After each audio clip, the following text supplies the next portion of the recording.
Hello all, this is a grand version of all three of my Drakengard videos put into one big video.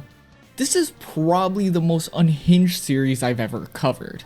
And considering I've made multiple hour-long videos about this series in general, I thought why not just put it into one big video so that new people who've never seen them can watch them in one place. Also, at the time this video will be uploaded, I will be on vacation, which is great.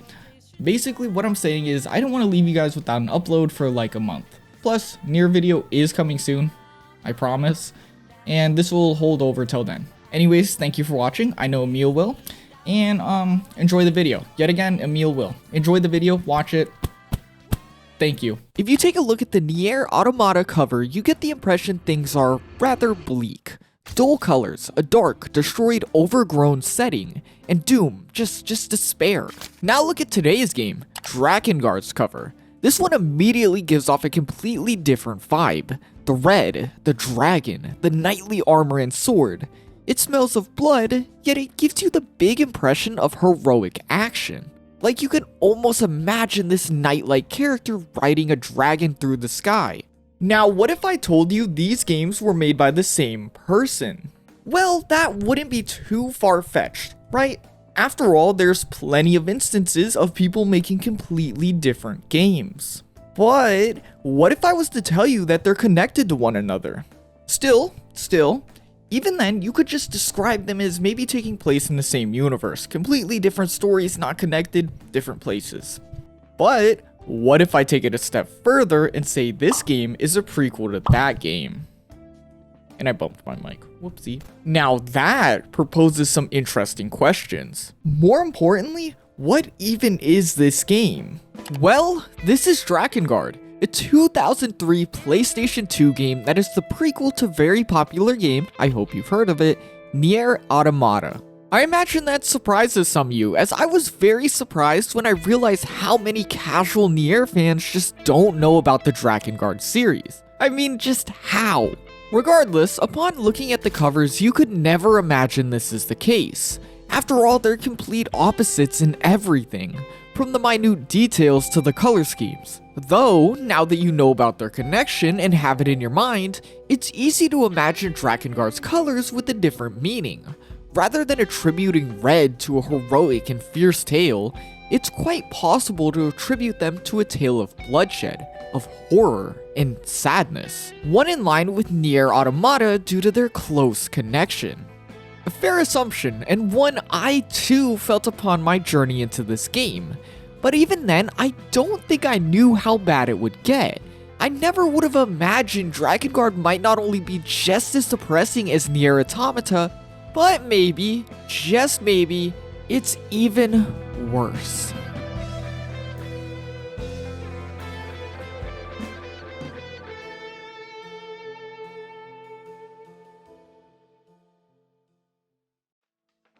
So I guess some context would be pretty helpful.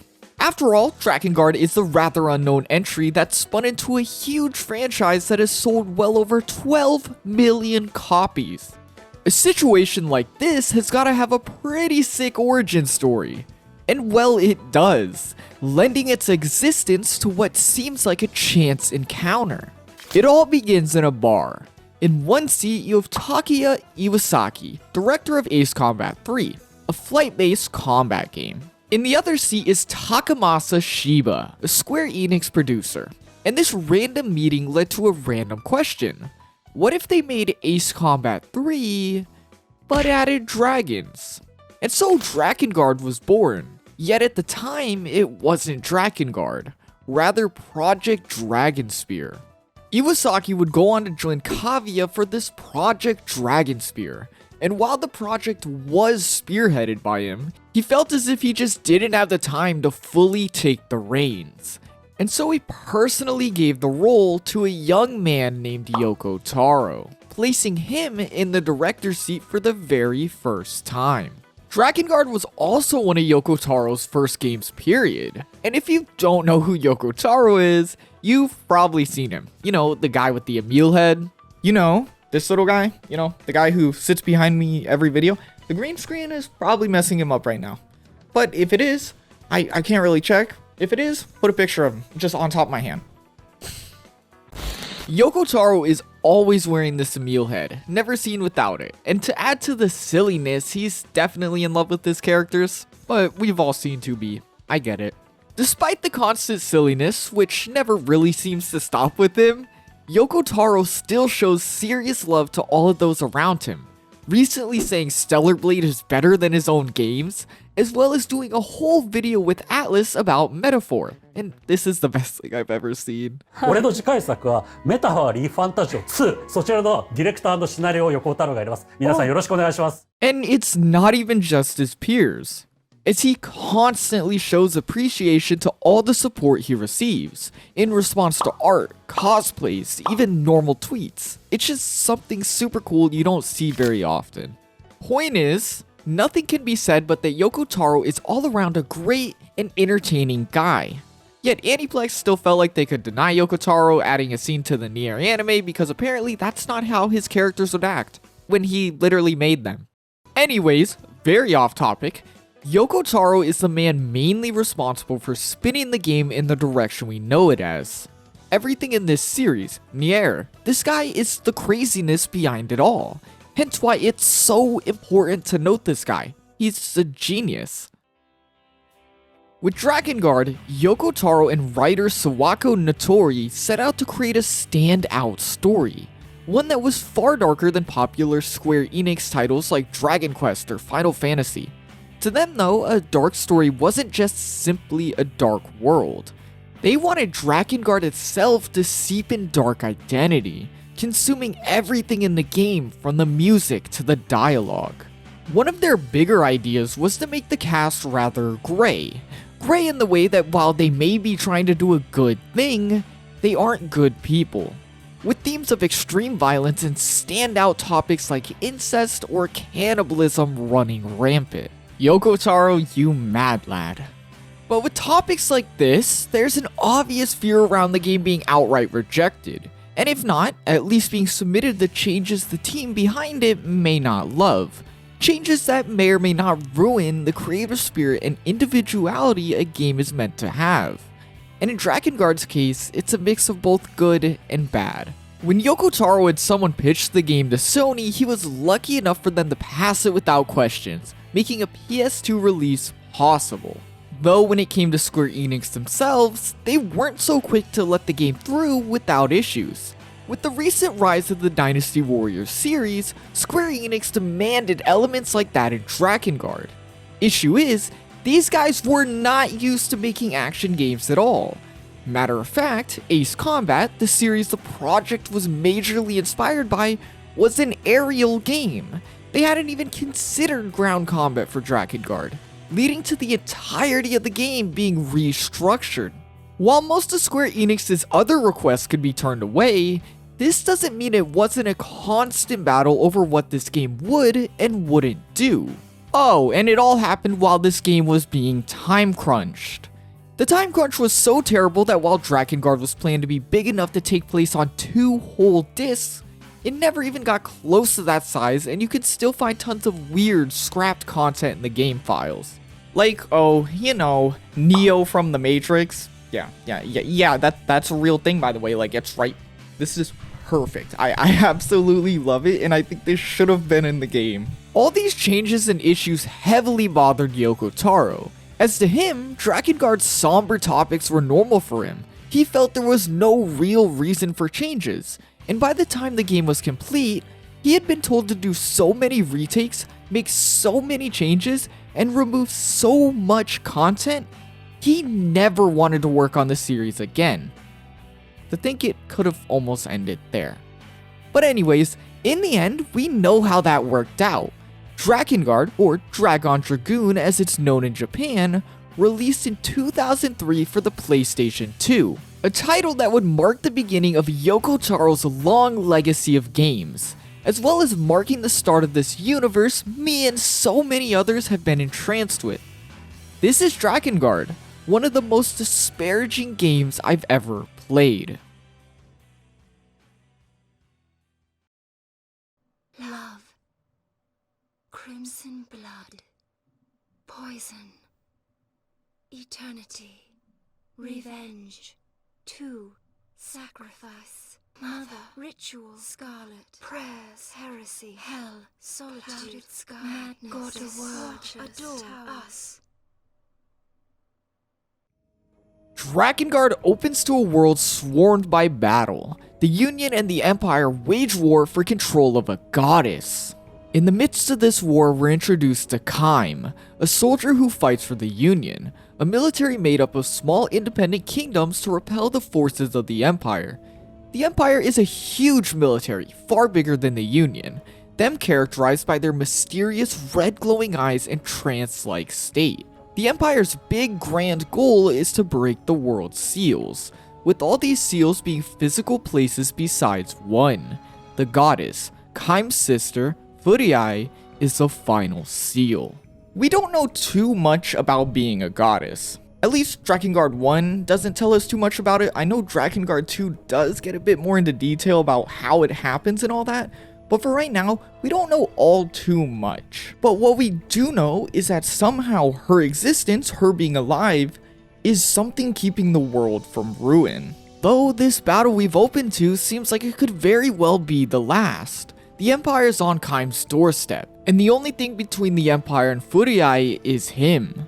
Caim fights with a cold heart warmed by rage, as the Empire has not only taken his parents, but they are threatening to take his only sister.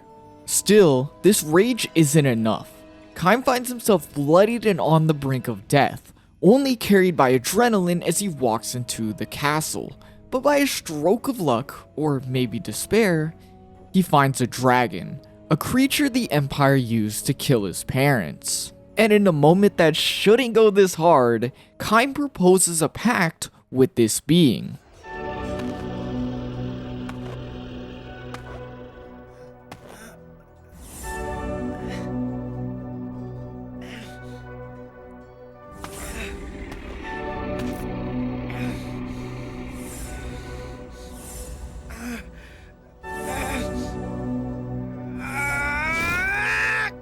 Kill me if you desire, but you can never dirty my soul, wretched human. Tell me, do you still want to live, dragon? What? A pact! There's no other way! What makes you worthy of a pact with me? Worthy or not, I wish to live. Despise me if you will, but I shall not die! Your answer! A pact or death! And while we watch Caim protect that dragon so that they can make the pact, let me explain what a pact even entails in the world of Drakengard. A pact is, well, it's exactly as it sounds. It's a contract between two beings basically binding their souls, with this binding of their souls being able to save both of the beings from near death. Like in this situation with Caim and Angelus is the dragon's name by the way, they're able to live thanks to this pact. The pact partner, or the human, pays a price, and in Caim's case, it's his voice, something that really goes on to become a haunting part of this game. You just gotta trust me. But after defending the dragon, Caim returns for an answer, once again proposing the question, a pact or death? The answer is obvious, a pact, and so Caim seemingly rips open his chest to carve out his soul, binding it to the dragon as they fly off, ready to win this battle. This is a perfect opening for a world like Drakengard, illustrating a scenario that is drenched in fantasy-based ideas, yet managing to be immensely interesting right away. But at the moment, I can't personally imagine how this is gonna twist its way into something dark. Still, no reason to worry right now as we finally have access to Drakengard's main gameplay appeal, the dragon. While not its only gameplay aspect, we'll be on to the others in a second, you can definitely tell these sky battles are what they imagined when making the game, almost as if the whole game was made around these levels. Something I really do imagine was the case before all those changes were made. I really would have loved for Drakengard to be 90% of this and just nothing else. But, well, what's it like? Well, besides the obvious fun that comes with raining down fire as a dragon, it's put together pretty well. You fly through the sky and take shots at enemies that are either stationary or flying at you, with dodge buttons to help avoid their attacks. You have the bumpers to dodge left or right, or you can press the X button to dash forward. Though, with all this aerial movement in mind, sky battles, and PS2 games in general, camera work was a really big fear of mine. But surprisingly, they thought of that, as you can turn lock on off with a single button and press both bumpers together to do a quick turn. This came out before Resident Evil 4, by the way. I was really surprised to see that. When it comes to firepower, it's not all that diverse, but it's just enough to do its job. You can hold square to lock on, or you can free fire. It is really simple, but I like that each style is rewarding.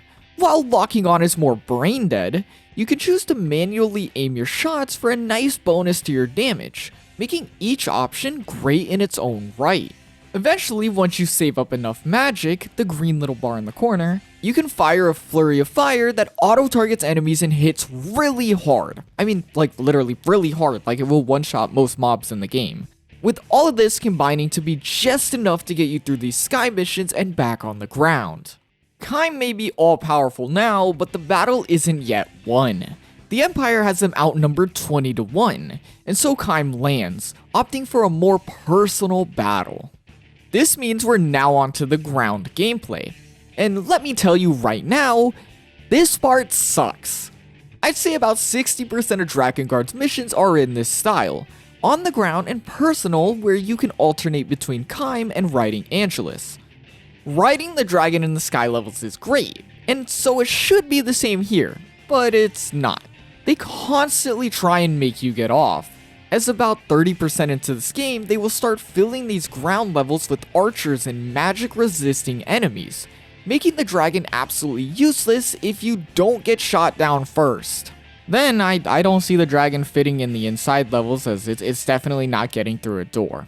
It's just so disappointing, as this is by far the most fun part of the game. But let me be specific. When I say that this part sucks, I'm more so talking about Caim, not Angelus. Caim's gameplay mainly consists of mashing square and occasionally pressing triangle for magic, though that magic part becomes obsolete once those magic resisting enemies appear. You can definitely see the Forced Warriors' influence on the battlefield as a whole. They're filled with enemies that are meant to be invading the castles and stuff, but they just kinda stand there. And before I literally knew that the Warriors' influence was a thing, I wrote in my notes that this game reminds me of a really shitty Warriors game. It's just overall not fun. Maybe for about 5 minutes, but past that it doesn't do anything to shake it up. Where a Warriors game would try and gradually open the floodgates to keep you interested, Drakengard says this is all you get. If that makes you cry, well, stick around. They're gonna give you something to cry about. Trust me. But enough about the gameplay for now. I think it's about time we charge the castle and find our goddess. As Caim cleaves through the Empire using his newfound magic powers, we begin to hear the soldiers. And the way they speak, and the way they sound, it gives the impression that these men are under some sort of control. It's not just bad voice acting. Upwards, upwards, the seal is above, the goddess seal is there. Upon reaching Footy Eye's room, we find her surrounded by soldiers, yet one of them is on our side. Together we fight and clear the room, with Caim showing an increasing amount of bloodlust as he relentlessly cuts down a soldier right in front of his sister. As he turns around and moves his lips to speak, silence. It truly occurs to Caim what he has given up for his pact. Something that becomes evident to the others as he reveals his tongue, branded with the sign of a pact. The red-haired soldier, NieR, Caim's friend and Footy Eye's fiancé, almost seems angry at this realization. But perhaps it's worry, as next he says they must get Footy Eye out of the castle, planning to bring her to the elf village. But first, a moment of song. NieR plays and sings, making it clear music is something very important to him, bringing them all a moment of peace as Footy Eye pulls herself close to Caim. Though this peace can't last long, as they quickly find themselves on the way to the elf village. But sometime along the way, we learn the village may have already been attacked by the Empire. Refusing to believe this, Inuart demands we go and see ourselves. So we take to the skies yet again, and during our travels we hear some monologue from Inuart, him saying that without Furiai, the goddess, the world will perish. But now that she is goddess, his world is already dead. Now this seems very unimportant at face, but when you do understand something not explicitly said, this quote becomes quite dark.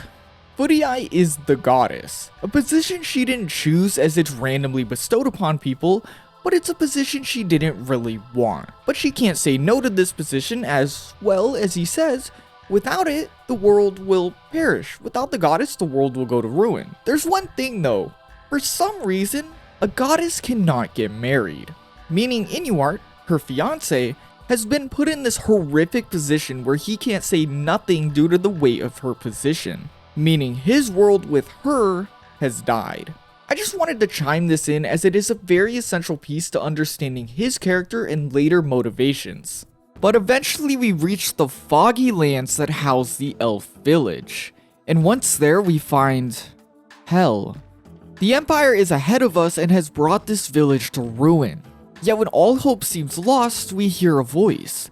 This voice belongs to Hierarch Verdile, leader of the Union and yet another person with a pact. His pact price being his hair. Bro really lost his hair to get this like seal thing on his head. Oh my god, that's tough. Verdile is the keeper of the 4 seals and has asked them to bring Furiai to the desert for her protection. After this conversation, Inuart cracks. He feels weak and reflects on how he's unable to protect his love, Furiai.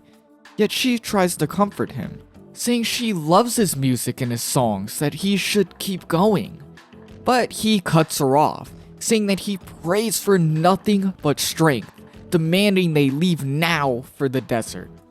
Caim opts to stay back, opting to investigate the area and clear it of the Empire. And as the two groups split, Caim delves deeper into the ruined village, soon coming across a mysterious message. Speak not the watchers, draw not the watchers, write not the watchers, sculpt not the watchers, sing not the watchers, call not the watcher's name. What is this?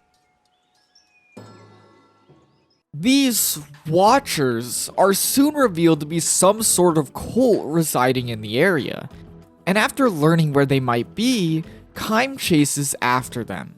Upon reaching the shrine, it's surrounded by the Empire and Watchers alike, implying the two of them are close, if not one and the same. Still, there's bigger things to worry about. Caim no longer hears Verdile's voice, urging him to rush to the desert to make sure everything is alright. But first, Caim is made aware the Empires also attacked the fairy village. Strangely, Caim is interested, causing Angelus to ask, do you go to save lives or take them? And the answer is already clear. Caim couldn't care less about these people, but the Empire? He will make them suffer, his bloodlust more apparent than ever. When we reach the Valley of the Fairies, we're shown a cutscene of a man in despair. This man, Leonard, holds a knife to his throat in front of his destroyed village and dead brothers, blaming himself for the Empire's attack. And as he's about to commit the act, a fairy pops up. Out of nowhere, this fairy appears to ridicule him, saying he's betrayed his brothers while laughing maniacally at the sight. She urges him to finish the job, but all of a sudden has a change of heart, forming a pact with him and taking his sight, perhaps so that she may continue to laugh at him. Upon meeting Caim, he joins him, before saying, no man is beyond forgiveness. Except this guy. There is no forgiving this one. I don't think YouTube wants me to say the word exactly or any other words. You will know what I mean. But old Leonard here, Leonard, he is a child enjoyer. Yeah, he's nasty. But that really isn't explicitly clear from that scene, and that would be because this is the English version of Drakengard. In this version, there's a lot of character traits that are purposely censored. And I don't mean censored as in they just remove the scene, but as in things are worded in a way that might make you feel a bit suspicious, but never give you the actual answer. Basically, there's a lot of changed lines, some of which honestly do a terrible job at giving you the ideas they should. While definitely a choice made to tone the game down a bit, it's also because certain topics are considered way more strange and taboo to say out loud in English. Like, sure, you can imply these things, but straight up saying it like the Japanese game does is a big no-no. In this scene, what it doesn't tell you is that the reason Leonard wasn't killed alongside his brothers, and the reason he wasn't there to protect them, was because he was in the forest taking care of his sick urges. This is made worse when the fairy comes around, as the changes make it seem like she just finds him funny, when in reality she constantly references his infatuation with children. Something this sick fairy just finds so hilarious. This character trait also draws an uncomfortable connection to a few things later in game, so I'm sorry to say, keep this sick bastard in the back of your mind as I just go through the rest of the game. Anyways, Caim finally reaches the desert where he finds Furii all alone, who reveals NieR and Vertile were captured. This leaves Caim no choice but to rush in their direction, but once he finds Vertile, NieR has mysteriously disappeared. Though, right now there's bigger things to worry about. The Empire's finally begun to destroy the seals in an effort to release the Seeds of Resurrection, which, despite their name, these are devices of mass destruction that signify the end of the world.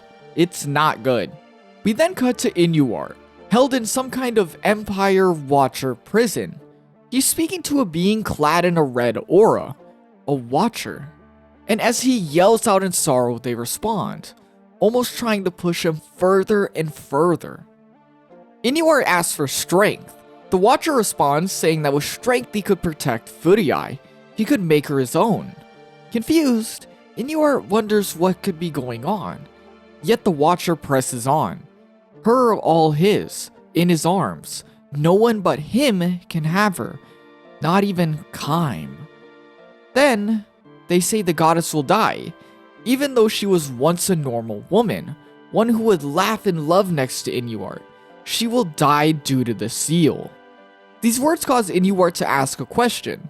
If she ceases to be goddess, will Furii return to being that woman? The Watcher answers this in a way that almost means yes, saying that he needs strength. Strength from forming a pact with the dragon. NieR instantly remembers Caim. Yet the Watcher responds, suggesting he shouldn't let Caim bathe in the love from saving her. After all, it should be all NieR.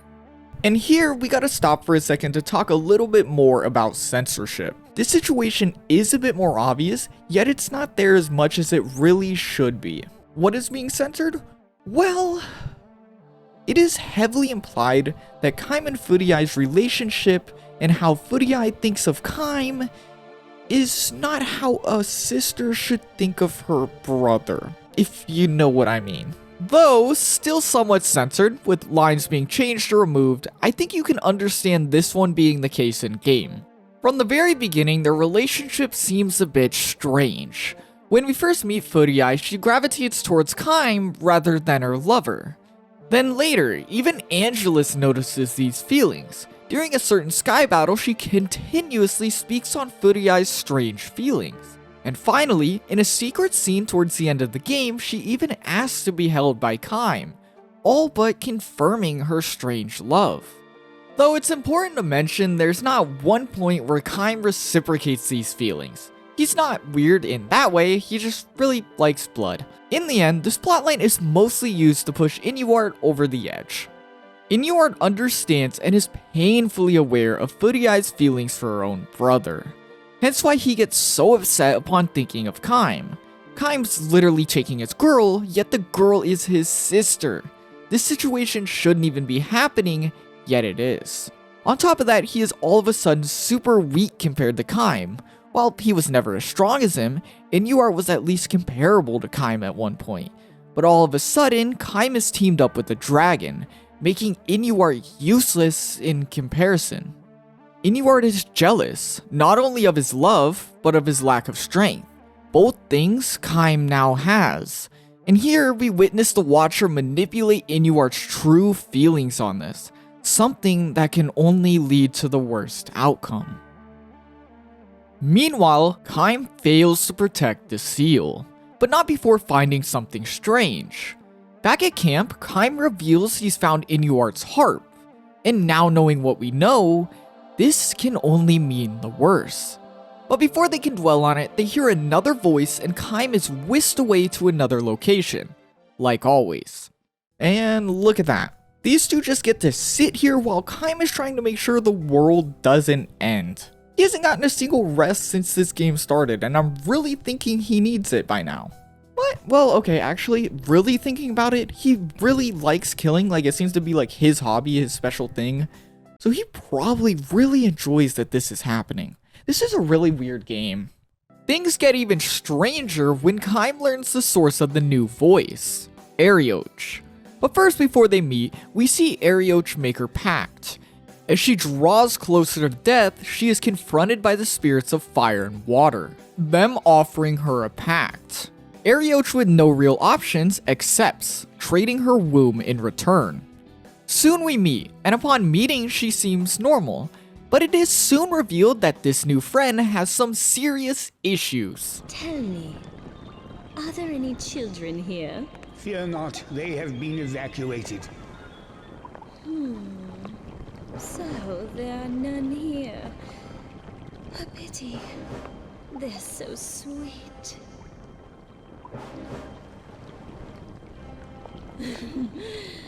But an adult will suffice. Get back! Galek ne ale pre natila. Galek ne ale pre natila.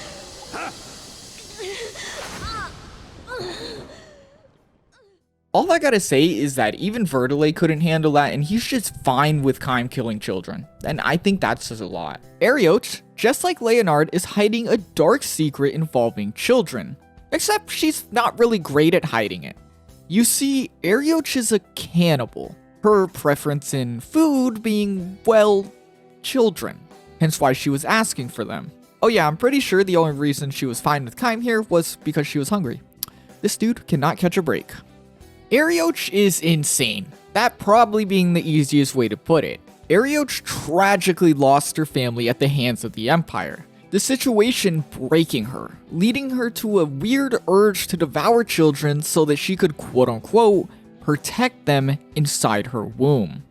Though, despite these urges, Arioch is a deadly force, making her the perfect ally for Caim as he rampages the Empire. But here I want to mention something that has really started to bother me. You see, Drakengard has 3 mission types. The sky battles, the repetitive ground battles, which both I spoke about before, but there's one more. These top-down, straight-line missions. I feel like these missions just shouldn't exist. You run from point A to B, top-down, and you can only use the default sword, which is also like a top 5 weapon in the game, out of like 70 weapons. That doesn't make any sense to me. Great game design. Though I think the worst part of it isn't the missions themselves. Yeah, the gameplay is really repetitive, but it's more so about how these levels are broken up. I want you to recall the very beginning of the game where we make the pact with Angelus. This moment is meant to hook us in as well as introduce us to the main gameplay gimmick, the dragon. So why is the next mission after this cutscene another 10-minute ground battle? It's a really strange and huge sequence break, turning what should be an awesome moment full of anticipation into a frustrating experience. This weird system continues through the whole game. It'll be 2 sky battles that could have been 1, then a ground battle followed by the top-down straight-line mission that serves no purpose, all just to lead to 2 minutes of maybe interesting dialogue. And even though Drakengard's gameplay has somehow found its way to be worse than subpar, the plot continues to pull me back. It's really nice so far, and it's something I definitely am feeling in full force as we continue on to this next section. With Arioch now on our side, we're finally able to sit down. And as Caim is about to get some well-needed sleep, Inuart appears. He drops from the sky, revealing a pact made with the dragon, him having traded his talent for song for strength. This appearance leads to an awesome fight scene between him and Caim.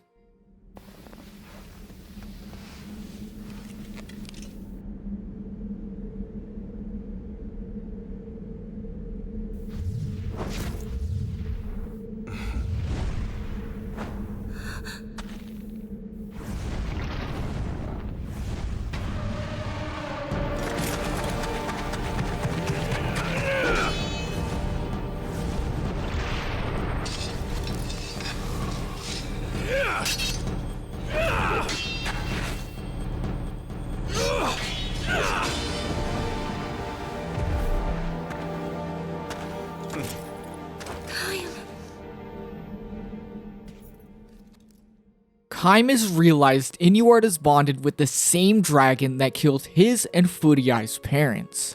This realization leaving him powerless as the dragon bloodies Angelus and covers the field in fire. With no one in his way and a wicked smile on his face, Inuart walks forward, cuts down Vertile, and takes Furiai against her will, all before mounting his new pact partner unfazed at what he's done. Welcome to a world without song. Though injured, we chase Inuart as Caim has no choice but to save Furiai. After all, her disappearance could lead to the end of all. Speaking of the end of all, Caim is forced to take a detour, as the Empire forces are just on the cusp of breaking yet another seal. As we've reached the battlefield, we are faced with an onslaught of the Empire's otherworldly creatures. And if you thought it couldn't get any worse than these strange alien-like Cyclops creatures, it does. The Empire has begun to drop nukes, like, what? These blows come from their fortress, their power being a big indicator of the hell to be released upon the seal's destruction. And Caim realizes this, leading to him rushing to their fortress as fast as he can. As we close in, we get a glimpse of Inuart asking to deal with Caim, him seemingly under the full control of the Watchers. He also turns to speak with Furiai, yet he no longer remembers who she is. Perhaps his obsession with strength is blinding him of his love. This brings us straight to Caim's arrival, where, you guessed it, we're faced with our first boss fight against Inuart and his dragon. And it's quite an enjoyable boss fight. This fight follows the same rules as every other Sky battle, with the only real difference being Inuart hits really hard and has a lot of HP. Fighting a quick dragon means lock-on shots work well, but barely do any damage. And because I didn't think I'd be able to hit my shots otherwise, I took this slow route with no problem. During this fight, Inuart becomes more and more unstable, with the realization he no longer knows Furiai, causing him to break down and make tons of mistakes, eventually giving us the chance to ride away into the fortress. Now with Inuart out of the way, we can raid the fortress in search of Furiai, and it's not too long before we find her. Upon entering an ominous empty chamber, Caim looks down to find Furiai with a knife plunged into her chest. With no sign of life and despair setting in, Caim falls, ready to yell in grief, yet not a sound escapes. Angelus quickly realizes her death must mean all seals are now broken, and although she understands Caim's situation, his grief, they can't let Furiai's efforts go to waste, and she urges him to regain composure and head out to face the final battle. With Furiai's death, Mana, the red aura we've seen up to now, the Empire's leader, and the Watcher Priestess, reveals herself. The Watchers, if it wasn't obvious enough by now, are some higher power set on eliminating humanity, them using Mana as a way to undo the seals and release the seeds. With her reveal and Caim's leave, Inuart returns, the dreadful sight of Furiai's death snapping him back to himself before he unleashes his rage.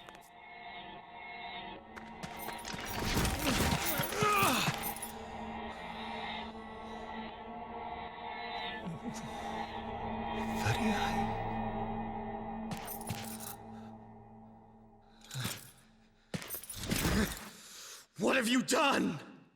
I broke the seal. Now she's useless.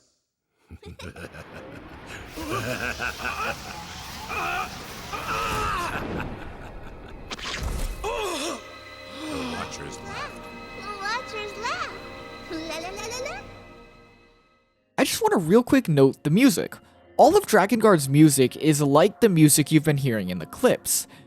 And yeah, it's a bit strange, with like maybe 3 songs I'd actually add to a playlist.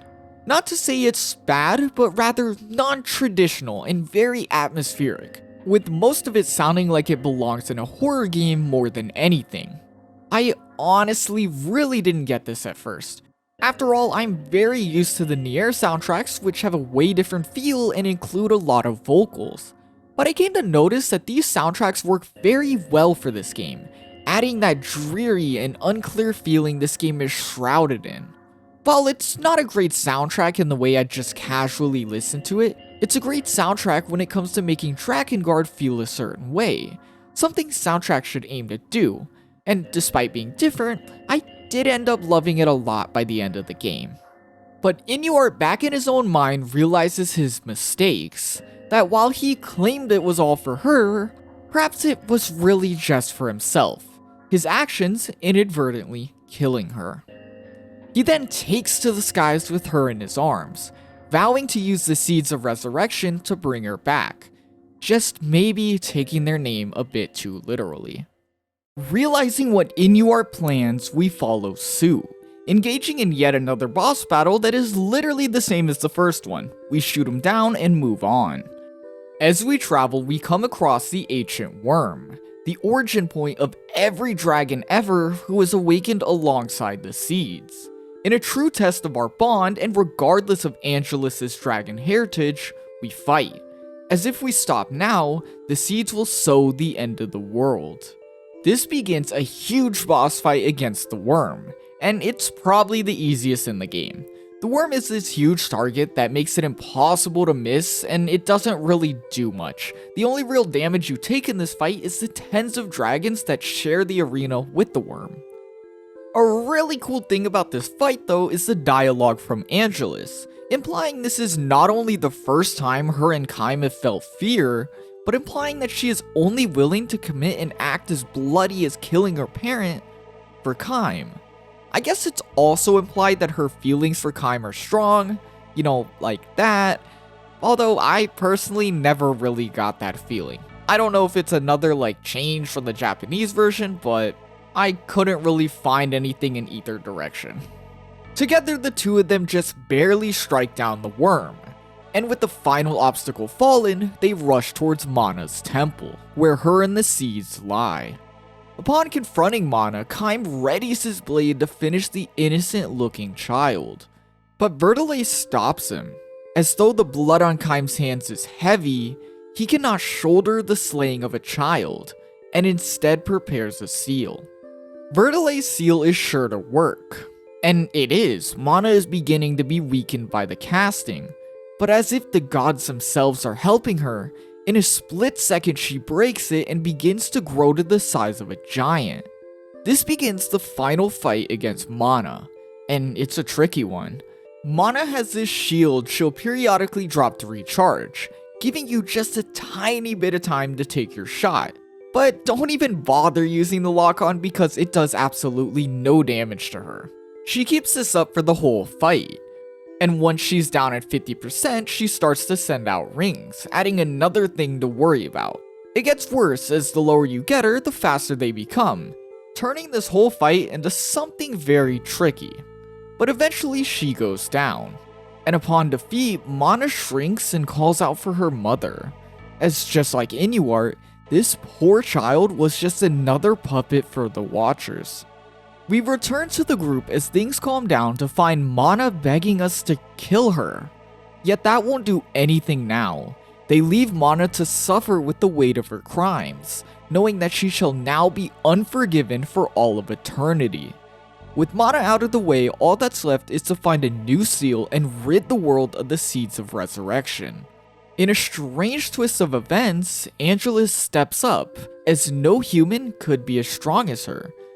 A strange offer, an otherworldly being like a dragon offering itself for humanity. It's the biggest indicator of how far they've all come during the journey, and so they prepare Angelus for the ritual. As Vertile casts the seal, Caim holds Angelus and cries, with her commenting that she's never seen him cry before. His tears causing her to tell Caim something special. Her name, Angelus, and how we will be the first and last human to ever know it, before the seal is complete and she starts to disappear. The seal resurrected.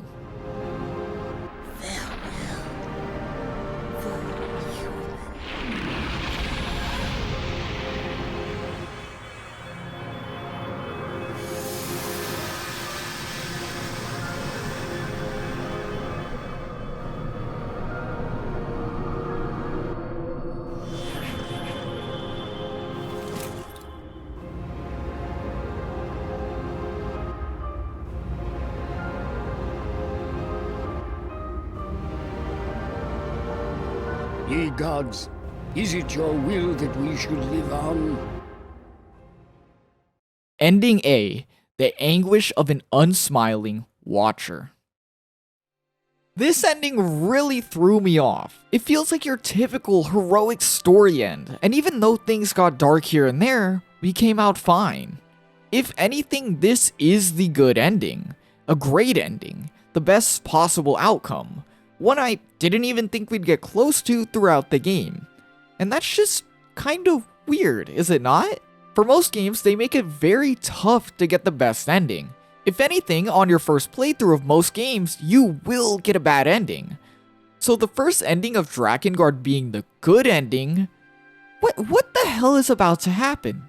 That left me with only one thought. That was a bit too good, wasn't it? I don't think there's anywhere we can actually go but down. A terrifying thought is Drakengard doesn't have just one ending, not two, not four, 5. It has 5 endings. Drakengard has 5 endings, meaning 4 more chances where things are most definitely going to get worse. Our second ending is a branch ending.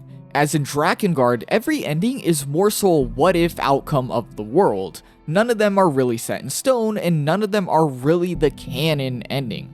Other than ending E, but that's for a specific reason, and that's for later. For now, think back to the second NieR fight. The one that was a repeat of the first one, and was overall just kind of randomly placed. Well, that wasn't randomly placed. If you beat this fight in under 4 minutes, it unlocks another path and the next chapter, where NieR is able to escape Caim's might and fly away. We chase him down to the ground and find him in front of a seed of resurrection. And by now, NieR's mind is long gone. He asks the gods for a miracle, claiming they must be on his side. And when he's told what will become of the world if he continues, he disregards, asking what even is a world without Furiae. With his mind beyond reason, there's nothing but battle, leading to him and Caim's final match where he is struck down for good, leaving him to die as he lies next to Furiae.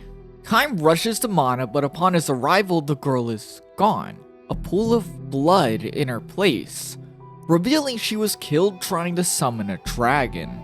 In this moment, Angelus speaks, revealing rather than living in coexistence, the dragons have chose to revolt and destroy humanity. Angelus believes in this cause, choosing to break her pact with Caim and challenge him to a duel. With this, battle begins, and Caim, finally having his voice back, is sure to give us an awesome set of voice lines. Not. All Caim says during this fight is, "I am Caim." I am Caim. Strange choice considering his closest ally just betrayed him and he hasn't spoken in forever at this point, but whatever. This fight, it sucks. The Angelus boss fight is easily the hardest so far by a long shot, requiring you to block and dodge continuous magic as she goes back and forth across the arena. Though dodging and chasing her is easy enough, her health pool is huge, and the most frustrating part was that hits just don't register on her, leading to a real frustrating victory. With a heavy heart, Caim strikes Angelus down and dreadfully moves towards the seed, readying his sword and destroying it in one quick strike. The temple then begins to rumble and the sky to screech as thousands of dragons collect themselves to destroy mankind.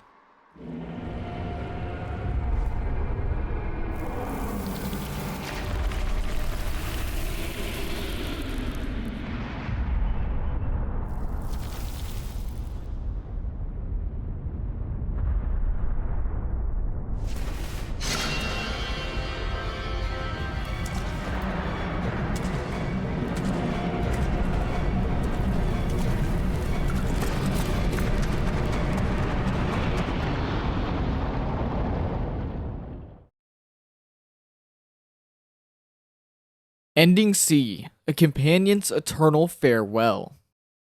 Huh? Wait, okay. Ending C? Is that right? Okay, ending C. I don't know how that happened. Somehow, I missed ending B completely, and upon looking it up, it made a lot of sense, but in a dumb way. It turns out you gotta beat that third NieR boss fight, the one, that's the same as the first two, but for this one, you have to do it in under 4 minutes. Like, huh? I guess I should have assumed I had to be fast, but you could have told me.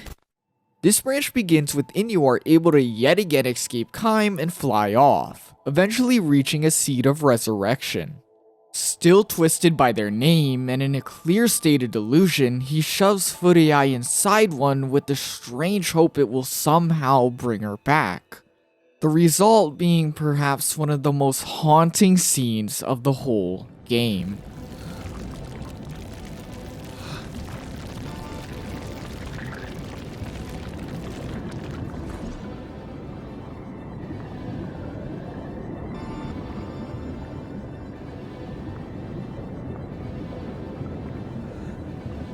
Furiai, you have returned to me.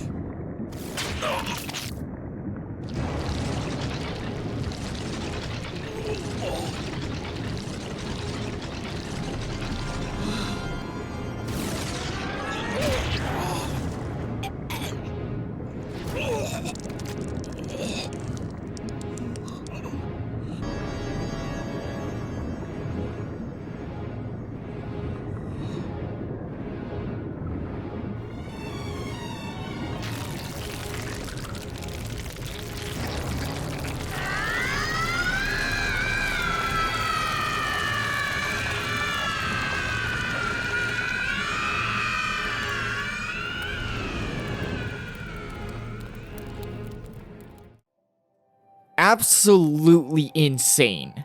And I know I'm not the only one who was instantly reminded of a biblical angel. This scene is just terrifying. This angelic Furiai boss though is fairly hard, but probably the most enjoyable sky boss of the whole game. It's a great blend of every sky battle feature, promoting you to dodge in a calculated way while being careful to aim your shots, as lock-on shots do absolutely nothing in this fight. Yet the lock-on shots do have a role in not getting you killed, as Furiai summons swords and the only way you're hitting those swords is with those lock-on shots. Anyway, it's just a very fun fight. But as you end the fight, Caim is forced to kill his sister. This being yet another haunting scene as he strikes the angel down, holding her in his arms as hundreds of duplicate angels rise. The true reality of the seed's power finally setting in as Caim is forced to watch the downfall of everything.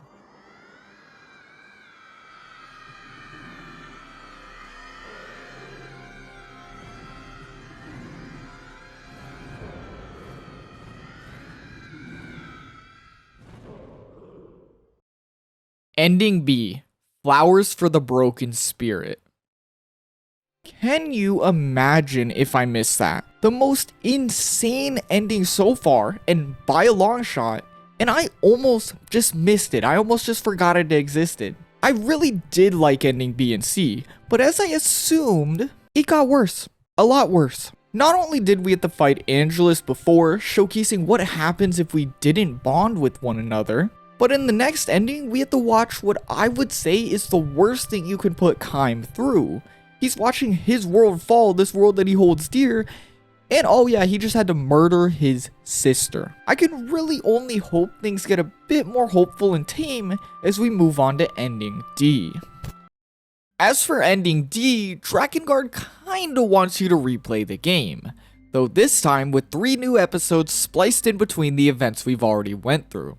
These 3 episodes will give essential context to ending D, our next ending, as well as fill in some of the awkward gaps in the story. Our first episode comes after we meet Leonard. Leonard's request is him joining us as we try and defend the seal based in the Forest of Fairies. It's 3 missions that mainly consist of the fairy joking about Leonard's disgusting preferences, as well as talk about how most of the soldiers here are kids and trying to protect the seal.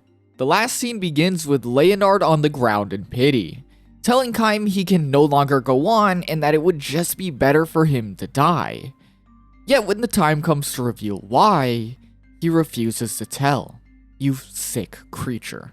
Then the Fairy King pops up out of nowhere, making it very clear that he wants us gone and telling us that we basically failed. We should just go to the desert, ending the episode. These episodes kinda make the character traits a bit more apparent without wasting too much time, though they kinda end up feeling just very unimportant as a whole. I just think they're useless. I think it's because they make you go back and they want you to replay the story, but like I was at this story section so long ago and I'm kinda just like, it's all over the place, it doesn't make a lot of sense, and it just doesn't work well at all. They just suck. With our next one, Arioch's Madness, probably being even worse. After we find Arioch and the Desert Seal is broken, we begin Arioch's Madness, where we head to the Ocean Seal to fight off the Empire. Just like the last, this episode delves a bit more into Arioch, rather really likes to talk about her eating children non-stop. We are told a bit more about her background by the Spirits of Fire and Water, but it's nothing I haven't said before. And even then, the cast themselves kind of push it off to the side as they all continue towards the seal. In the end, we do lose the seal, and while the context about the other seals and Arioch's backstory is nice, it's another side story that feels rather unneeded. I don't think you can argue that this just couldn't be fit into a 5-minute scene in the story someplace else. On to our final episode, Cere's Prayer. It takes place right after Arioch's Madness, and is actually a very essential episode as it gives us essential context to understanding mana. The side story begins as we're introduced to Cere, a young boy who has made a pact with the Golem, freezing something known as the Great Time that lies dormant inside of him as the price for the pact. He is Mana's brother, and as you help him look for Mana throughout these missions, he gives us details about their upbringing. He reveals that he was smothered by love and heavily favored by his mother, as he inherited the ability to be a golem sorcerer while Mana hadn't, leading to a series of horrible abuse for her that Cere himself would feel responsible for. We spend the missions learning this and helping the young boy look for his sister, eventually culminating as Cere being caught and brought to a coliseum. In the end, Caim saves him, but not before they all sense the final seal break, urging them to all quickly head off to the Sea Fortress. This wraps up all the side stories and brings us back to the main plot, with ending D branching off right where Cere's prayer ended. We find and rush through the Sea Fortress and find nothing. For some reason, the fortress is completely empty with not a single soul in sight. Maybe we're early or too late. And soon we learn the goddess is gone. And according to Leonard, she's perished, with Drakengard sending us right back to before endings A, B, and C? Okay, take a step back. What just happened? This does not make any sense. With no warning, Drakengard puts me back on this path of failure, with no hints that tell me that I didn't do a previous flight mission fast enough. What great game design. Upon beating the mission correctly, you can rush the fortress yet again, with it actually being occupied this time. Though of course, even in this route, Furii is still missing, with you finding this weird, unstable portal in her place. With no other choice, we have to jump through, and lucky for us, it instantly brings us to the Sky Fortress, bringing us to Furii faster than we could have ever flown. Though here, the game tries the same trick yet again, but I do think it's done a lot better this time around. As you move through the fortress racing to Furii, two things can happen. The most obvious thing to do is run through like normal and reach the top, but strangely enough, this is the wrong option.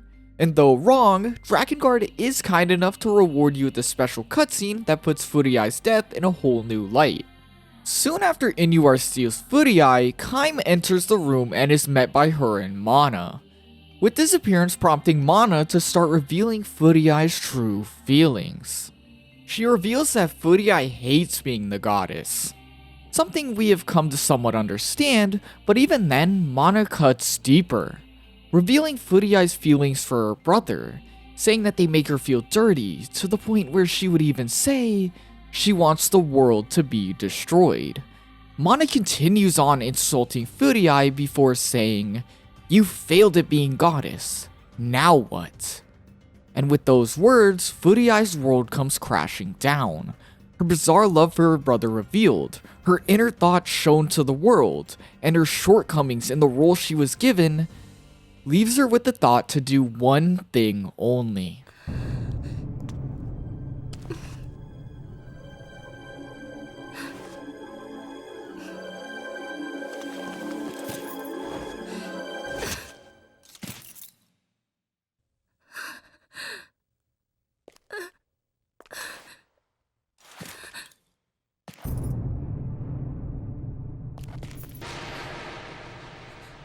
Don't look at me.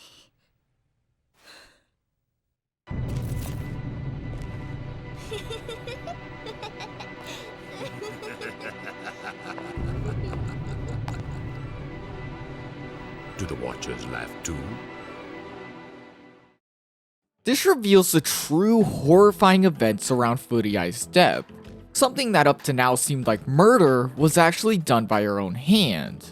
And with her death, we are sent back to the first set of 3 endings. But I think the most haunting part about that cutscene is Caim's reaction. He's frozen, yet, just like before, no sound can escape. Caim is being put through the most horrible things you can imagine. Not even one thing either, it's multiple. This dude is suffering. He's being forced to suffer. Yet the one reaction he seems to want to do is yell, cry, make noise, yet he's unable to. As the Pact, the thing this whole game started with, has removed his ability to do so. It's dreadful. Though, we are sent back to the first 3 endings, and we don't want these, so now we turn back to clock right before we enter that room. Now, what you want to do here is go back downstairs and you'll find a new icon on the map. Go there and we'll now be on the real path towards ending D. You find Mana and end up chasing her around the fortress until you can corner her, where you and everyone else finally get the chance to speak to her. Her brother, Sede, takes this chance to try and break the control the Watchers have on her. Yet it seems all too apparent she is too far gone. And as the girl continues to chant over and over in some trance-like state, Sede orders Golem to smush her.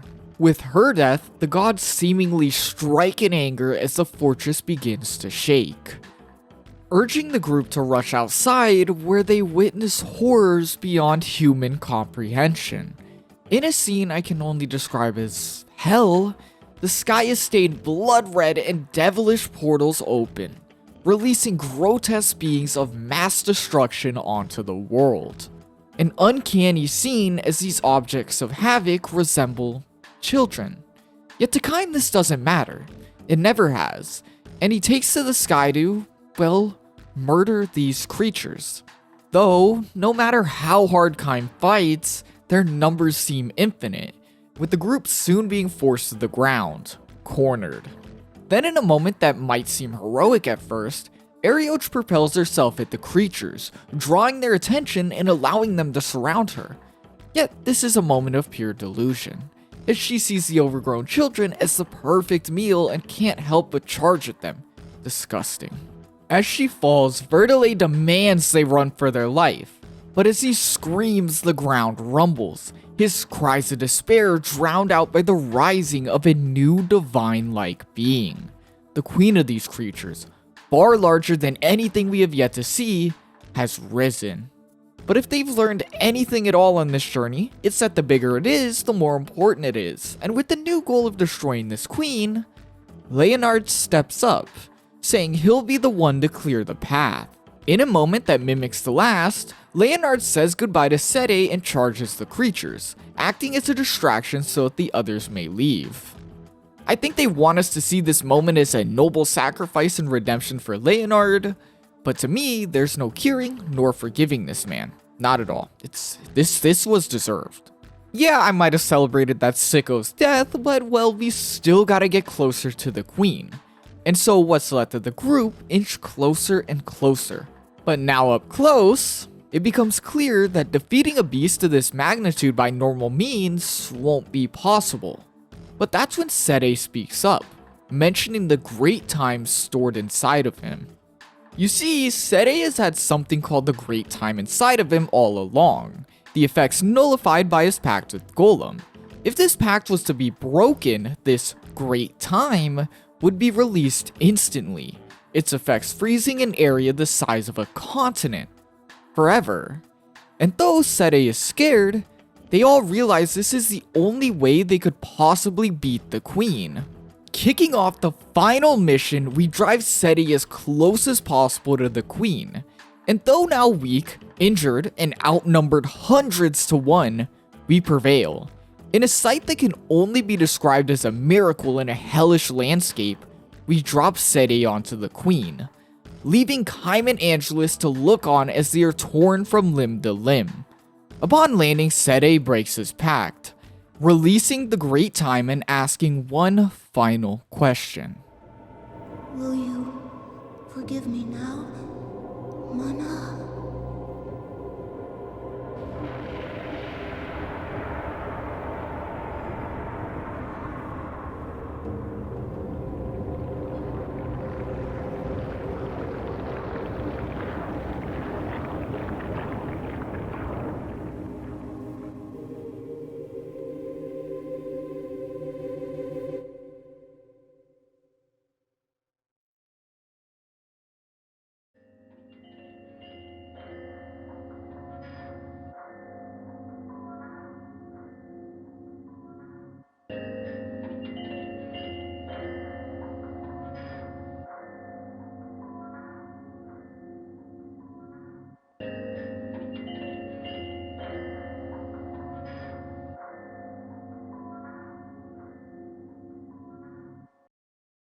Ending D.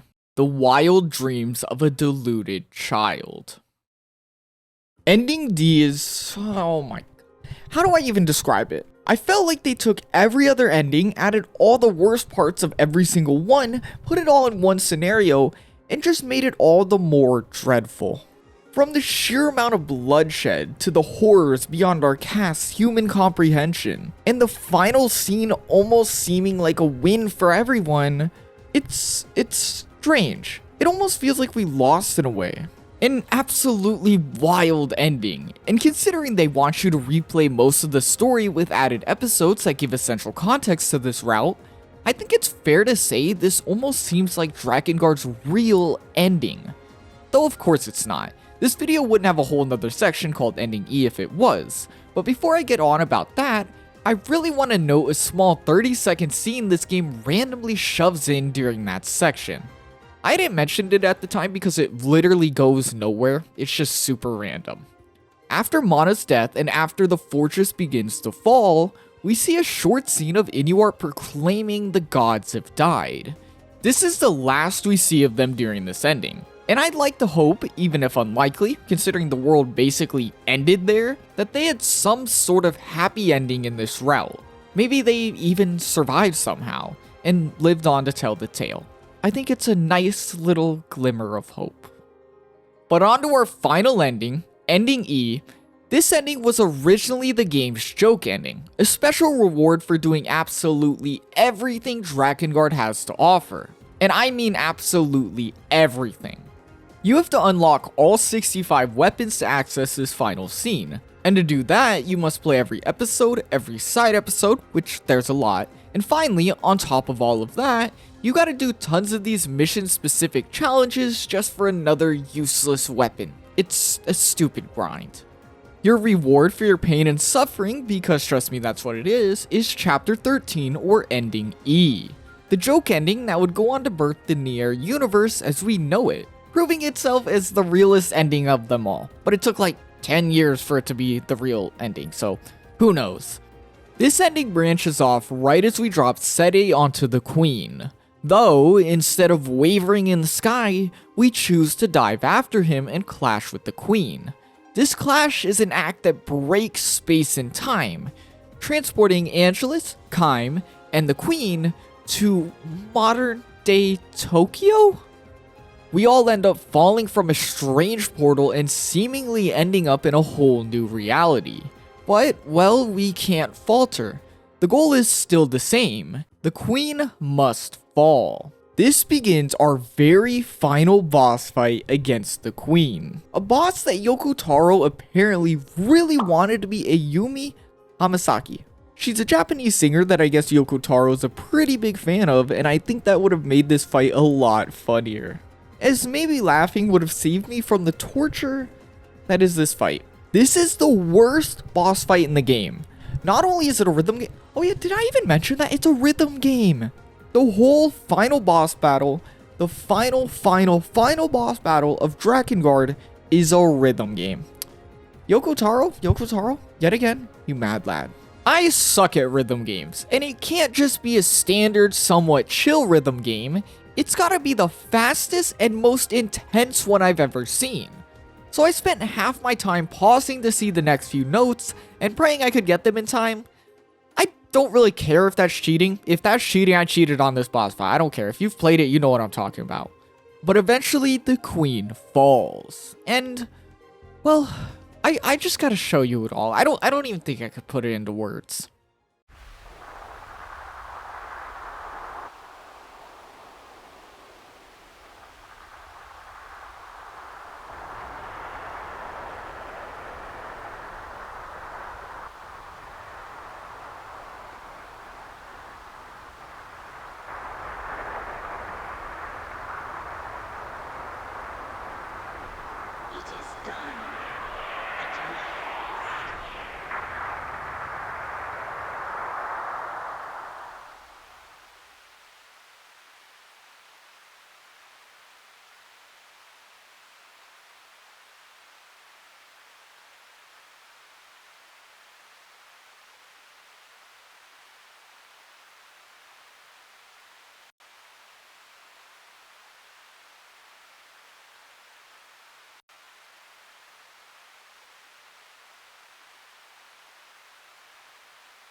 This is Bravo 1.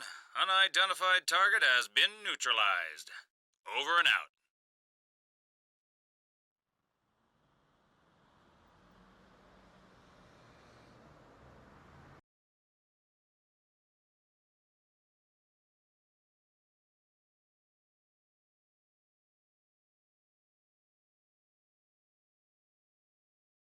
And other than the obvious, that being that the government sucks, this ending leaves you with a pretty big question.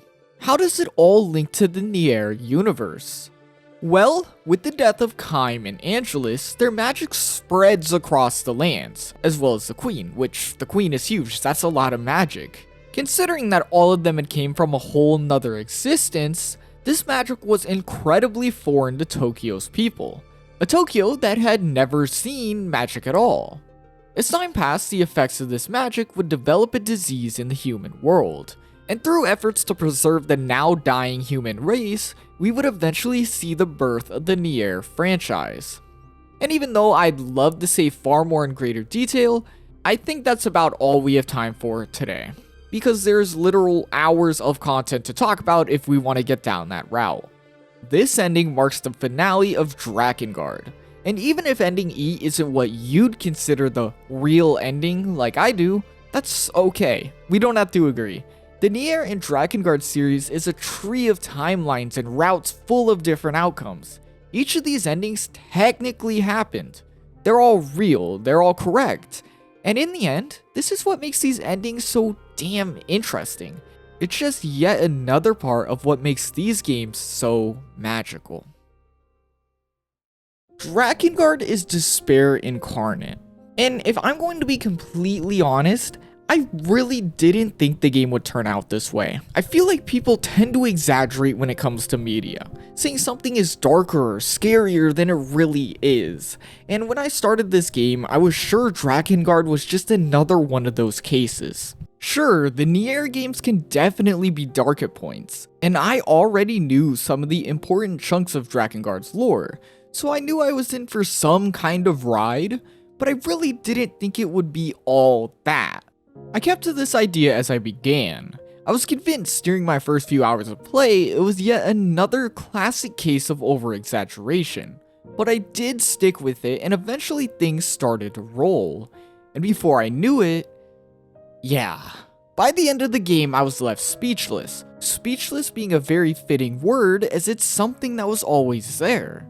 Caim was speechless since the very beginning of the game, with most ending and twists leaving me the same way, and I'd like to think that was intended. Clever. This doesn't mean the story wasn't overly confusing and unpolished though. During writing this script, I couldn't help but hate how back and forth the quality of the game is. Not with its gameplay, as I've already spoke a lot about that, but its story. While I really loved what it was talking about, there is so much that just doesn't pay off as it should. There's weird choices that felt like they could have done better or just not included at all. And there's countless scenes that could have just been condensed to make the flow of everything just that bit better. For me, all these things culminated in something I've really been struggling with since finishing the game. Putting everything in Drakengard together. Now at the very end of everything, I've played the game, I have had time to think on the script, I've had time to write the script. I felt like it kinda all means nothing. Like, while the story was interesting and it got me at points, it was definitely entertaining, I can't help but feel like there's just not a very big message, if any at all, to walk away with. I got the idea that humanity sucks, and that showcased pretty much through their greatest possible sins, which those greatest possible sins are mostly explored through children for what I assume is shock value. You know, children is definitely going to shock players, you know, they're innocent, all that, especially when you make characters like Leonard and Arioch. Then there's the multiple endings to show that no matter what we do, what humanity does, we're destined to fail. We suck. Every branch ends up with some negative, terrible, tragic event. That definitely undersold everything, but I hope you get it. My point is, I just can't accept this. Would a mind like Yoko Taro really be content with just making a game about humanity's faults? Making it as dark as possible and filling it with shock value to add to that idea? I don't think so, but kinda. Hear me out. There's this interview where Yoko Taro speaks about killing in games. How he thinks it's strange every game must involve the act of killing in one way or the other, and how the players must be insane for even enjoying it. And this in specific really got my gears turning. Every character in Drakengard is insane. Absolutely the most vile people you can imagine. Even someone who should be pure like the goddess has an incestuous love for her sibling. Everyone is just really gross. Then there's the endings, where in the first one it almost seems fine. But from there they seem to purposely get worse and worse. But of course you can't forget the gameplay, which is filled with killing. But the more and more you play it, it slowly turns into a terrible slog of non-stop murder. By the end, it's like you're just okay with it all. If anything, you walk away from the game feeling like it was great. Potentially even better than you thought it would be.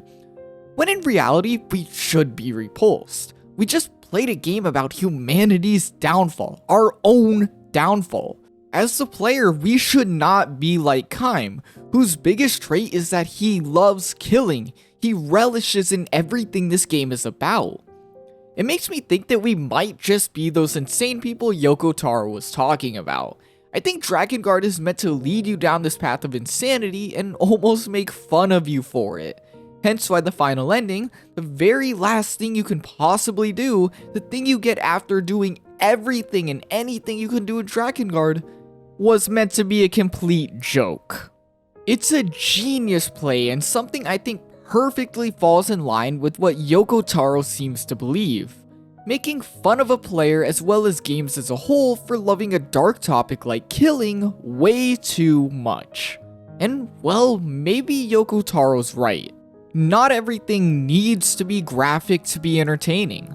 Maybe we should take a look at the stories that tell us things in a different way. Maybe we should work on breaking these barriers media has been so obsessed with for forever.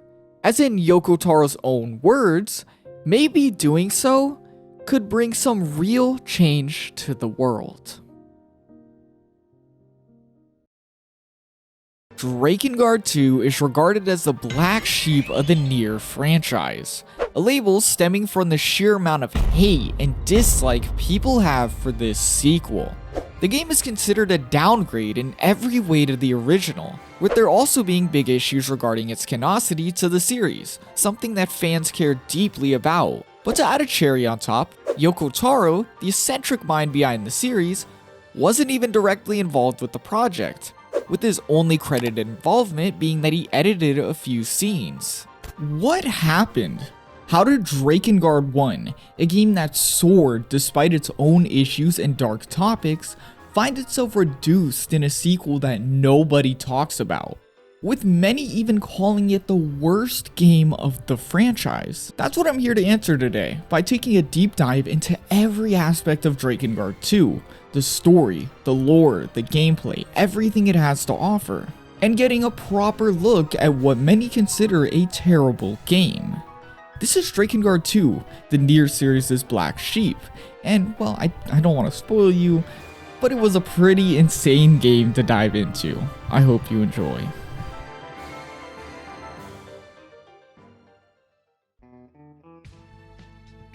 Drakengard 2 or Dragon Dragoon 2 started as most sequels do. The first game did well enough to warrant a sequel, but the people behind the sequel didn't quite understand what was so well liked about the first game. And so they decided, well, change. They'll do some changing, change some things around. That'll make people like it, cause, you know, change is good. Right? Right? Oh no. Before I was born, a war broke out between the Empire and the Union. Many people bled, and the world marched towards destruction. Lost lives. Sacrifices. The all-consuming blaze. The world saved. Caim, the soldier who lost his voice. Angelus, the red dragon. They were the events of 18 years ago. Not nearly as cool of an opening as the first game, but still, 18 long years have passed since Drakengard 1. 18 long years since Ending A, the one of 5 endings this game continues off of. As a quick refresher, Ending A was Drakengard's good ending, where Caim and his pact partner dragon Angelus were able to stop the world from ending due to Angelus sacrificing herself as the seal. Due to her efforts, we now have the sequel, where we begin by being introduced to Noe, a young man belonging to the Knights of the Seal, an organization established to protect the goddess and the seal. We're also introduced to his childhood friend Eris, who urges Noe along as he completes a training assessment for the Knights. But during this assessment, it becomes quite clear nobody really likes Noe as much as Eris. I mean, a soldier personally calls Noe out, as not only did the previous general of the Knights pick this quote-unquote dragon child out personally, but even the leader of the Knights, the highest rank, the Hierarch, calls Noe a savior. Though, these insults seem to be a norm for Noe, him quickly winning the battle and running off to the end of the test, landing him right in front of General Gizmore. Strangely, the general offers to test Noe himself, with his wording and demeanor coming off as almost, I would say, hateful. I wouldn't expect someone who's supposed to lead the Knights, a big organization like this, acting this weird and mean. I mean, maybe it's coming from a tough love motivational place, but I'm not really getting that vibe. Noe successfully passes the test, proving his strength in front of the now present Hierarch Sere. Cool to see him return. He congratulates Noe, saying he reminds him of the previous general, Auror, Noe's adoptive father, before recalling the fatal event from 3 years ago where Auror sacrificed himself to protect the Knights. Sere then yet again reminds Noe of his label, the Savior, something that actually bothers him this time, as Auror didn't raise Noe as a savior, rather he raised him because he's human. Sere responds that regardless of what he thinks, it is Noe's duty to prove that Auror didn't die in vain. Kinda cruel. Gizmore then receives a message that something called a district is under attack, with Noe instantly being deployed to scout ahead, And I guess with that, it's finally time to see why Noe is known as the Dragon Child.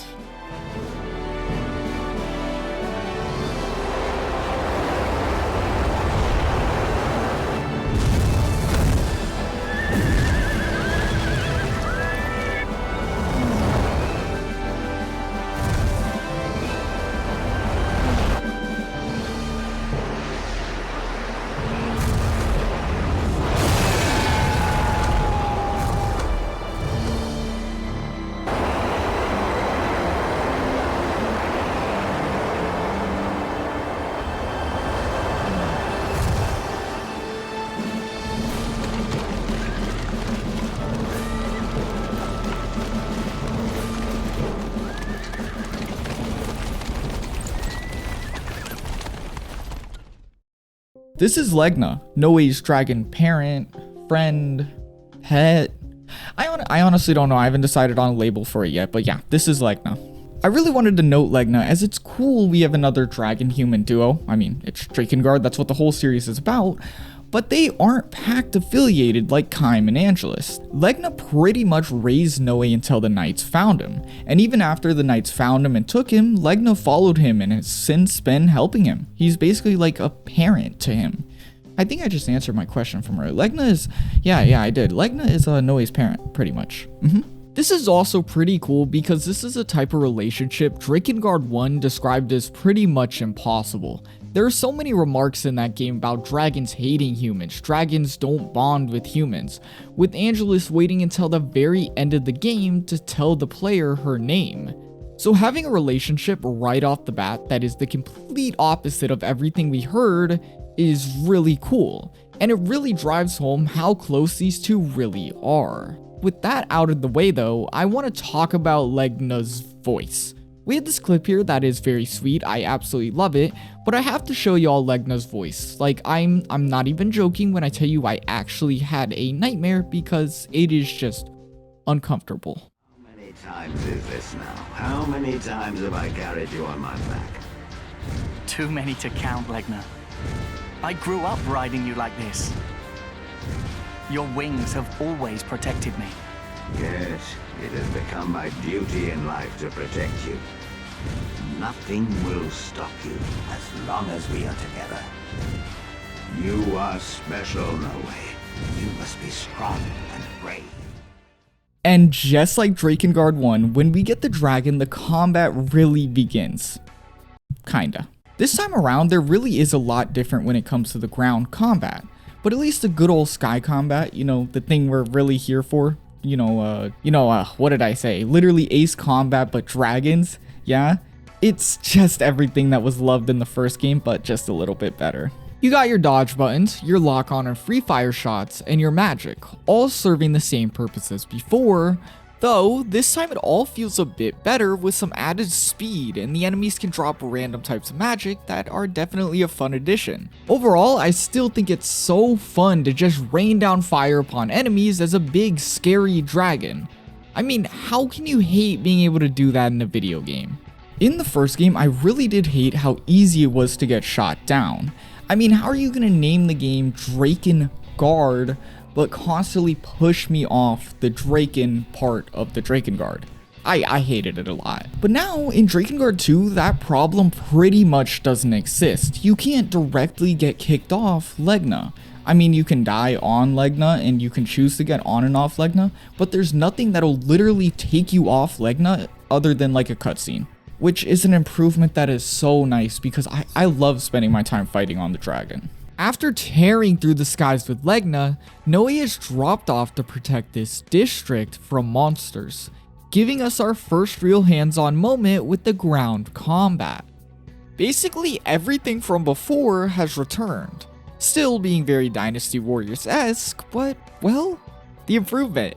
There is a lot of great changes in this game. Every piece of gameplay basically saw some form of an upgrade, from magic now feeling super strong, as it should, to a way less clunky defense system with an added parry, to something that for some reason really bothered me in the first game. The enemies were AFK on a battlefield during a war, But here, not in a war and somewhat contained, they seem to be more alive than ever. They're actual enemies now. Though, we can't speak on all of this, all the improvements, all the other gameplay stuff, without talking about what seems to be this game's shiny grand addition. You can switch characters now. Yeah, kinda crazy.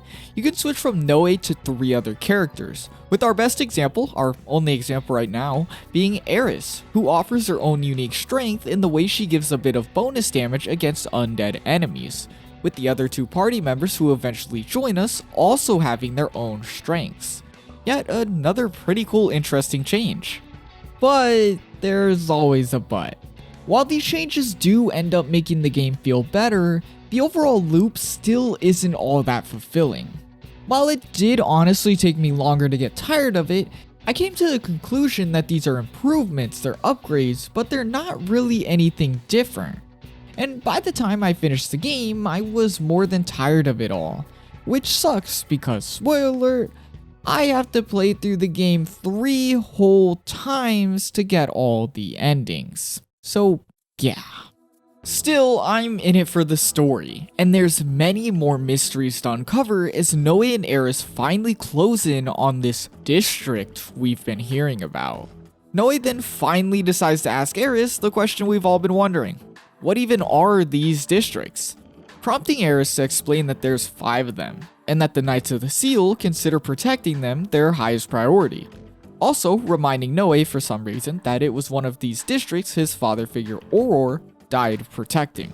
They seriously will not give this kid a break, bro. They keep mentioning his dad dying. Anyways, upon reaching the steel bars that close the district off from the rest of the world, a man appears. A dirty, sick, and dying old man, begging the both of them for help. But then Eris shouts, demanding Noe to ignore him, as apparently he's a former soldier of the Empire, a man whose crimes could have destroyed the world.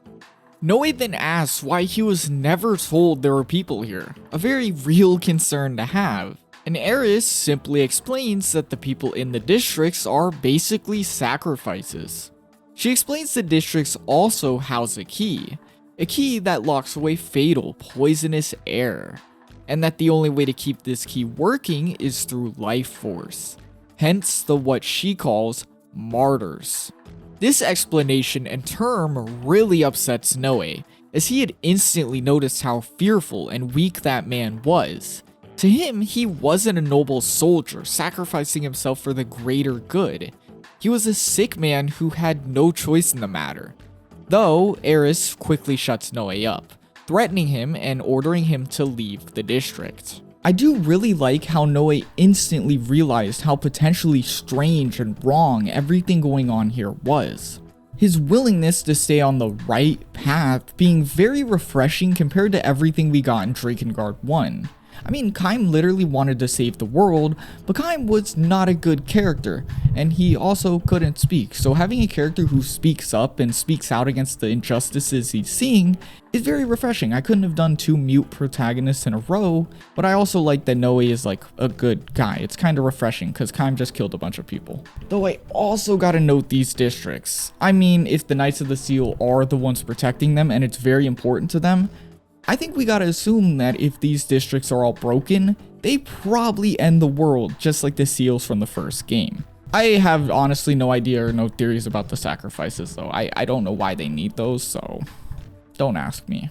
Noe and Eris return to headquarters where they are quickly yet again shipped out to another district. This time, it's the district of Soulflame, protected by Lieutenant Zangpo, who I can't figure out if that's his hair or it's his helmet.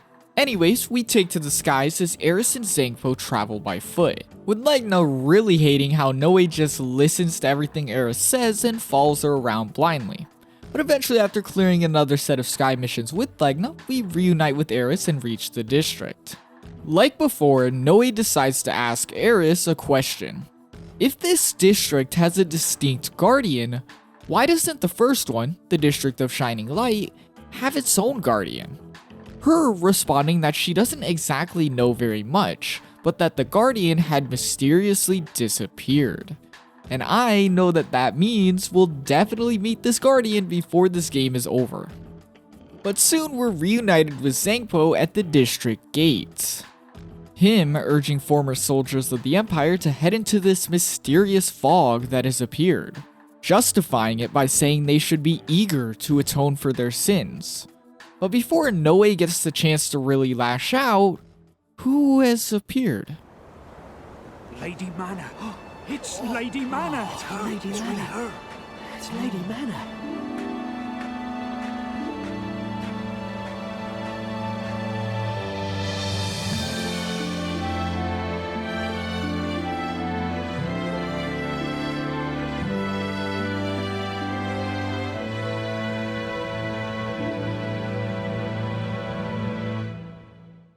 Wait, Mana? Whoa, okay. I understand Sere, but seeing Mana after the ending of the first game is really crazy. Mana mysteriously pops up offering to head inside instead of, as Zangpo puts them, the martyrs. Hours then pass while they wait for Mana to clear the fog, but eventually the ground begins to rumble, the group realizing she's probably up to no good. A scary realization if these districts are in fact seals, something Mana has ruined in the past. Noe and Eris rush in with Noe asking yet another question. He just can't stop with them. This time asking if Zangpo will be alright, saying he doesn't look very tough for a lieutenant. But Eris assures him that he's the opposite, giving us a rundown of who Zangpo really is. Originally Zangpo was a lazy, gluttonous knight, but upon entering a pact with Ifrit, he sacrificed his ability to eat to become strong, a story that will become a running theme as in Eris's words, in the Knights of the Seal, strength is all that matters. As the two of them head into the district's cavern, it becomes clear Mana does truly intend to disturb the key in some way, by activating traps and confronting Zangpo in the central chamber. Zangpo calls her mad, as if she breaks the key, the poisonous air will cover the entire world, effectively killing everyone. Mana ignores this, saying this key causes nothing but pain to the people and only makes the knights stronger. Something that really starts to seem true as Eris orders Noe to kill the sacrifices, them no longer useful as they intend to rebel. As we're forced to kill these rebels, Mana strikes down Zangpo, destroying the key in the process.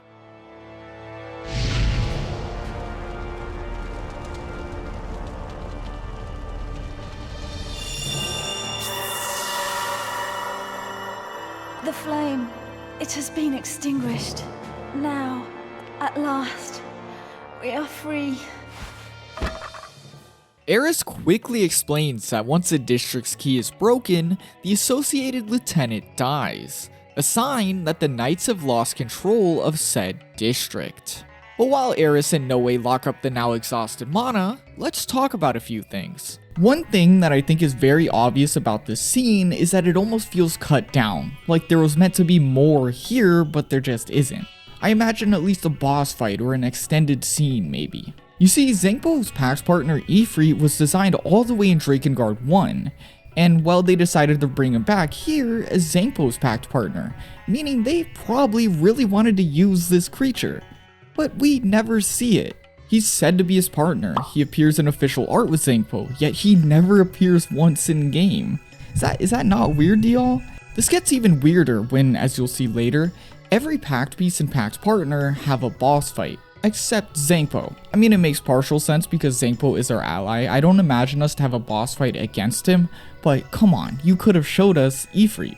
I mean, we've been building up to this. Everything we've done the last hour or so has been for this moment, and we're just shoved outside of the room and only given maybe 10 seconds of them fighting. And when we do finally get back in there, he's just dead. And that's it. You can't tell me there wasn't something that was meant to be here. And while the answer to that part isn't really known, we do know of a few things, like Vertile is in the game files, as well as some of the other characters' weapons. It makes me think that maybe they were planned for some point. But while Zangpo's scene for sure seems like something that was definitely cut from the game, I think these characters not appearing is more than likely due to the game just trying to cut out some of the dark topics, which is just something the sequel is really trying to do. Something I'm not too sure I love, but something I can't really say makes the game worse. It's just too early to say. The dark aspects haven't completely dissolved, but well, they have definitely been toned down. So I guess we just gotta continue on and see if that really changes for the better or for the worse. With Mana now in jail awaiting her fate, Noe struggles to justify her capture. As to him, her actions were all for the well-being of the people. He even goes as far as to sneak in her cell to personally ask her, saying that it was all the knight's fault the people suffer, these 5 keys being devices they use to hold power, something he's already seen with his own 2 eyes. But before he can think about her words any deeper, he's caught by Eris, who delivers the news Mana will be executed very soon. The next morning, General Gizmore arrives to formally charge and sentence Mana to execution, and in either a stroke of luck, or perhaps divine intervention, as Mana begins to burn, the ground erupts, extinguishing the flames and covering the area in a deep fog, allowing her to escape. Noe is instantly ordered to the skies where he quickly shoots down Mana's ship, but she's clever, somehow finding a way to remain hidden even after the crash. Noe presses on, now on foot, and after pushing his way through Mana's magic traps, he happens upon his first boss fight. A weird pig, boar, maybe anteater thing. Anyways, this is why I was really pressing for a boss fight earlier. This thing is a terrible choice, it's a strange choice, I absolutely hate it, and I hate that I had to say this is our first boss. Still, while being pretty janky, the boss falls pretty quickly when I learned I could just spam this slam attack. And with the creature's defeat, Noe is finally able to reach Mana's hideout, cornering her. Though, just like before, Mana is steps ahead, effortlessly escaping yet again. Seemingly angry at this result, General Gizmore orders the knights to withdraw. This act showing us a scene of him saying that Noe and his dragon are too strong, just like Or, and that he's ready to put a plan into action? I knew there was something wrong with this guy. Upon returning, Noe is summoned by Gizmore, him casually proposing him a drink that he points out Or loved. He then calls Noe stubborn, though just like the drink, it's something he has in common with his adoptive father. But then Gizmore stops, saying it really bothers him to have someone so powerful in his midst. Noe, beginning to feel sick, is surprised, but before he can speak, he's silenced. Gizmore telling Noe how Or did the same thing he just did before heading out that fateful day. Noe then falls, sickened and blinded by the poison now in full effect, causing Gizmore to mock him, saying Or could at least deal with it before succumbing to the one-eyed man. As Gizmore continues on, Noe's anger continues to build, and though now slowly dying, Noe summons a new kind of strength.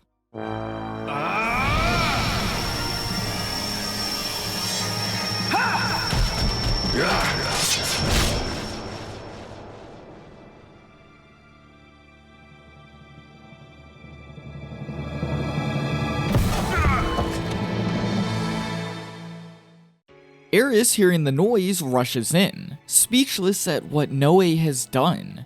Though, knowing nothing he says can fix this, Noe flees and quickly calls for Legna. As he emotionally explains what happened to the dragon, Legna is understanding and of course willing to help, calling this situation a typical human story. The two of them then quickly fly to a safe place, the valley Noe grew up in.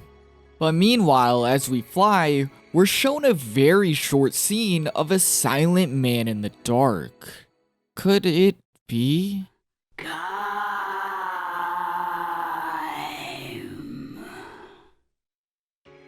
Oh my god. It is them. It's Caim and Angelus.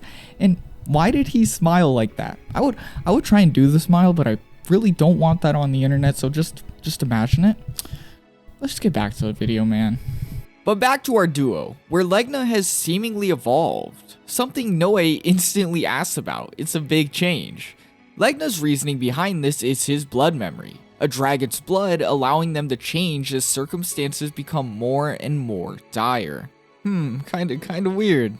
Though we're not really given time to think about Legna's heritage as soon we reach the valley and we're given the cutest conversation in the whole game.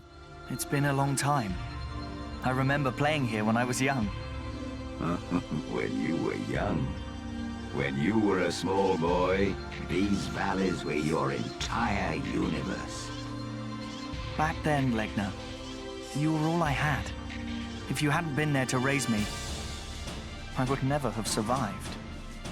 These valleys are my home. Anything in them are my responsibility, even abandoned human children. I owe you my life. Back then, I thought that when I grew up, I would grow into a dragon too. I had no idea what humans were. If the Knights of the Seal hadn't come to these valleys, who knows? You might very well be a dragon right now. Maybe, Legna, maybe. Together, they explore the valley looking for a place to rest. And as Legna drops Noe off to check around a bit more, Noe is ambushed by Eris and the Knights. Noe, knowing Legna can't hear him, fights and fights. But the Knights seem set on using all of their manpower to capture a single man, eventually cornering Noe. Yet as all hope seems lost, a door opens, with Mana on the other side. With no time for questions, Noe follows her. But they won't be allowed to escape that easily. With them being pursued by soldiers and the weather getting worse, Mana is struck off a cliff. And maybe because she seems to have otherworldly luck, Noe's calls for Legna reach him just at the right time, allowing both of them to be saved by the dragon. The scene ending with Eris angry and perhaps jealous, as in her words, that woman has taken Noe. This gives us access to a new playable character, as obviously we've lost the ability to play Eris, and Mana honestly might be the funnest party member so far. Even though that's not a word. Enjoyable. She's enjoyable. You get it. Her ability is dealing bonus damage to magic enemies, but I found the most enjoyable part of her being her skills, as with every new weapon, she pretty much gets a new spell that comes along with it. But together, the two of them travel to the next district, the district of Hollowed Water. And once there, they witness even more atrocities. Similar to the first district, people are sick, starving, and dying. Yet if these people try and leave, it's death. Death by the Knights. Hell if they stay, hell if they leave, as Noe puts it perfectly. This leads to the newfound duo battling through the district till they reach the key, where they are quickly confronted by its guardian, Haunch. She leads them outside, and after having a meltdown over her looks, okay, she reveals it was her who crafted the poison that would have its hand in killing Auror and hurting Noe, all before brandishing her Pact Beast and beginning our next boss fight. Haunch and her Pact Beast Kelpie's boss fight is a great showcase of how far Drakengard 2 has evolved from the first game, probably being the best boss fight we've got in the series. Well, maybe not like story-wise, but like mechanic-wise, yeah, it's pretty cool. This is the first boss fight that takes place on both the ground and in the air. You begin the boss fight on Legna fighting Kelpie, who springs up from the water.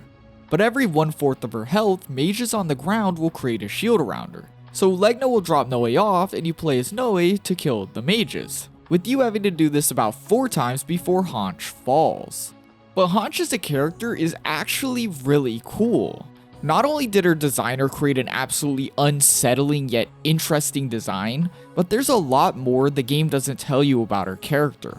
Remember those weird comments from earlier where she was talking about her looks and all that? Well, it turns out when she was younger, she drowned, and the only way she was able to live was with the pact with Kelpie, trading her charm for strength and the ability to live.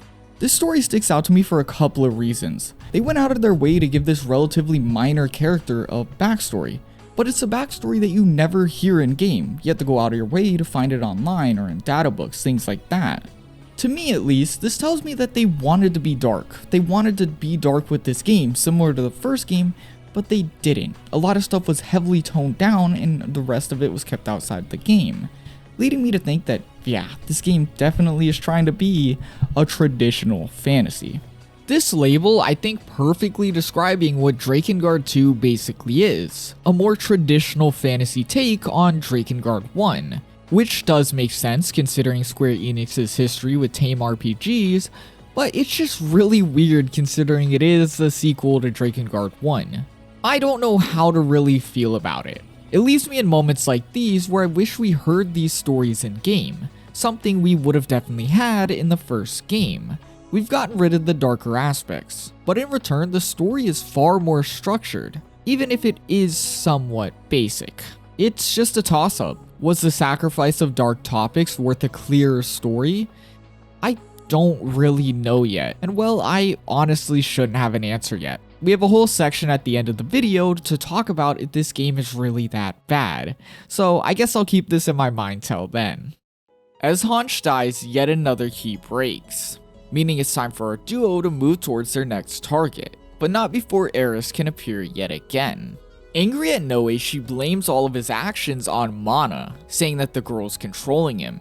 But Noe refutes this, saying as of now, he could never see himself being a knight again, all before leaving. They end up in a town asking about another deserter of the knights, someone who seems to be known as a masked man. They find a guy who knows, but for him to tell us, he wants us to find two mysterious weapons, leading to a very annoying level. But best of all, upon delivering the two weapons we just worked for and looked for, he just gives us them back and the information for nothing at all. I literally just wasted 30 minutes of my life.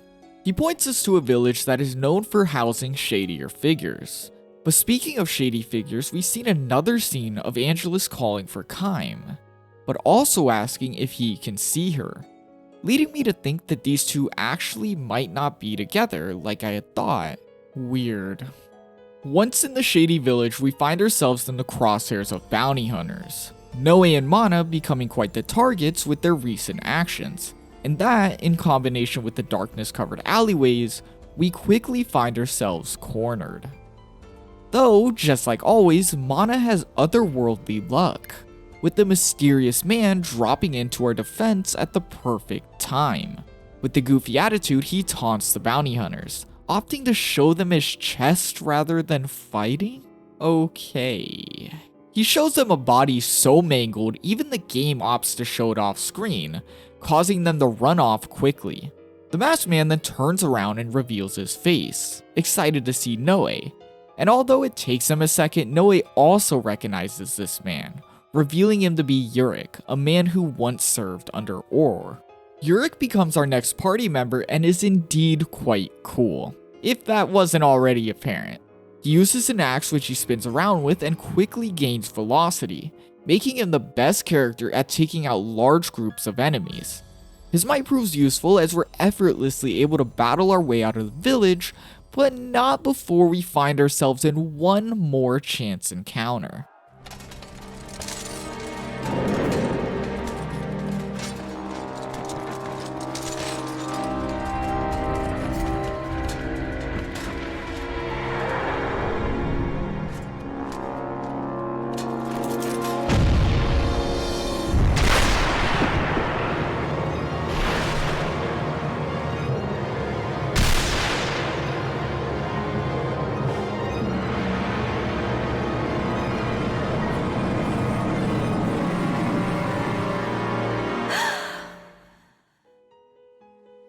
Caim finally appears and they somehow made him even cooler than I thought they were going to be able to.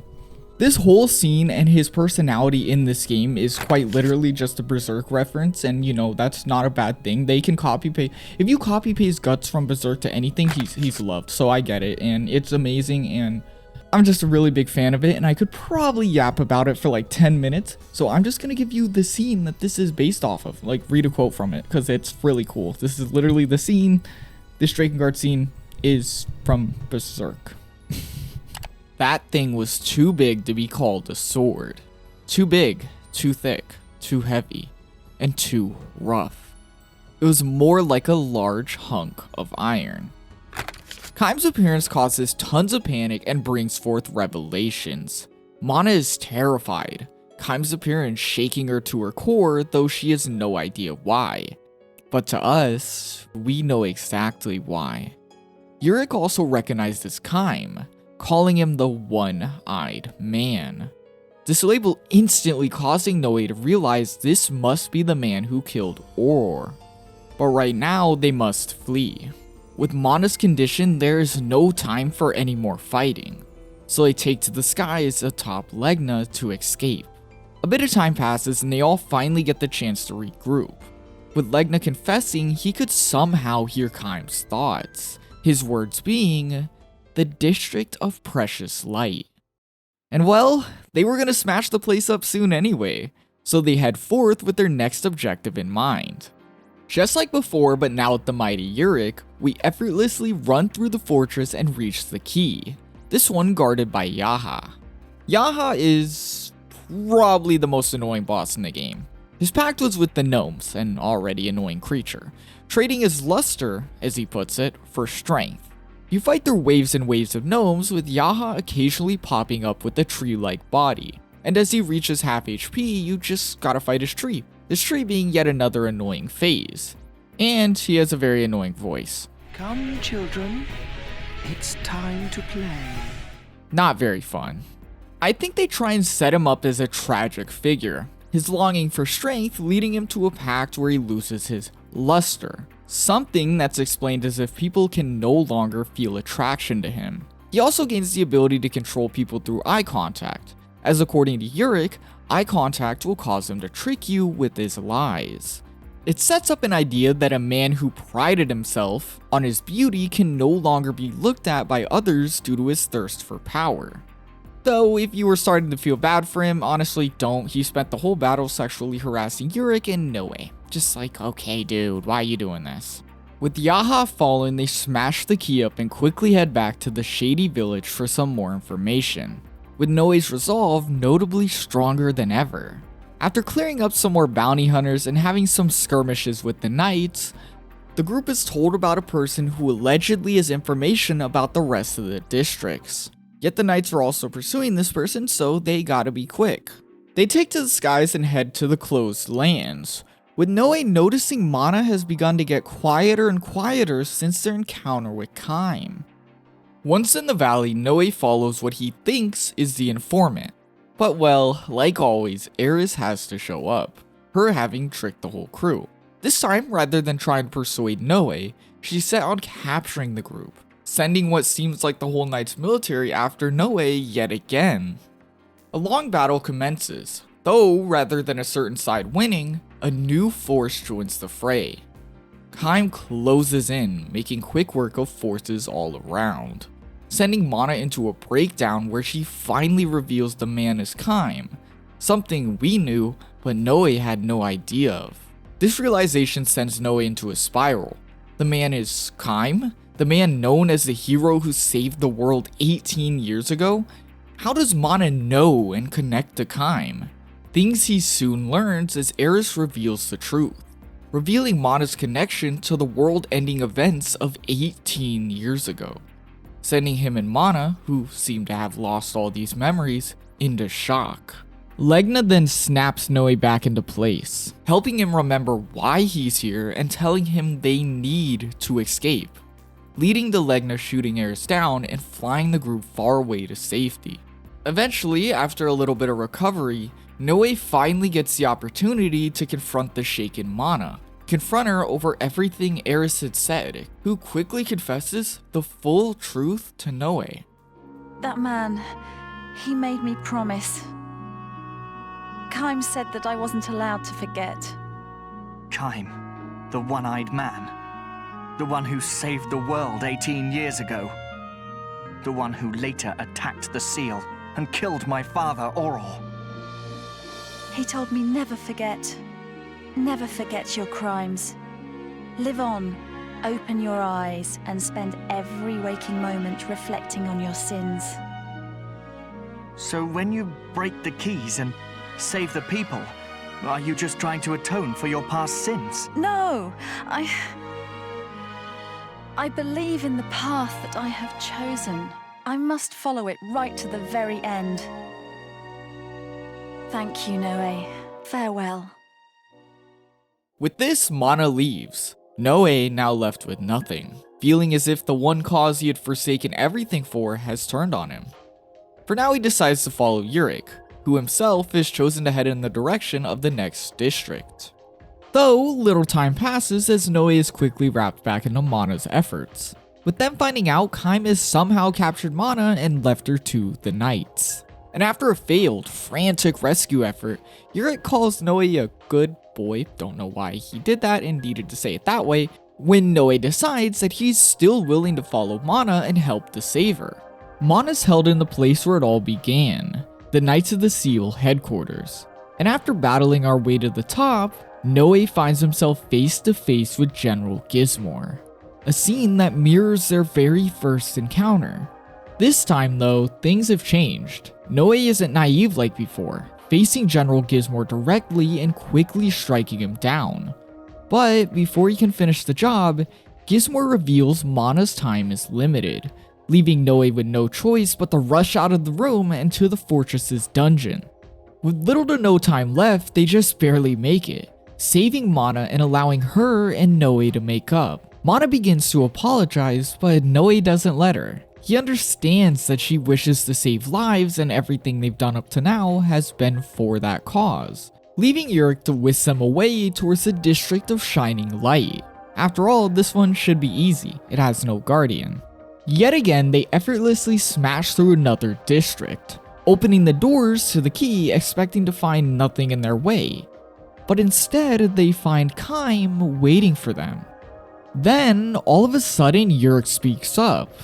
Urick is the one Caim is after, and Urick was also this place's missing guardian all along, as well as finally telling us the truth of the events of 3 years ago. He confesses that when Caim attacked 3 years ago, he lost, but before Caim could finish him off, Horror had saved him, and instead of returning the favor, fighting with him, Urick ran, making a pact with the Reaper in an effort to survive, granting him a lifetime of pain-filled immortality.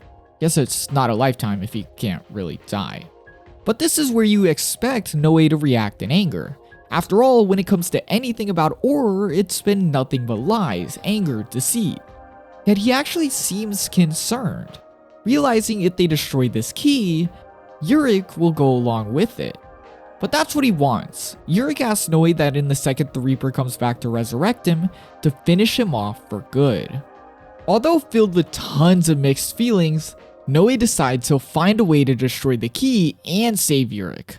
This launching us into the fight we've all been waiting for, and it's just as good as we expected it to be. This Caim fight is incredible. Not only is it insanely difficult, as you would hope Caim is, the savior of the world 18 years ago, but Caim even has his OG moveset, mimicking all the stuff you could do with Caim in the first game. It's a really cool choice, making it a really cool fight. Though, this fight makes a few things apparent. First is that Caim is still most definitely in his pact. I mean, he can't talk, which is pretty important when it comes to that. And we have seen scenes of him talking to Angelus in what I assume is her head. This also brings up another question. Why aren't they together? What's going on there? I know she's still presumably the seal, but I get the impression that they're somehow separated, like Caim can't find her or vice versa. I also can't help but wonder why Caim has appeared here. I mean, why at the districts? What is he trying to do? If these are seals, why is he trying to mess with them? I keep these thoughts in mind as we finally finish our clash with Caim. And as it seems we've ruled over the thought to be invincible hero, he quickly rises, readying himself for a surprise attack.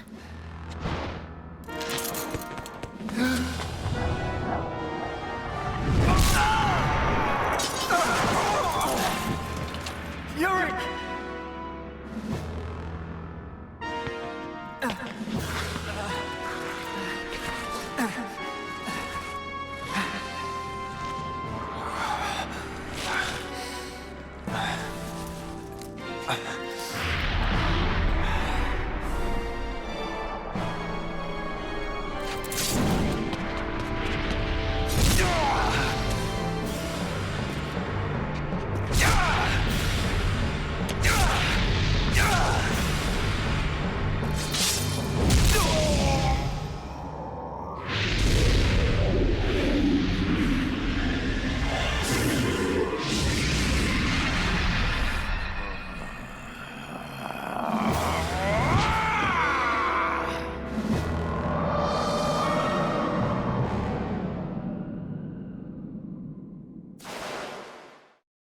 In the end, Caim finished the Reaper for Noe, but that means Urick is now actually dying in Noe's arms.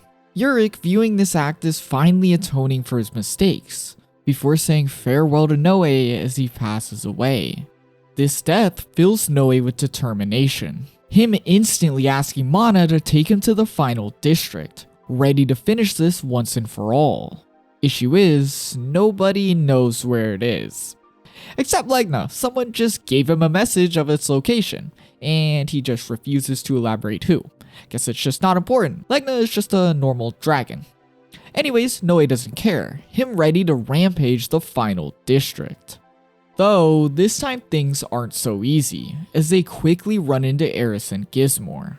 Like many times before, Eris attempts to change Noe's mind, but Gizmor, fueled by hate and knowing Noe just won't listen, opts to fight him once again.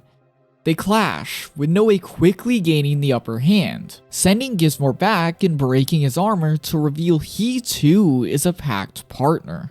Him trading his body for strength and snake arms.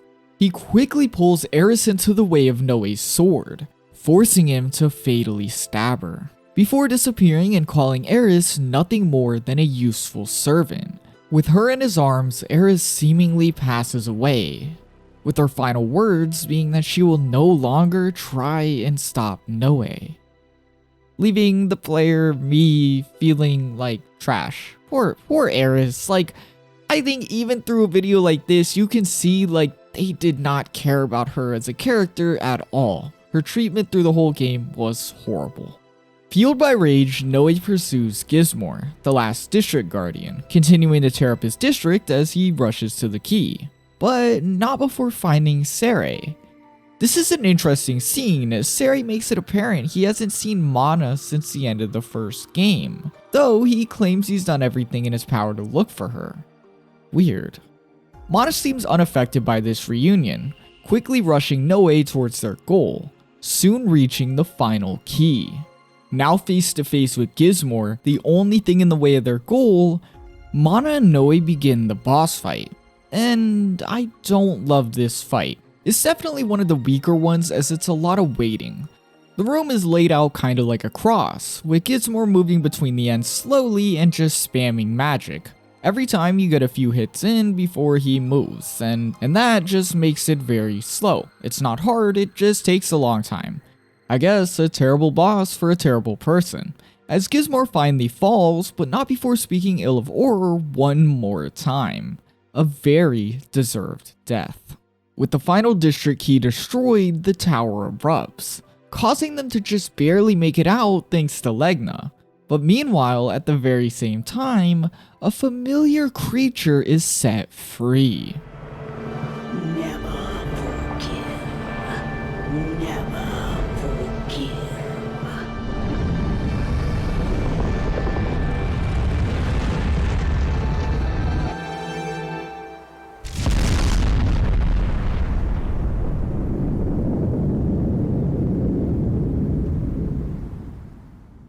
Angelus being free means one thing and one thing only, something Sere quickly explains.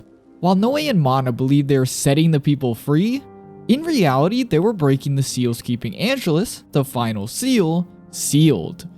Meaning Mana has unknowingly repeated her same exact crime as 18 years ago. This breaks Mana, but not Noe, as his everlasting determination tells him he can somehow fight Angelus, stop her, and save the world from ending, and so he quickly hops onto Legna, ready to save the world. But as we head toward the final act, I really need to speak on a big issue that has really been bothering me. To open this next section, I want you to remember that really epic scene from earlier. You know where Noe transformed into that weird blue thing, a cool transformation, and he cut Gizmor's arm clean off. You know, they animated it, falling to the ground, give it sound effects, everything. They went through effort to do that. So, why does Gizmor just have that arm for the rest of the game? What happened there? Yeah, this is just one example of the plot things that just go unexplained in this game. And while it's a picky example as it doesn't really affect anything, think about this one. Why do we learn nothing of what happened to Mana after Drakengard 1? You'd imagine she'd be on the CIA's most wanted list after trying to end the world, but I guess she just walked free and managed to disappear. Even Sari didn't know, and apparently he checked the whole world. Just a weird choice that even a small line of dialogue could have solved. Though, I think the biggest, most alarming plot hole is that poison fog. We continuously heard that once the district's key is broken, the area will be covered in poison fog. Hence the keys and the guardians protecting said keys. Why did we just never see this? We crushed 5 whole districts and were never given a reason why we don't see the fog or why they seemingly lied about it. It's just like it was forgotten. I think the honest truth is that it was probably something like, oh, it was to protect people from the truth. The poison was a lie to protect the truth that it's actually protecting a dragon, which is a lot more scary sounding, but like both are ending the world. But like, why not just have someone confess that to us? Gizmore or Sari are perfect candidates, both people who had to have known the fog wasn't real. Just give me one line of them telling me this, the player, that it was a lie rather than making me think about all this. Because now I'm probably wasting time when it's actually just a forgotten issue, like a lot of the other things that are forgotten. Anyways, this is probably useless. Let's just get back to the stuff, yeah. We begin to chase down Angelus, who has began covering the world in her flames. Her going crazy, seemingly looking for something. Could it be Caim? We engage in battle, but due to her strength and speed, she's able to quickly get away. Though, this fight causes Legna to evolve yet again. And he kinda looks familiar. We also hear some of Angelus's thoughts. Her saying she meant to be the seal for someone that she's forgotten. This making her feel betrayed. Legna also begins to hear human thoughts, someone attempting to call Angelus. And now that confirms it. It has to be Caim. Though, there's no time to waste as we charge after Angelus, following her to a familiar fortress. And after cleaving through enemies, we find ourselves in the courtyard with Angelus and Caim, where unbeknownst to Noe, this is the place where they created their pact. Noe tells Caim to stand back, saying that he needs to stop Angelus before it's too late. But Caim's unwillingness to move makes him realize something. Caim was also attacking the districts to free this dragon, to break the seal. But still, for what purpose? Hearing this causes Angelus to rage, sending both of them back, but Caim jumps in to protect Noe. Very confusing. But this will have to wait as Angelus has flown off to complete her rampage, Noe and Legna needing to stop her. This begins the most Drakengard feeling boss fight yet, dragon versus dragon with the blaze of hellfire. It also strangely plays out like the Black Dragon battles from the first game, with Angelus being insanely fast, leaving you to rely on lock-on shots for most of the battle. Legna also begins to act a bit strange, not resembling his normal self at all. Rather, his whole demeanor has become far more aggressive since destroying the districts. Like he is urging Noe to act for him rather than letting Noe make his own choices. He also begins to continuously insist that Noe should kill Angelus. Noe is not convinced at all until Legna apparently hears Caim's voice, him saying death would be fitting for him and Angelus, causing Noe to agree and realize Caim has just been fighting to see his partner. The battle ends with Angelus remembering Caim and returning to the ground, back to the place where they made their pact, and the place where the two of them shall say goodbye, beginning the game's most beautiful scene.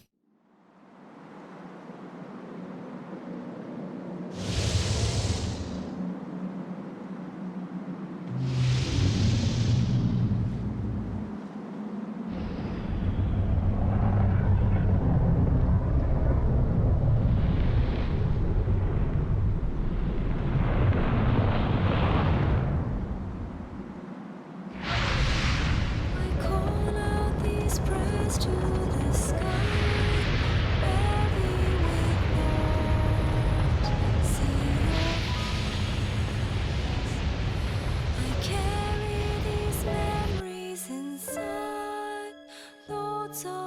soul, colored by love. See me grow wings and fly high. Passions will die down below. I burn in the basin of fire. Watchers look on as they dance in the merciless sky. Watching me, watching you. Is it over, Caim?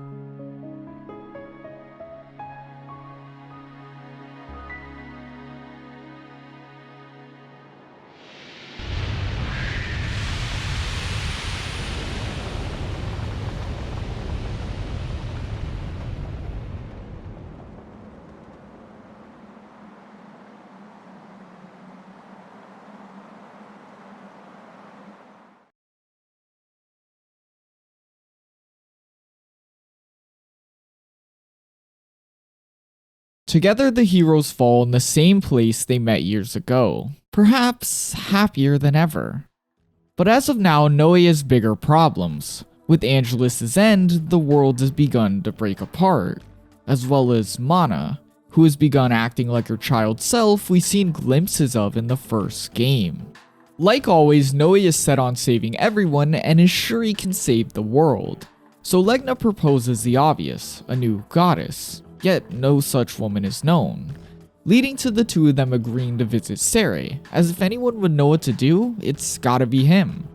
But once there, it's clear Sere has disappeared, as well as things have begun to fall apart.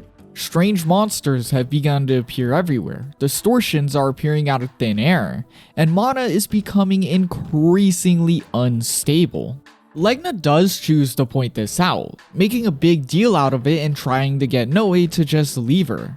But Noe wants to save everyone, something he's said tens of times by now, and insists that they will make it, which makes Legna really angry, him continuing to act weirder and weirder. Legna then brings us to the Holy Dragon's ancient tomb, the dragon's castle which has uncovered itself in all the distortions the seal has brought. Noe is somewhat uncertain of this building, though out of trust for Legna, he chooses to follow, hoping that they'll find something that will help them save the world. This launches us into one of my favorite levels of the whole game, where you and Legna move through this tomb as you're essentially told the history of the Drakengard world. We learn that humanity is the creation of the dragons themselves being created by the gods. With Legna following this up with what seems to be the most important thing we'll find here, a prophecy or some type of device that seems to tell the future, I think. He explains it as the Book of Seeds, a device that Legna really believes in, saying it explains that dragonkind will wage a war against the gods with a device called the Bone Casket. Though this Bone Casket needs something to work, the presence of a new breed. Something Legna then reveals to be Noe. This level also confirms something that I've been thinking, that Legna is indeed the Black Dragon from Drakengard 1. Throughout the game, he's been evolving to look more and more like the Black Dragon. I did think it was a coincidence, but with the changing attitude and eagerness to kill Angelus, I was pretty sure it was the case. So for it to actually be true is really cool. I still am wondering how it connects to everything though. As they leave the tomb, they notice a night ship coming their way, and after defending it from some dragons, they expect to find Sere. But instead they find Eris? Eris survived with the help of Sere, with her saying she couldn't have died. She wants to mean something when she dies, but their reunion is quickly pushed out of the way by Mana. Mana up to now has basically been broken, her mind in ruins since the breaking of the seal. But now, all of a sudden, she seems possessed. Possessed by what I can only assume are the Watchers. Noe is then sucked up into Mana's mind, forced to fight the child version of her to rid her of the Watchers. During this battle, we see her reliving the events of the first game, and as Noe forces the Watchers out, he reassures her that she can come back. him basically saving her and ridding her of her weakness. Now, everyone armed with the truth of the world, Eris coming back to life, and them all saving Mana, the group fly towards the Promised Land, the place Eris assures them will be able to save the world. Once there, Legna quickly speaks up, proclaiming that Noe's time has come. The Bone Casket has awoken and is waiting for him. The others look on confused at this, but Legna continues. Humanity's fate means nothing to him. Noe was never a human, rather a new breed, and is now a product of the plan, laid out by the Book of Seeds. This sudden action that's been sprung on him puts Noe at a fork in the road. Does he trust in his humanity? What he's believed himself to be for as long as he could think? Or does he trust Legna, his father figure who's his only family, the one who's been there forever, the one who's been nothing but helpful to him? With a heavy heart, Noe makes his choice, apologizing to Legna before proclaiming himself as a human, effectively betraying Legna. This leaves Legna no choice but force, as he summons his brothers to bring ruin to everything. But Seri finally appears, arriving with an army of golems to back everyone up against the dragon-covered skies. He reveals that the dragons are following their blood history, destroying the world and trying to kill the gods in an effort to rule is just their fate, telling Noe that Legna may have never intended to help humanity at all, rather just use him. Legna then swoops in, dropping the group into a cavern, this cavern housing and revealing the Bone Casket, an object of destruction the gods have left, one that strangely looks just like a seed of resurrection. Legna intends to throw Noe inside to get back at the gods, creating a super soldier from something they left. But this makes Noe realize that he has to fight Legna. There really is no other choice, realizing that no matter how impossible the task seems, he must win. Noe.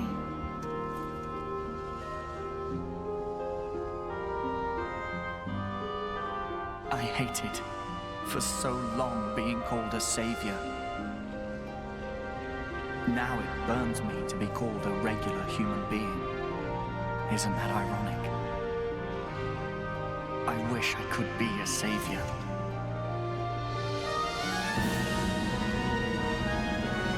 I want to save you.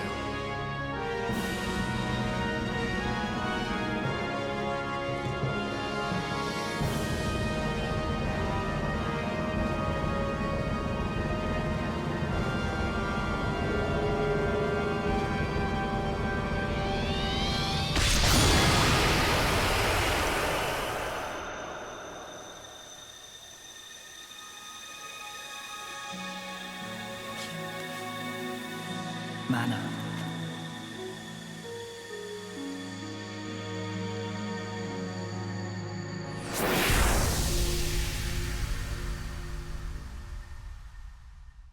Both transformed into new powerful forms, the new breed and the will of holy dragons, Legna and Noe clash as they have a heartbreaking exchange. Legna, you might be a holy dragon, but you're also my father, and I am your son.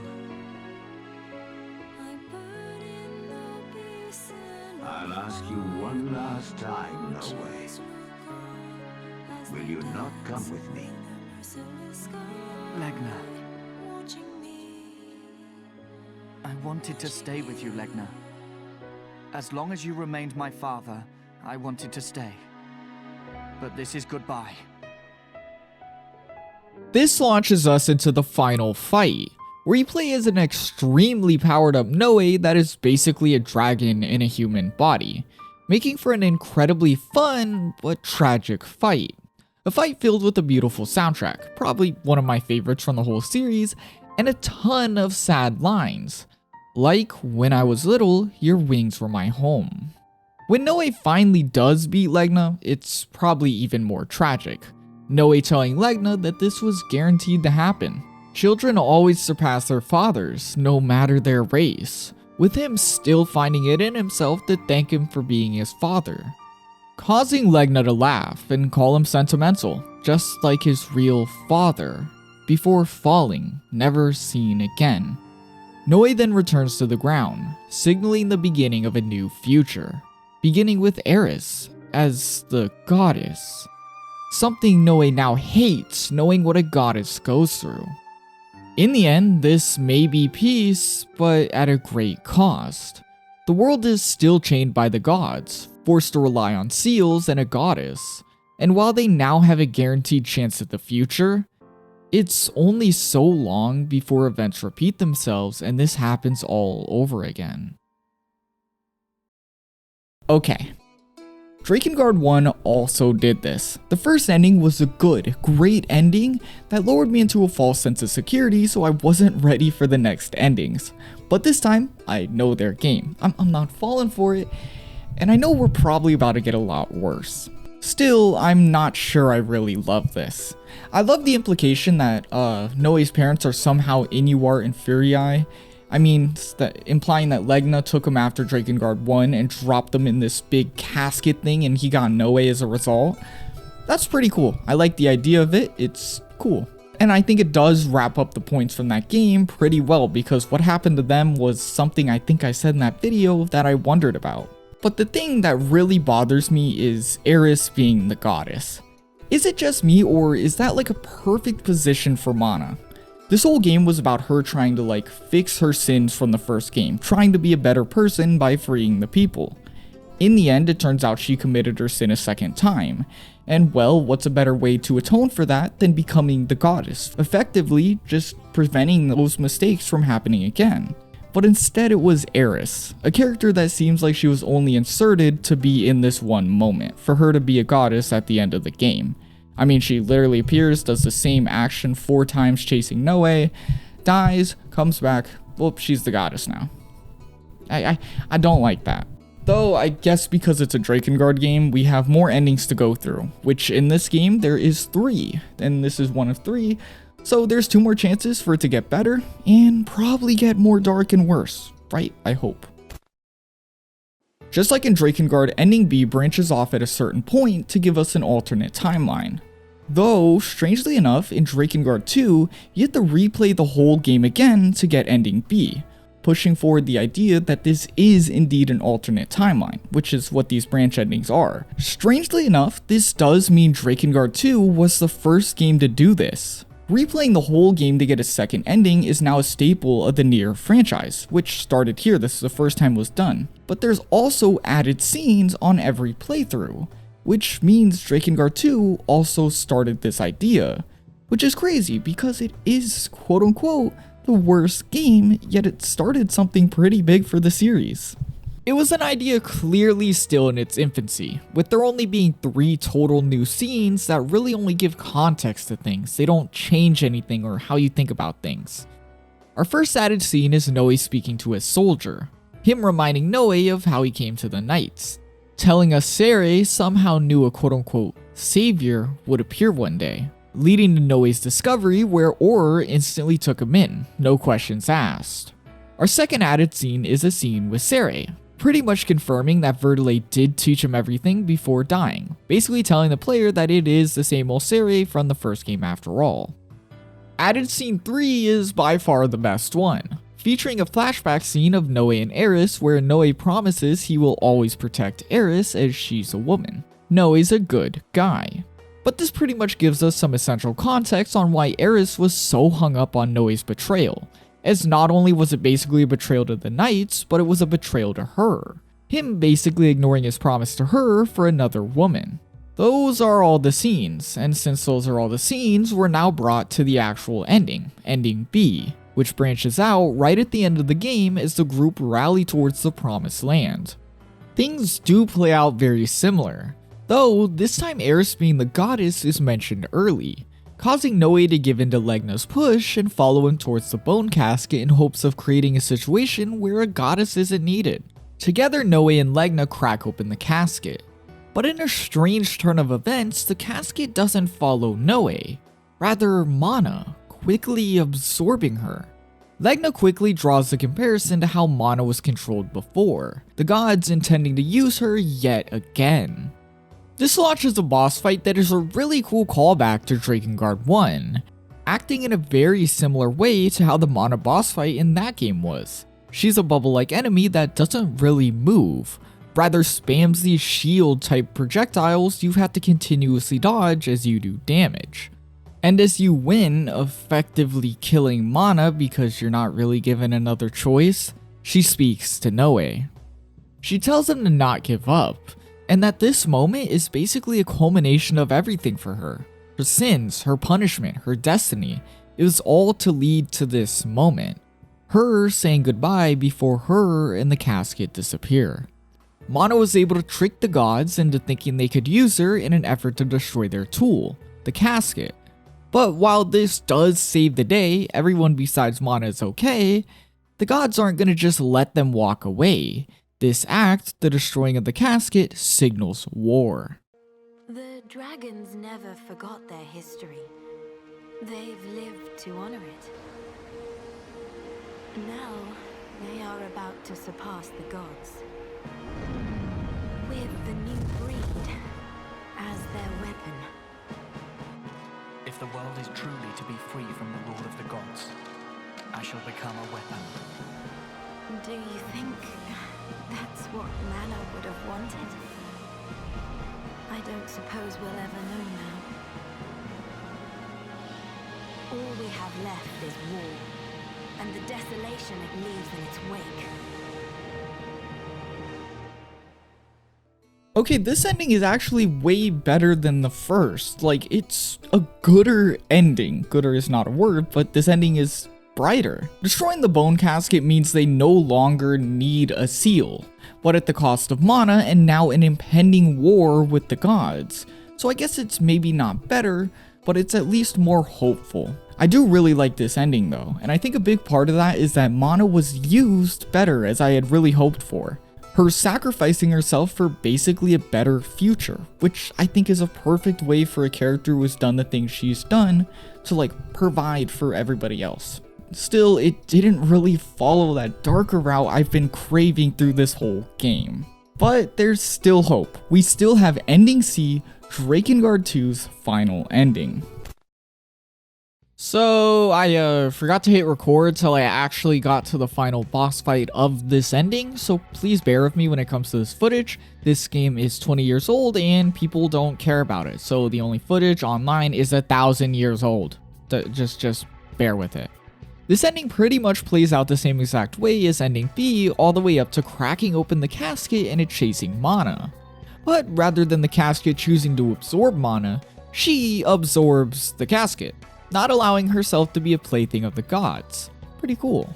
The next part though plays out just like ending A, with the same exact clash between Noe and Legna taking place, ending with Noe deciding to be human just like before. We then get the same scenes of a battle, Sari appearing, and Noe transforming to fight Legna.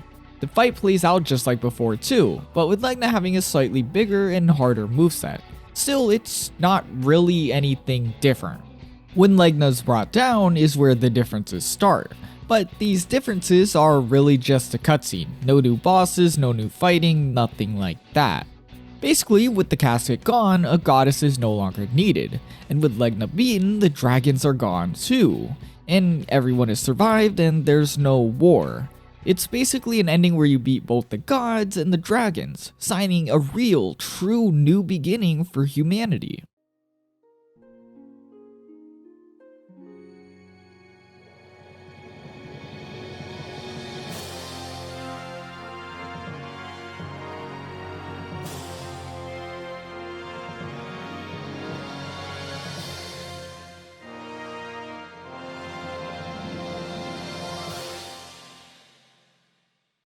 And I guess that's it. I mean, it's good. Obviously, they've chosen to go a completely different route than Drakengard 1, and that this is like the happy ever after ending. It's great. It's everything fixed. Everyone's happy. Nobody died. Well, I guess Legna did, but like, it's not dark. That's missing. Besides that though, they beat the gods, they beat the dragons, there's no more seal, everyone's safe, and best of all, the world didn't end. There's nothing wrong with the great ending, there's nothing wrong with the happy ever after ending. And while I may have preferred a darker ending, it's okay. The The biggest issue with this ending is that it basically changes nothing. This is the ending you have to beat the game not once, not twice, but 3 times to get, and it's basically ending A with 16 more lines of dialogue and a few new still image shots. Overall, this was just a bummer. I think while this obviously is a happy ever after ending, the first 2 endings did a bit more for the game. Ending A was a build up so that ending B worked better. Ending B was nice because it was a good conclusion to a character that needed a better conclusion. Ending C is just ending C. It's boring, they changed basically nothing, and it felt like it reused parts from the first 2. Overall, I am extremely bummed out. That's all I'm going to say because I feel like if I complain more, it's just going to be unneeded, and the next section is all about that, so yeah. With every ending covered, we finally get to return to the labels I gave Drakengard 2 at the beginning of the video. Terrible, worst, black sheep. Are these labels truly worthy of describing Drakengard 2? Yes, they really do. This game, it's not great by any means. I think you just got the impression of that. But a question like that can't be answered so easily as there is a lot of layers here. First, in retrospect, obviously this is the worst game. It's the most out there and different when compared to everything else the series has done since this game. But if the series had continued in the direction of Drakengard 2, I'm sure we would say the same thing about 1. But obviously, that didn't happen. What had happened was, rather than the next game being a Drakengard 2 follow-up, NieR and Drakengard 3 pretty much completely disregarded its existence, putting it in like a 3v1 situation and, well, it didn't win that one. Though, I don't think everything in this game is as terrible as people say.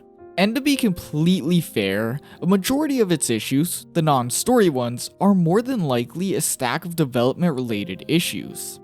Drakengard 1 had a long, documented history of development issues, leading me to think that while not much is available, Drakengard 2 probably sadly went down that same route, the small bits we do know supporting that. The gameplay being a bit clunky, scenes seemingly being cut off or not existing, the graphics not being very good, not strong at points, all are things that seem affected, but are all things that are minuscule, things that don't really affect too much when it comes to how the game left me feeling.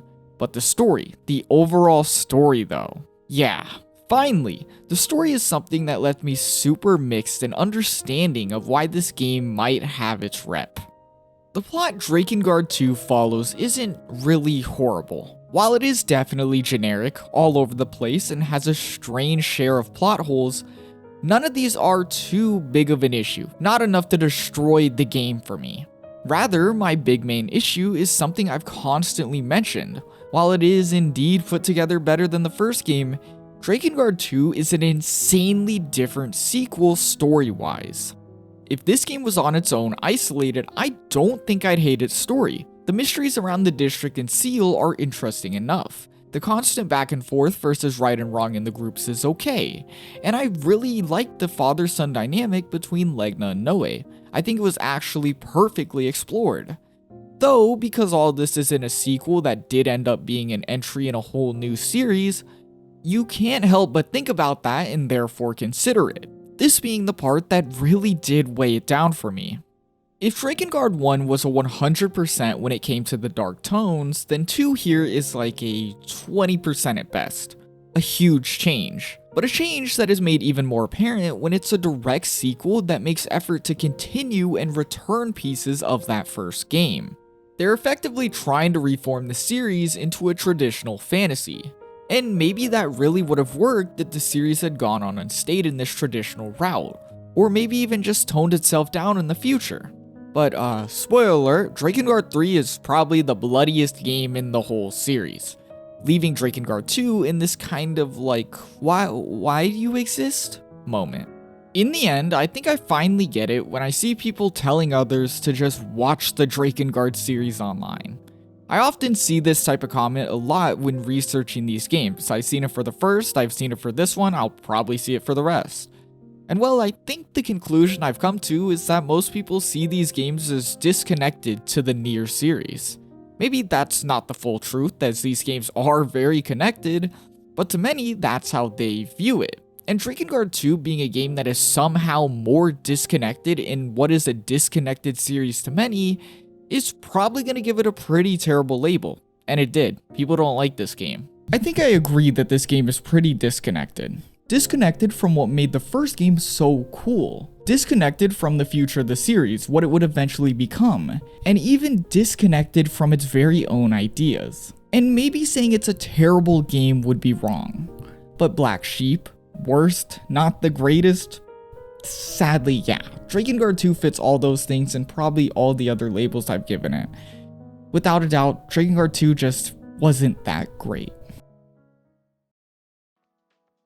And while you probably thought that was all, there's one more question I want to tackle with this game. This one probably being the most essential question to these line of NieR Drakengard videos as a whole.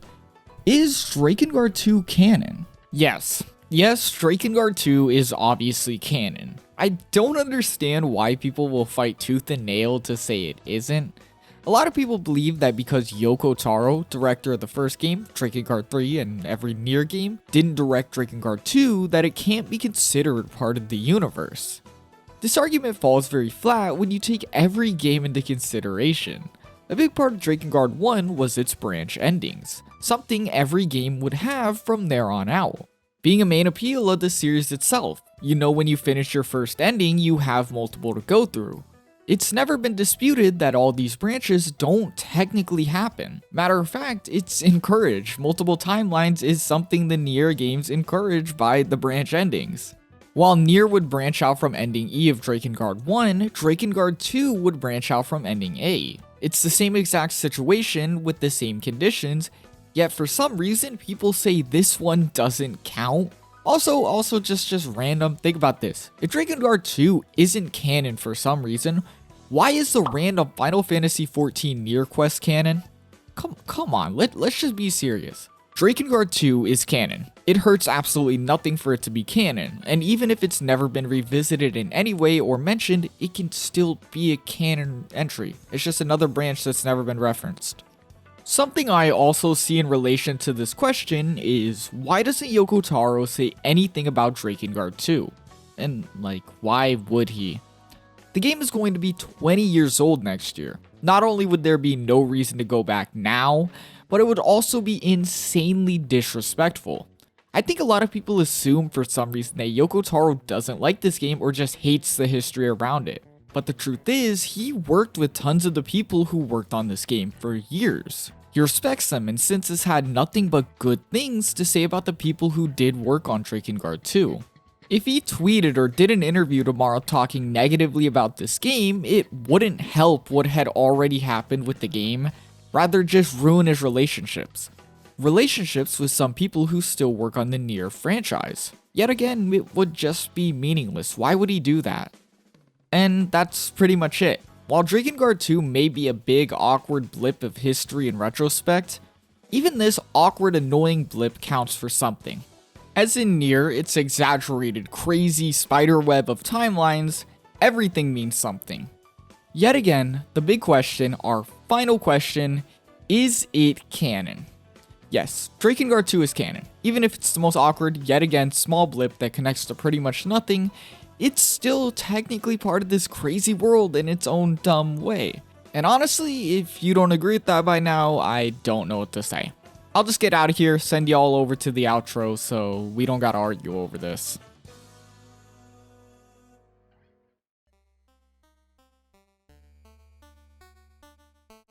And that's Drakengard 2. Probably the only game in this whole series that I'm going to make that I will be this negative about. Because, well, this game wasn't great and Drakengard 3 is next, marking the beginning of the games I know I have played and I will enjoy. And spoiler alert, that game's really good and it's really fun and really silly, so it's definitely going to be a good video. Drakengard 3 is quite possibly the most gruesome but weirdest game I've ever played.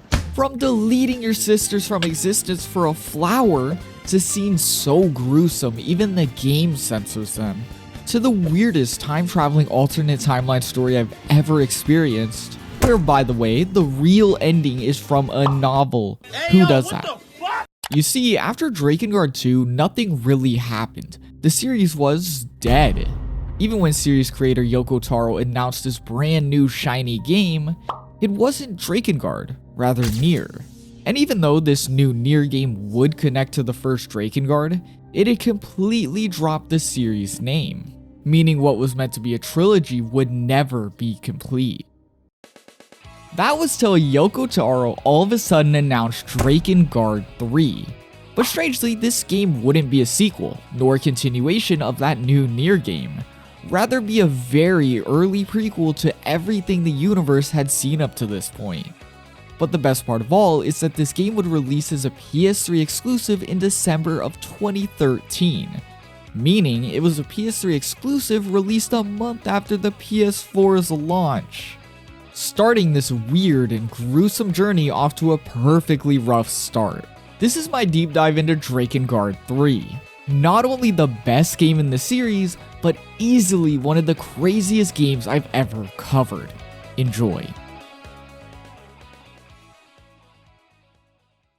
as a result, mankind enjoyed an age of sweet reverie, basking in the newfound light and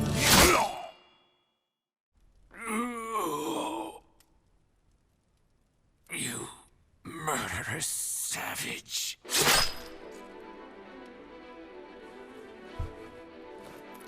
Savage? I think you mean intoner. Intoners, mythical godlike beings who possess magical abilities, most notably their songs which they use to bring all of mankind together. And the first intoner, Zero, wants to kill them all. We open to her blazing across the battlefield, leaving nothing but blood behind her. And when she seems cornered, she calls for Michael, revealing an unstoppable dragon at her side. He helps her push through the enemies so she can save her strength for the big battle against the intoners. Or should I say, her sisters. Well, offspring, but they call them sisters. Zero was the very original intoner and the rest came from her. And for this reason, Zero finds that it's her responsibility to remove them from the world. But as of right now, we have no idea what would drive Zero to do this. But well, let's meet the sisters. Pushing her way to the cathedral, Zero finds herself face to face with all 5 of her sisters. The noble 1, the cheerful 2, the quiet 3, the graceful 4, and the slutty 5. And with that, the 5 sisters are face to face with Zero, understanding what she intends to do. They launch a 5-on-1 assault against the original intoner, but Zero is easily able to push them back, proving herself as the older sister, her now having beaten everyone besides 1. 1 then quietly walks forward and puts her hand to the sky, summoning Gabriel, revealing that she too has a dragon, but no, not no ordinary dragon. 1 has ruthlessly experimented on her dragon to create something strong enough to drive off Zero. 1's gamble is proven effective when Gabriel easily pushes Zero back and tears through one of her limbs. But to Zero, an arm is nothing. She's on a mission, and so she quickly calls upon Michael, ordering him to fire back. Realizing Zero's almighty dragon's strength, the sisters step up, revealing their divine powers of song to push Michael's blast back. Gabriel then readies a far stronger shot, allowing him just enough time to fire upon Zero and Michael, winning them the battle and killing the Michael Zero knows in the process. She fled. You truly thought to kill the intoners? Silly girl.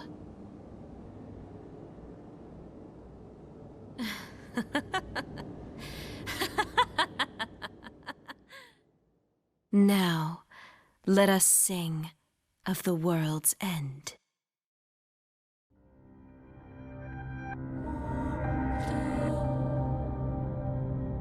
No, don't. Please, don't leave me. Michael! Damn nightmares. A year later after the battle, we return to Zero, a weaker and grief-filled Zero, now fitted with a robotic arm to replace the one she lost. as well as a strange new addition to her look. Did you notice that? Yeah.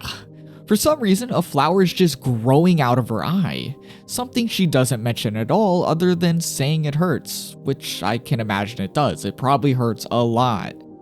Though this doesn't mean things are over. Time may have passed and she isn't as close to where she was a year ago, but Zero is as healed as she'll ever be and is ready to try again, filled with more determination than ever to kill her sisters, which sounds so messed up. Our journey begins when she hears a ruckus outside, opening the door to reveal a silly dragon rolling around in the mud. And as you can tell, she is very upset. Knock it off! How many times have I told you? Don't roll around in the fucking mud! And to make it even better, the dragon pisses himself. I said it was weird in the intro, okay? This is, well, actually, it might be over. Anyway, he's on one of my sides, okay? It's Mikhail. This is Mikhail, Zero's new but kinda old dragon friend, as he's meant to be the reincarnation of Michael, however that works in this world. But if I'm going to be honest, I think Mikhail is the best part of this whole game. Not only does he contribute to some of the best scenes in the whole entire game, trust me, but he's one of the funniest characters in like anything I've ever played. And even off first impressions, you can tell that this dragon is pretty much the complete opposite of Zero. Zero herself loves killing, she loves being mean, and she loves being nasty, while Mikhail is like the kindest character in the game. He's silly, and he is constantly asking Zero, why does she do the things she does? This behavior that is considered odd by Zero results in her not ever calling him Mikhail, rather Dummy. Dummy? He is literally just quite dumb, hence the nickname, so it honestly does make sense and I get why she would call him that. But with this silly dragon at our side, we get tons of super funny, hilarious interactions throughout the whole game, which becomes not only a thing between them, but with every character we get, as the dialogue and the voice actors in this game is it's really good. So just expect a bunch of clips like this throughout the game. And well, here's our first one. This one's perfect. I don't think you should kill your sisters. Oh, yeah? Yeah. If there's a problem, you should just talk it out. Is there no way you and your sisters can get along? No way at all? No. I can't take this anymore. Or bring you hate. No. But moving on, our big goal is to kill Zero's youngest sister, 5, and then work our way down till we kill all of our sisters. Most stable big sister ever.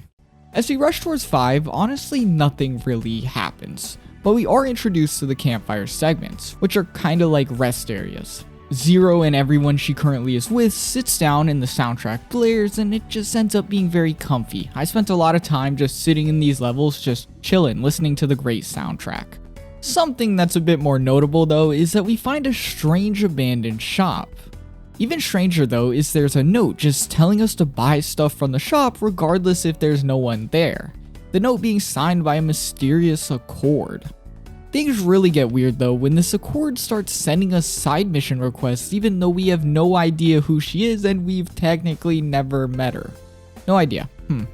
I guess we get stuff from her if we do her side quests, and yeah, it works out, so I guess I can't complain. Enough with the shenanigans though, we do finally reach 5.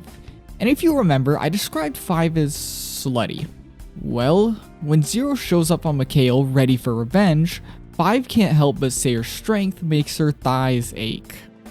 But, well, Zero couldn't wish to have that strength anymore, as her old partner Michael, the greatest of all dragons, is dead.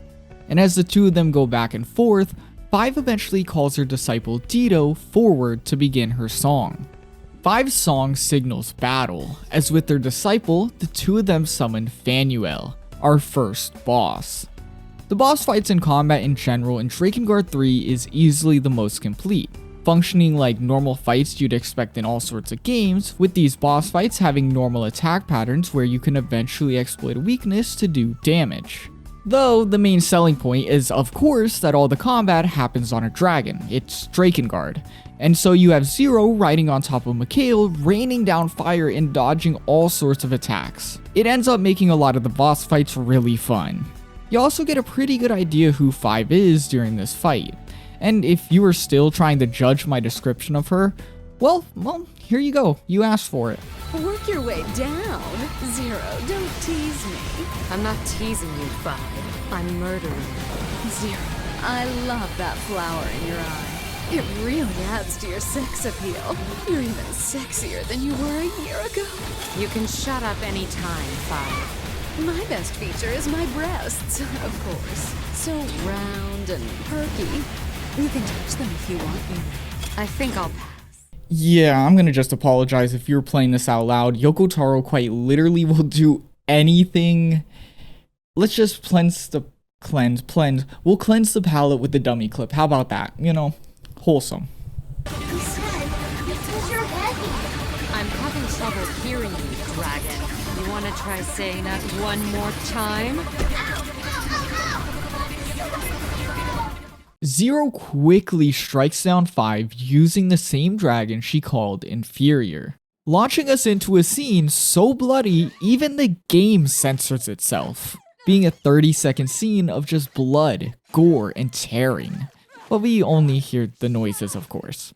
Eventually we do see Zero standing over a disemboweled 5, and as she turns away sure that the job is done, 5 rises, removes the sword from her body, and starts to sing a final song, ready to begin the fight again.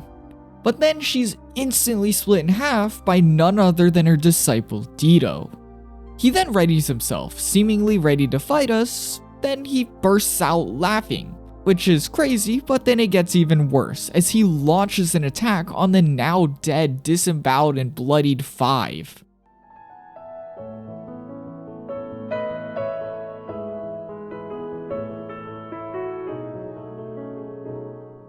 You're no intoner now. You're nothing. You're just a big sack of meat. Yeah, this is one of the reasons why I said this game was really gruesome, but also had to throw weird in there, because some of these choices are so messed up, but they're like weird and funny in a way. It's so strange. Though I definitely have to say it's an intentional choice, and I love it. Oh, and you know, since we're just finally getting to see it, I'm gonna warn you, both these things, the strangeness, the weirdness, the violence, all of those, that's more than 2 things, they get a lot worse. Dido continues his crusade, but ends as he somehow forgot 5's name, and with that he just joins us, becoming Zero's first disciple of this journey. Some time then passes, and when we next check in on Zero, she's dreaming. Zero dreams of her old companion Michael, perhaps being reminded of their time traveling as her new group grows larger, before being quickly awoken, revealing the group to be closing in on the next sister, 4. But yeah, yet again we're joined by Dido, 5's former disciple, and well, I should probably explain what even is a disciple.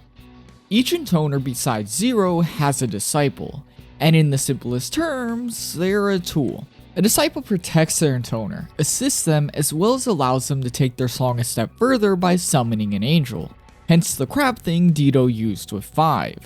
But their biggest duty, something you're probably not surprised to hear at this point, is to take care of the intoner's sex drive, as every intoner is really eager to do anything that moves. In Dido's case, since he's super sadistic and violent, it's basically what he lives for, he hated being bossed around by 5 as some sort of bedroom toy, hence his hate for her, as well as his eagerness to serve Zero, someone who is pretty violent. Anyways, the growing group continue their trek towards 4, meaning more silly quotes now with Dido, like him calling Zero a grandma. But this time the most alarming thing isn't these quotes, rather when they encounter a Cerberus. During the battle, Zero's arm is cut off, and while you would expect this to be fatal considering she's already lost one, she begins to regenerate it, but not in a normal way. All of a sudden, the flower in her eyes sprouts to a size far bigger than her, slowly birthing a good as new Zero completely covered in blood. a scene that can only be described as disturbing. As the others look on speechless, Zero mutters a single phrase. This can't end till all of them are dead. And so we continue forwards towards 4, but our next scene is the complete opposite of the last, as we come across a bridge and a barricade that Mikhail needs to destroy, meaning this is the perfect chance for him to prove himself to Zero and not be a dummy.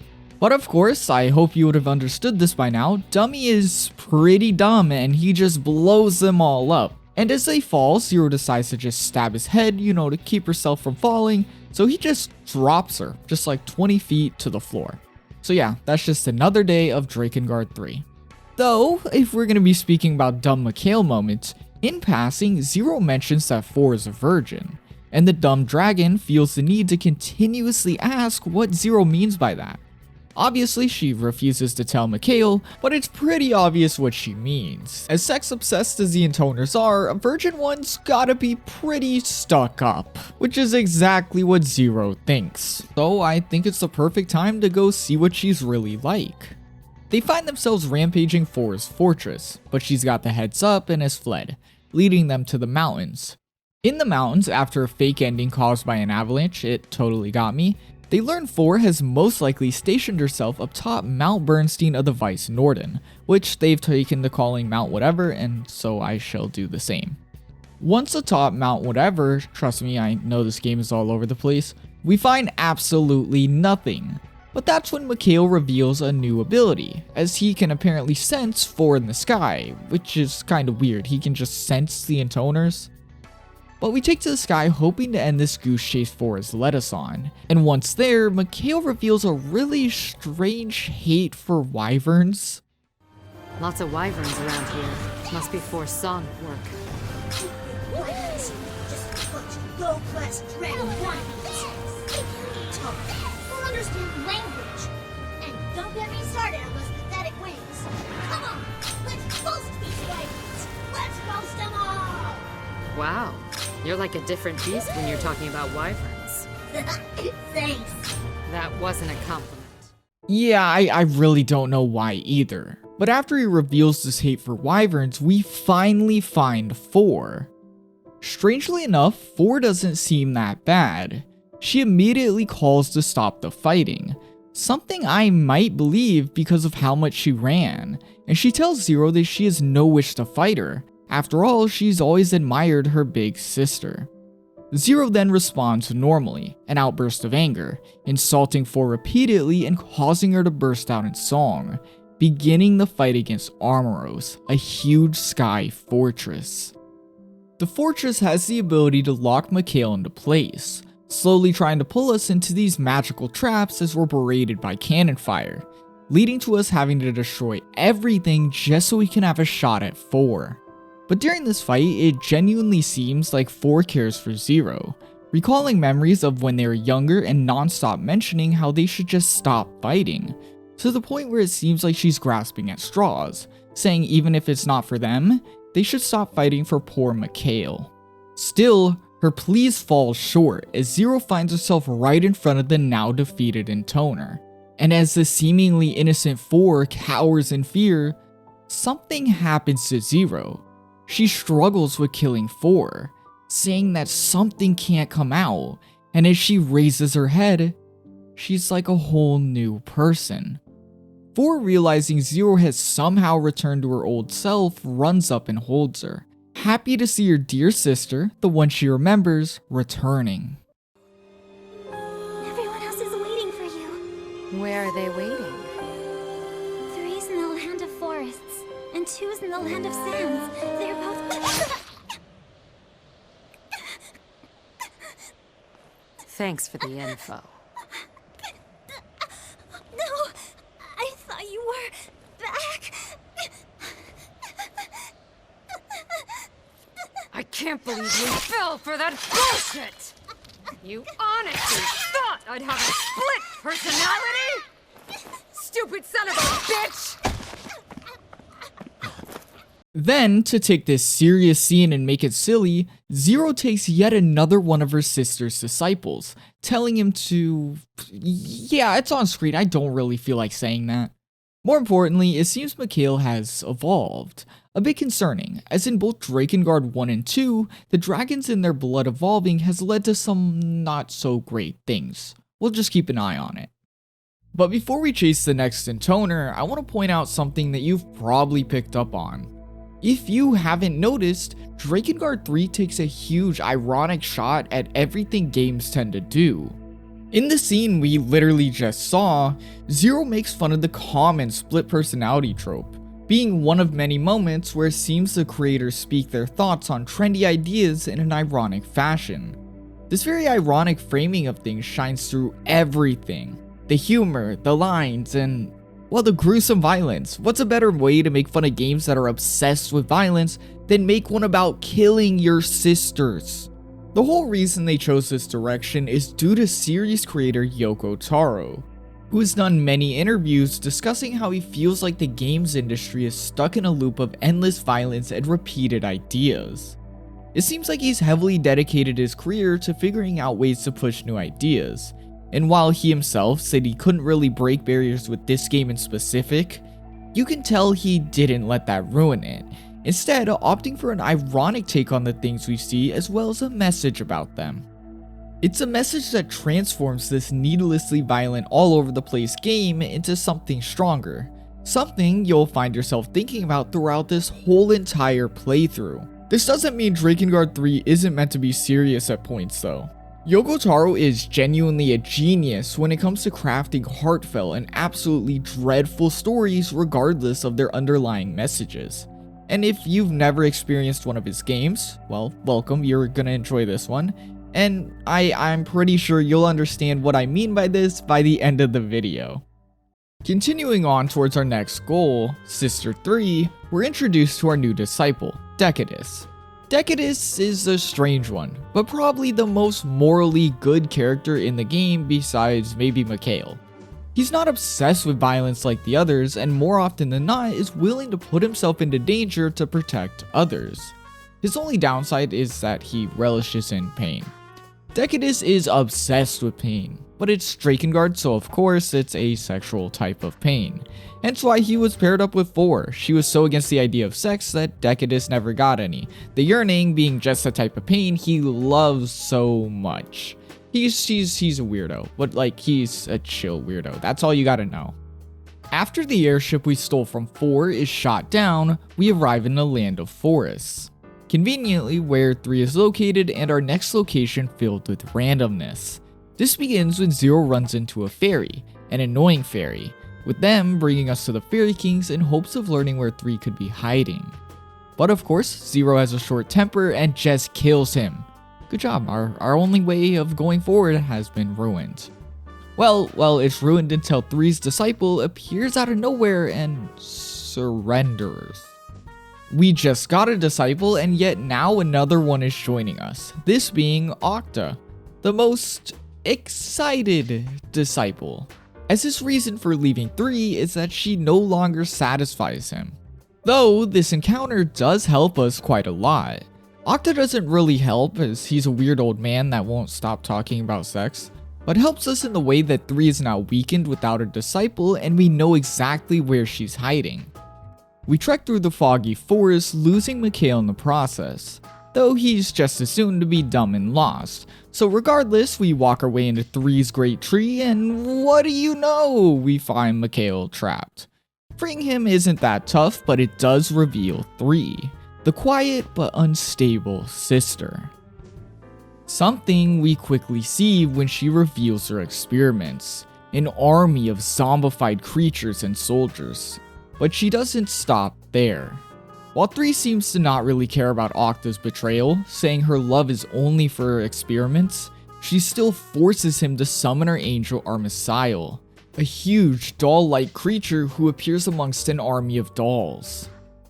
Zero hops on Mikhail and begins to fight the army, and while the battle wages in their favor, Mikhail begins to act a bit strange. He states that the sight of 3 has caused him to feel weird, bothered, and in pain. And while Zero jokes with them, suggesting it must be love, he gets serious, saying this is a real issue before sending a huge doll flying at 3, crushing her. Intoners are strong though, something we've seen with 5, as 3 stands right back up, preparing for round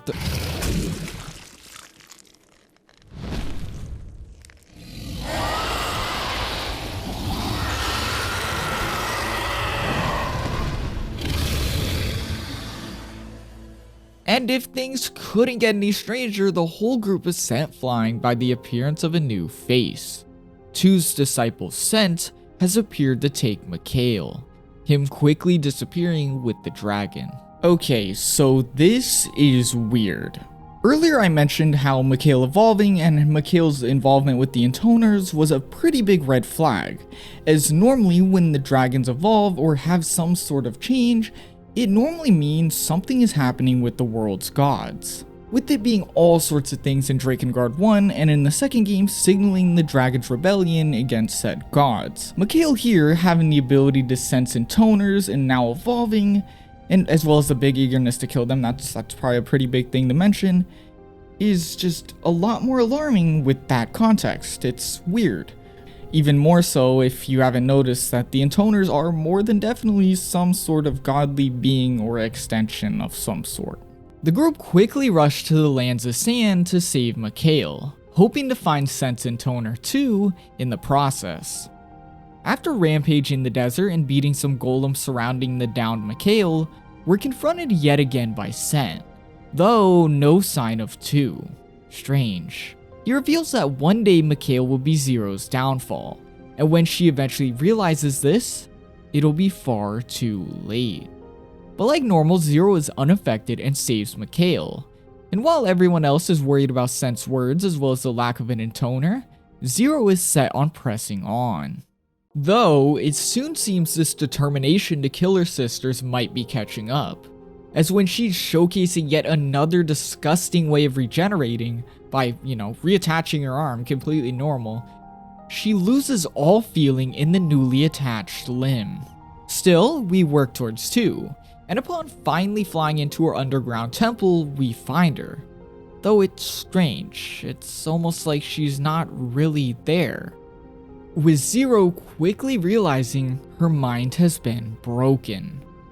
Her insanely loyal disciple Scent has been carrying out everything for her, and therefore he is ready to beat Zero, as even though 2 is a shell of her former self, he refuses to let her go. He then prompts and guides 2 to sing her song, allowing him to summon Egregori, Zero and Mikhail's next challenge. As battle begins, Mikhail asks why 2 has become broken, with Zero explaining that she couldn't withstand the effects of her own song, her now basically being a husk driven by its power. With 2's disciple Scent apparently trying to help Zero by telling her that Mikhail will doom her, as well as 2's appearance in that opening, her being rather cheerful and upbeat compared to everyone else, you come to the conclusion that maybe 2 isn't so bad, especially now more than ever. After all, if her mind is gone, she can't be a threat, can she? But of course, the game gives you little time to think about this as it never mattered, as during the battle, Mikhail evolves yet again and easily destroys everything in his path, with Zero caring more about the evolution than the fact that she just murdered her sister. Scent then walks forward declaring loyalty to Zero, which is surprising considering how much he did for 2. And after asking if he wanted to follow 2 to the grave, he says, "Heavens no, I'm just a big idiot." Of course we've already met this guy, but this is Scent, and like he himself says, he is a pretty big idiot. Compared to every other disciple, he does stand out, as while the others constantly speak on their disgusting desires, Scent is more so focused on himself. I mean this in the way that if he's not constantly talking about himself, he's making up random facts that might seem true, but literally it's just all bullshit to make himself sound smarter. Well, another Intoner down and another disciple collected. One more to go. Literally 1 is the last one to go. Anyways, before we head out, Zero walks up to Mikhail for yet another dummy moment. After all, it's been a bit. Though this one is a bit sad. Mikhail realizes there's one more sister left, meaning this long journey they've been on is nearly over, but won't be complete until one final kill, leading to him confessing something heartbreaking to Zero. So I guess you're gonna kill her now, huh? You got a problem with that? It's just that we've killed a lot of people now, you know? And? Well, when I try to sleep, sometimes I can still hear them screaming. Do you, Zero? Do you hear them scream? No, I don't. Wow, Zero. You sure are strong. This really made me stop and think. Mikhail is the most normal one here despite being a scary, demonic type dragon. Even then, him having a hard time dealing with his actions is something I can expect. I honestly don't even want to think about how he's feeling. This is tough. But even then, this lighthearted, regretful, response to their actions is a really weird thing to see in this game. Then he says his last line about Zero, how she's strong. And this made me realize the game really isn't giving me an opportunity to stop and think about Zero as a whole. She's a very different main character than the first two Drakengard games. Drakengard 1 had Caim, the silent, unstable type of hero who saved the world, and Drakengard 2 had Noe, the kind, lighthearted savior that was a great contrast to Caim. But Drakengard 3 has Zero, who does have a bit of each of them in her, well, more Caim than anything, but even then, I can only describe her as the antagonist of her story, compared to them two who were heroes. We see everything from her perspective, and while that doesn't mean it's automatically a good thing we're doing, it lures you to the idea that this must make sense in some way. After all, as a person, you naturally want to doubt the violence is for nothing. Yet, isn't it weird that reason has yet to appear? Mikhail's words reminded me that what we're doing might as well be meaningless right now. People see the Intoners as gods, things to look up to, yet Zero has decided to take all of that away in a frenzy of bloodshed. A bloodshed that affects everything, even Mikhail, a fierce and strong dragon. The choice to not give us a real reason definitely falls back on the game's big meaning, that people tend to blindly follow these violent stories without so much as a thought about them. And right here, it's almost like they're making fun of us for falling into that same trap. And while obviously we can only hope that we'll eventually get a big explanation and some insight on why we're doing what we're doing, for now it's kinda like, shouldn't you be feeling like Mikhail? But no, obviously we don't. Anyways, we must continue on. But the group begin the descent into the cathedral city, a place one has basically claimed as their own head of the world.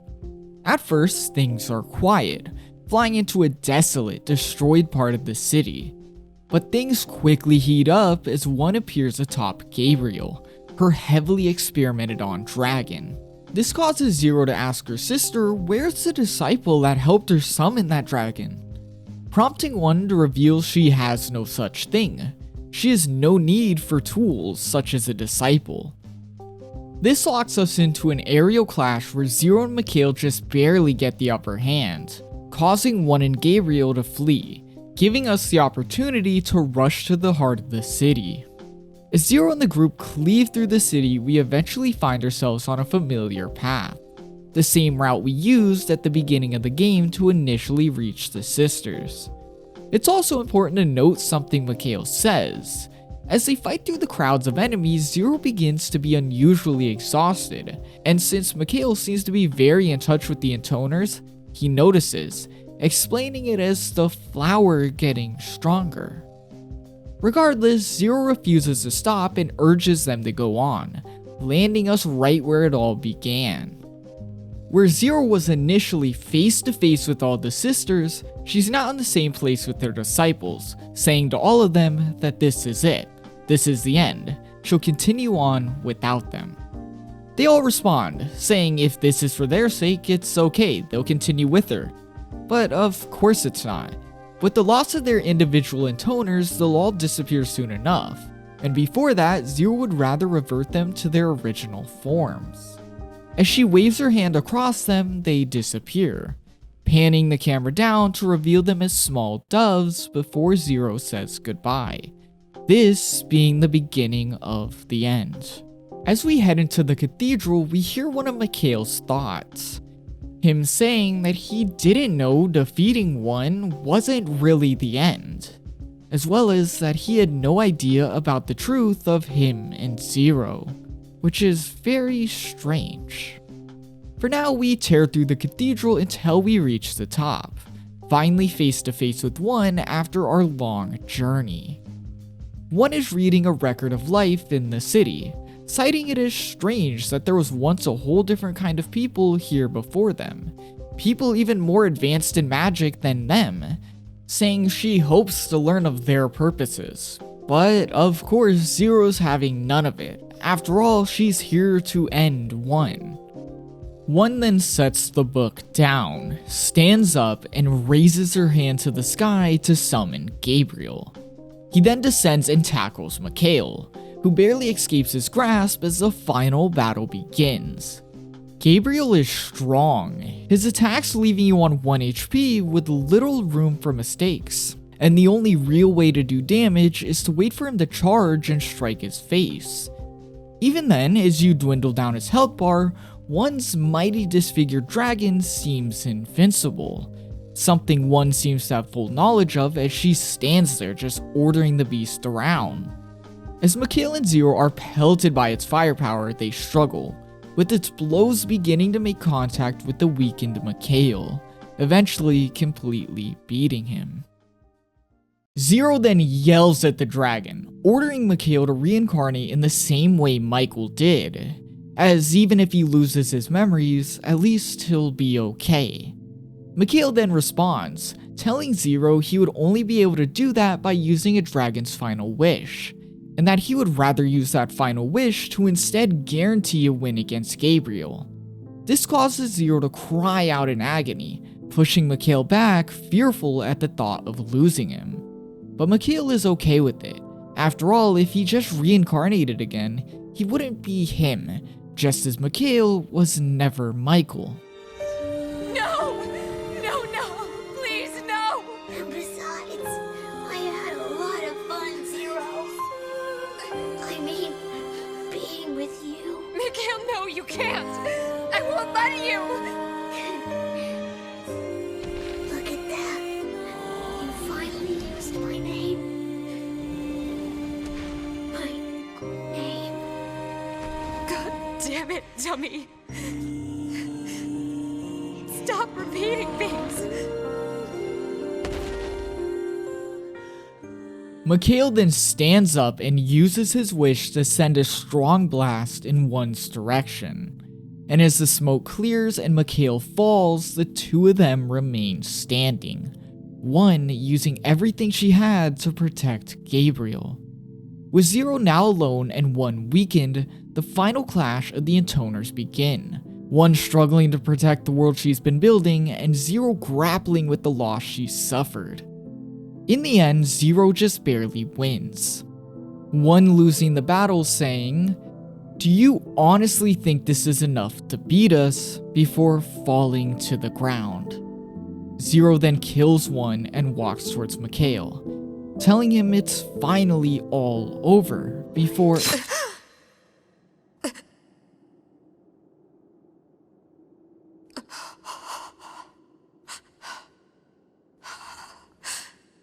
Zero is stabbed by a One lookalike, revealing himself to be Brother One, created by One in the same way Zero created her 5 sisters. His purpose was to kill Zero in the instance One failed, using a weapon made from a dragon's fang in order to stop her regenerative powers. The only way to kill an intoner. Brother One then calls her a murderer, saying she is no one to blame but herself for this moment. But Zero responds saying that she doesn't blame anyone. Her goal was to kill all of the intoners, including herself, before remarking that it's all over as she chooses to die next to Mikhail. With her death, Brother One realizes his goal is now complete and begins to celebrate. But upon looking at his sister's corpse, he asks, how is he meant to live in a world without the Intoner's protection? And then the credits begin to roll. But, well, you see how long this video is. Of course there's a post-credit scene, and we have a lot more. So first, let's look at this scene.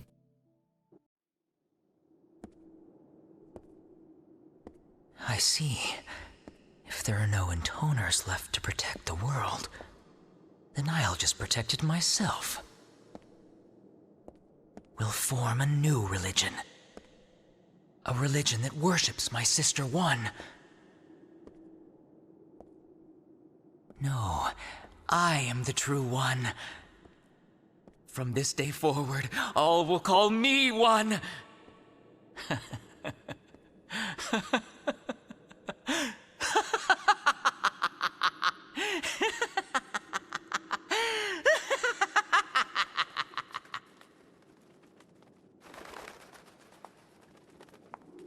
I should have known this branch would also end like this. Seems like we should have taken a different branch somewhere along the way.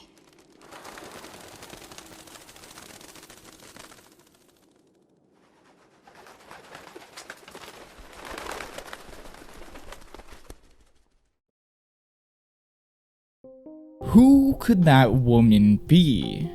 Well, while we won't get a name for a long time, she will begin to appear as we head into the next few endings. And, well, yeah, I just said it, this game has multiple endings, hence the video length it wasn't going to be just that, Drakengard 3 having 5.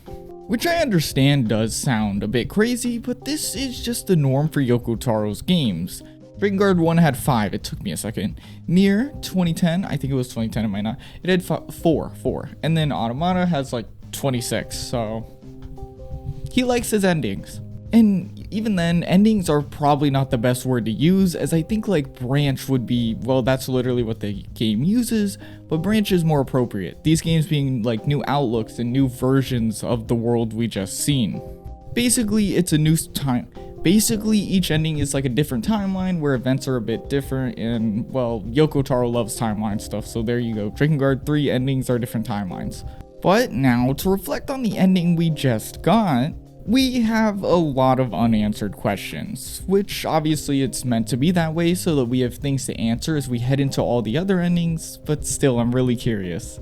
Still, I personally really like this ending. The sudden change from the game being overly comedic, overly dramatic, just silly, to being it dark and just disparaging and uncomfortable is honestly what I've come to expect. And while it was seemingly inflicted upon Zero when you would have led this whole thing up to expecting her to do all the damage, it kinda worked out in the end, but not without its like share of bizarre twists and moments, which is just that's Drakengard in a nutshell.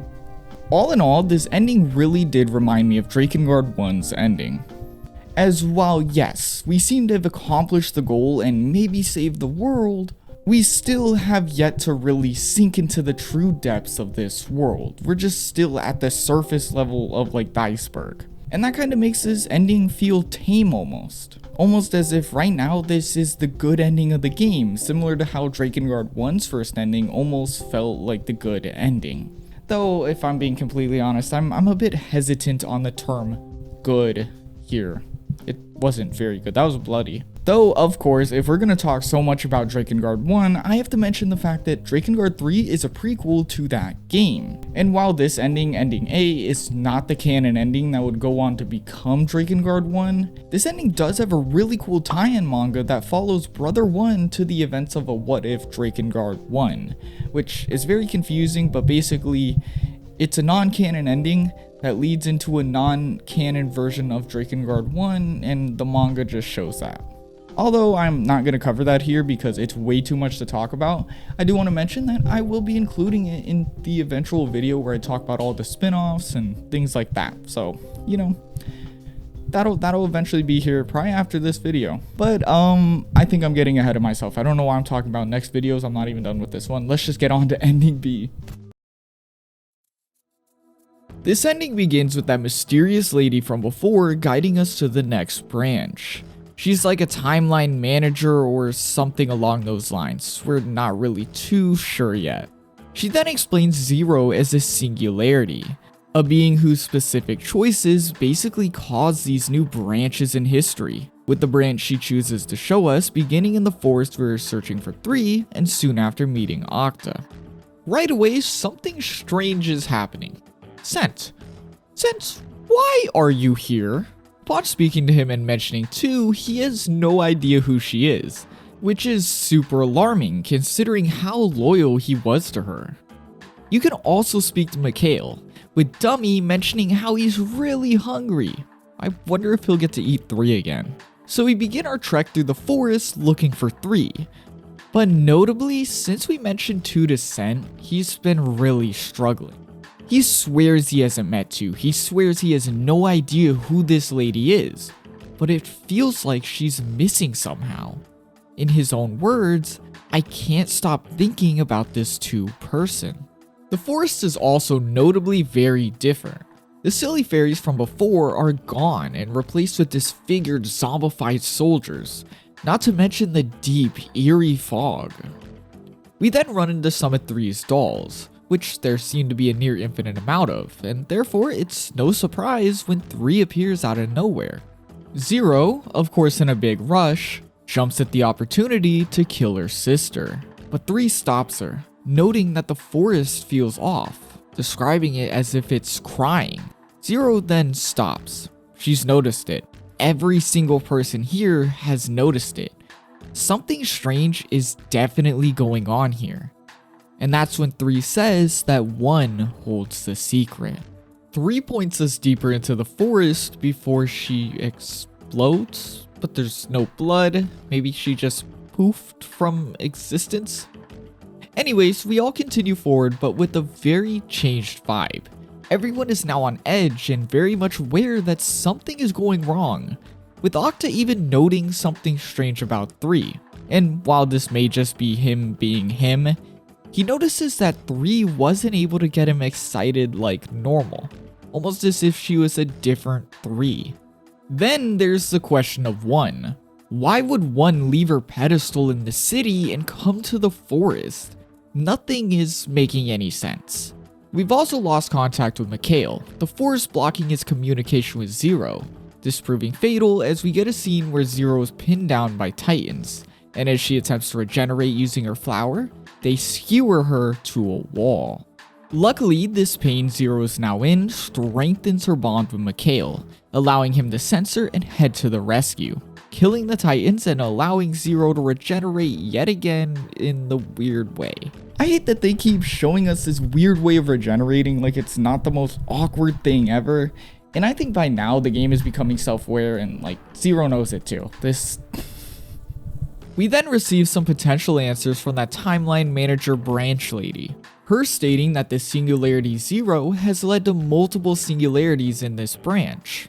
The other 2 being 2, kinda confusing, and Cent. This kinda helps it all make a bit of sense, but it's still very weird. Cent is for some reason here early and is away from 2. 1 is also apparently here. 3 is acting weird and strange, and now the forest seems to be completely falling apart. But as if it couldn't get any weirder, we run into a near-death 3 that states she invited 1 to the forest to kill her. But we don't get any answers of who, why, anything, as 3 dies. We're all confused, but there's really no choice but to continue forward, with us soon finding out the culprit in the way that we also find 1 killed, with 2 proudly revealing herself as the cause of the forest's oddities. Dido then charges forward, frustrated at all of the confusion caused by this intoner. But he's quickly stopped by Cent, him acting on instinct. He himself has no idea why things have played out this way. He has no idea what's going on. He has no idea why he left 2, and he has no idea why her mind has fallen apart. But now face to face with her, he intends to fix things. Oh, Cent! Cent! Kill them all! Cent, kill them all! As you wish, my lady.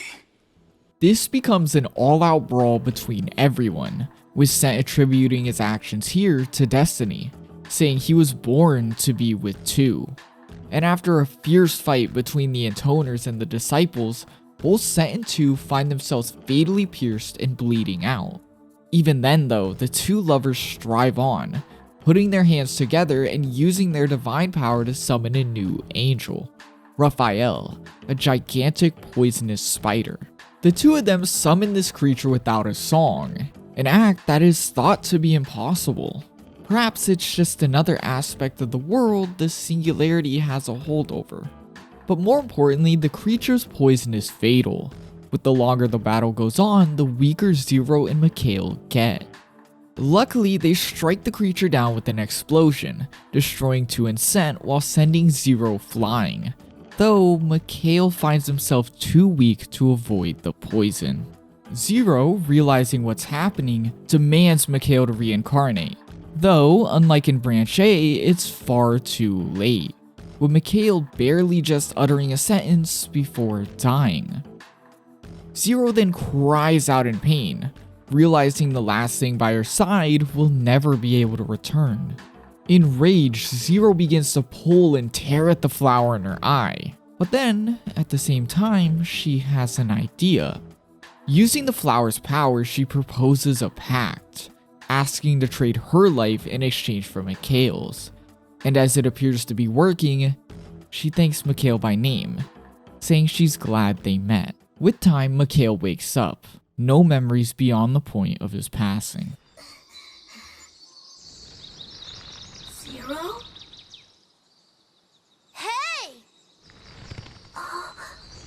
What you doing, dummy? You gonna sleep all day or what?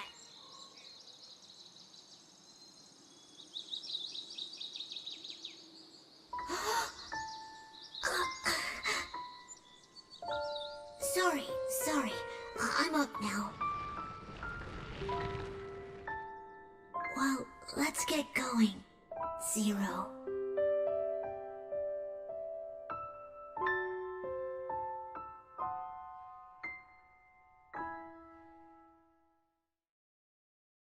We then yet again hear from the Timeline Lady, reiterating what Zero's just done is a pact, this being the first time the Drakengard universe would ever see such an idea, basically being the creation of what we would see all throughout Drakengard 1 and 2. This ending was incredibly heartbreaking though, with the showcase of how close 2 and Cent really are to another bloody separation of Mikhail and Zero. They honestly wanted us to feel terrible here. This felt terrible. I also could not, even after watching the ending like 5 times in editing, I can't tell if that's Zero speaking to Mikhail at the end or if like he's imagining it or if like Zero's in the flower talking to him. Maybe that is resolved somewhere in like an interview, but like I've never seen it and it confuses me a lot. Besides that, overall this whole branch, I feel like it was mostly used to hammer in that idea that there's multiple timelines, that this is a different branch where things can go wrong, things can change, there can be all sorts of differences. Overall though, I'm not sure I really liked it more than ending A. But of course it wasn't bad. I love this ending a lot, just that one might have been a teeny bit better. If anything, now that we've seen possibilities, I'm very excited for what the Timeline Lady has in store for us next. And like, we can go check it out right now, there's no wait, let's go see. Branch C begins with Timeline Lady describing an extremely unstable branch, where after 2 captures Mikhail, it seems like she has some sort of magical hold over him, something that apparently only Zero could do up to now. We start in the desert soon after saving Mikhail from Cent, and I guess Cent is just here again. Okay, dude. Trivia time! Shut up, Cent. As we move through the desert towards our goal of 2, we experience that magical hold the Timeline Lady was talking about, as all of a sudden, Mikhail is affected by some sort of spell, forcing him to de-evolve all the way to the Mikhail from the very beginning of the game. Later that night and around the campfire, they all speak of Mikhail's situation, Mikhail himself being heavily bothered by the fact that he's just back to being weak. We also can speak to Cent, who just like before, has no idea when it comes to 2. Wonder where that's gonna go this time. The next morning, we explore the desert looking for two, but strangely, she's completely disappeared from the land, leaving nothing but her soldiers behind.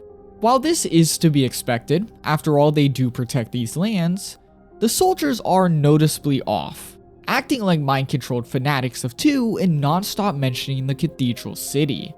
This, in combination with the lack of two, leads the group on a path towards the city. But before we head out, we see the timeline lady observing them. She notes Mikhail's changes and sense abandonment as odd, but what sticks out the most is that for some reason, everyone's mental states are beginning to fall apart. Once in the city, we quickly encounter two, Zero demanding that she take the curse off Mikhail. And so, well, her not doing that, battle begins. Zero and 2 clash, but in the background, the sight of 2 has begun to ravage Cent. All of a sudden, Cent is rushed with memories of the intoner.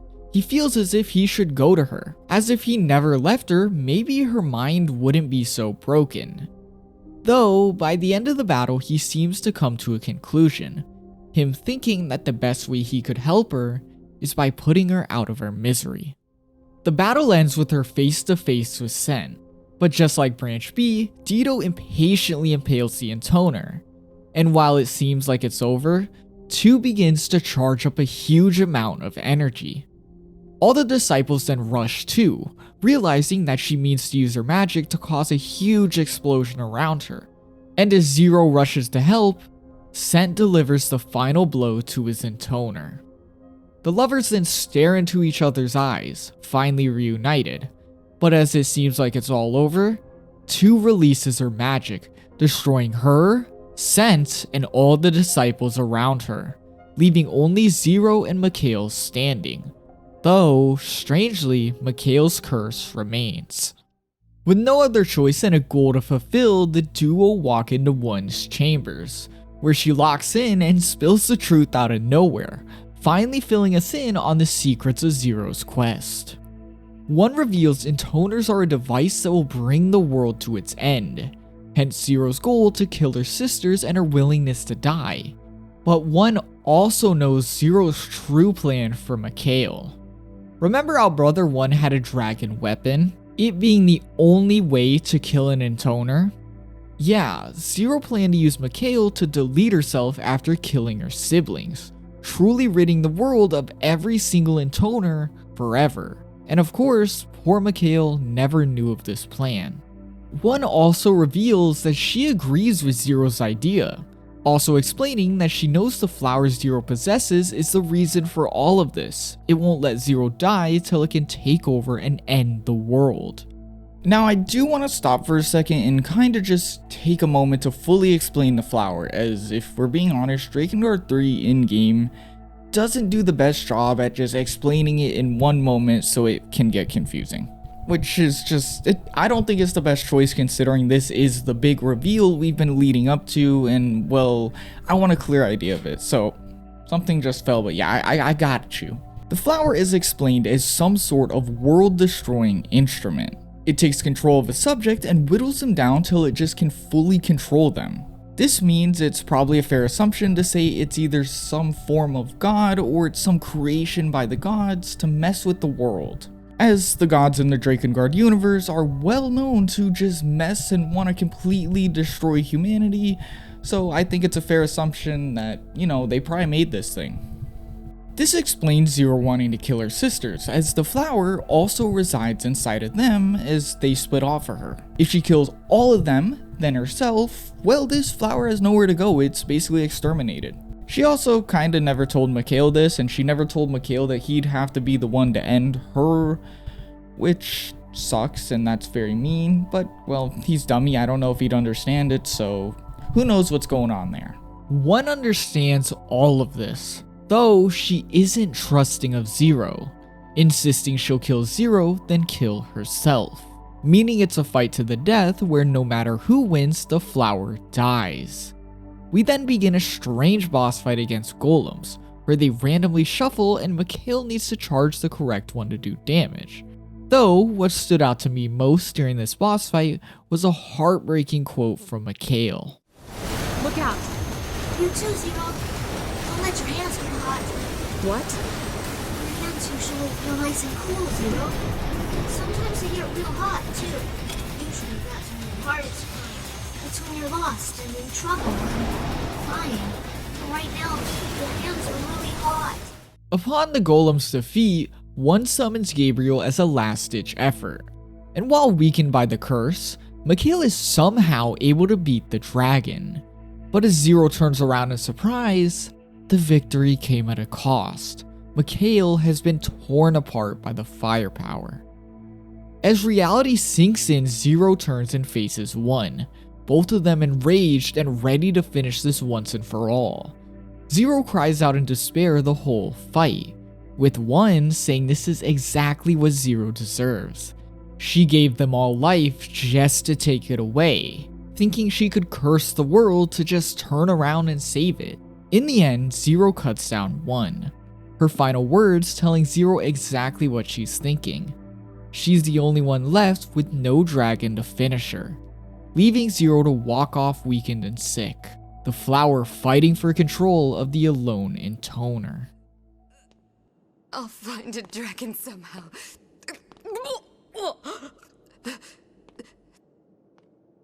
There's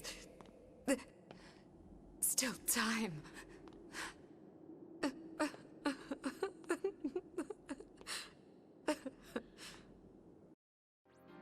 We end this branch with yet another timeline scene. Though, for some reason my game just skipped itself, but what the lady says is that while Zero completed her objective, she has no dragon to finish the job and her mind is getting worse.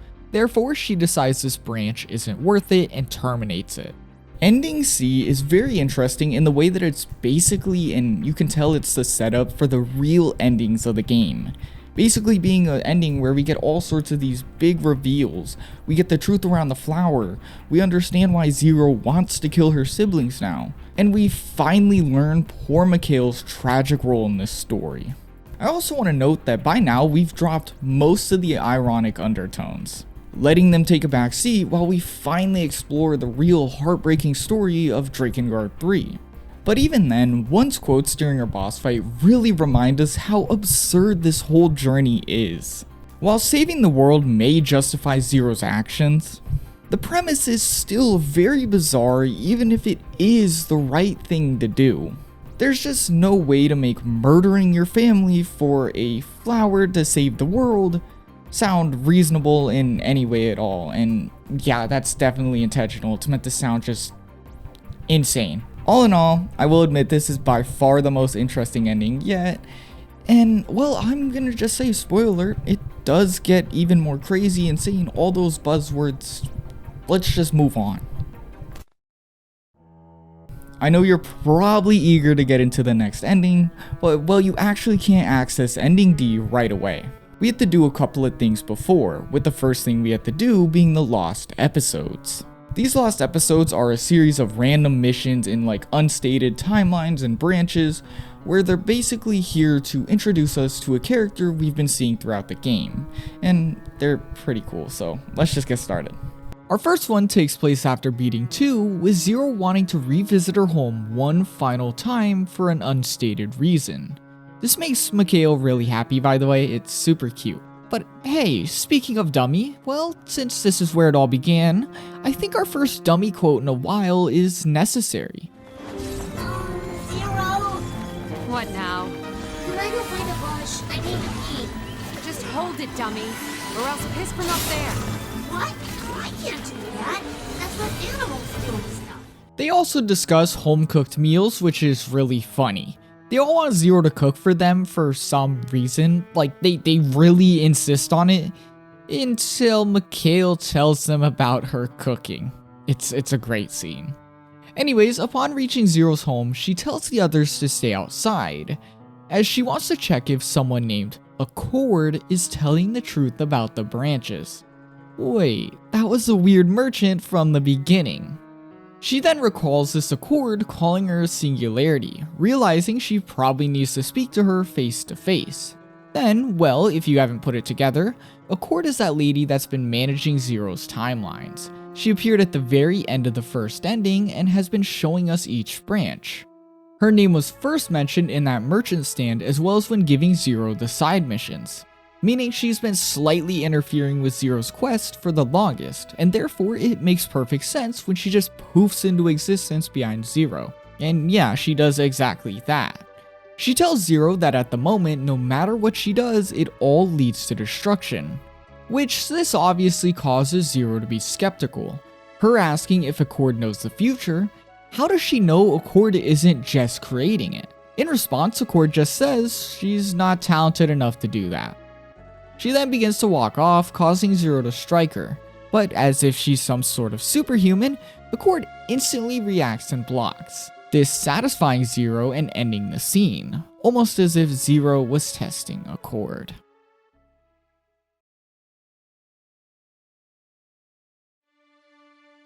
The next episode takes place in Branch B before they hunt for 3, with Sen talking to Zero about some sort of mythical fruit that is found in the mountains. They then spend the whole mission talking about food, yet noticing a lack of said fruit, them slowly realizing that Sen is just being sent, a big idiot. They all end up tired at the end of the day, but before Zero herself can rest, she finds herself in another encounter with Accord. Accord then repeats the same thing as before. As of now, all paths lead to destruction, prompting Zero to ask if that's what the book is telling her. And when Accord says it sure does, Zero tries to take the book, leading to a super silly, hilarious scene. Sorry.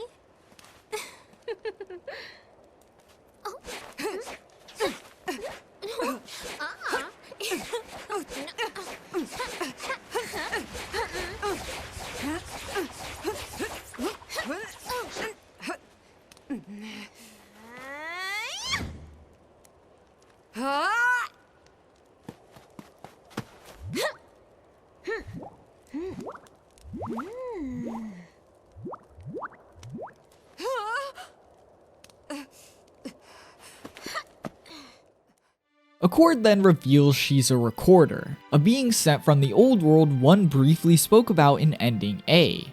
Her role is to basically record history, though since Zero keeps getting bad endings and she's a singularity being, she's helping. Just a tiny bit though, not enough to get in trouble. She then reminds Zero a final time to wrap things up in a way that actually works, before walking off and ending the episode. Our final Lost episode begins with Zero in a dream, recalling a scene with Michael where he asks if she'll be ready when the time finally comes.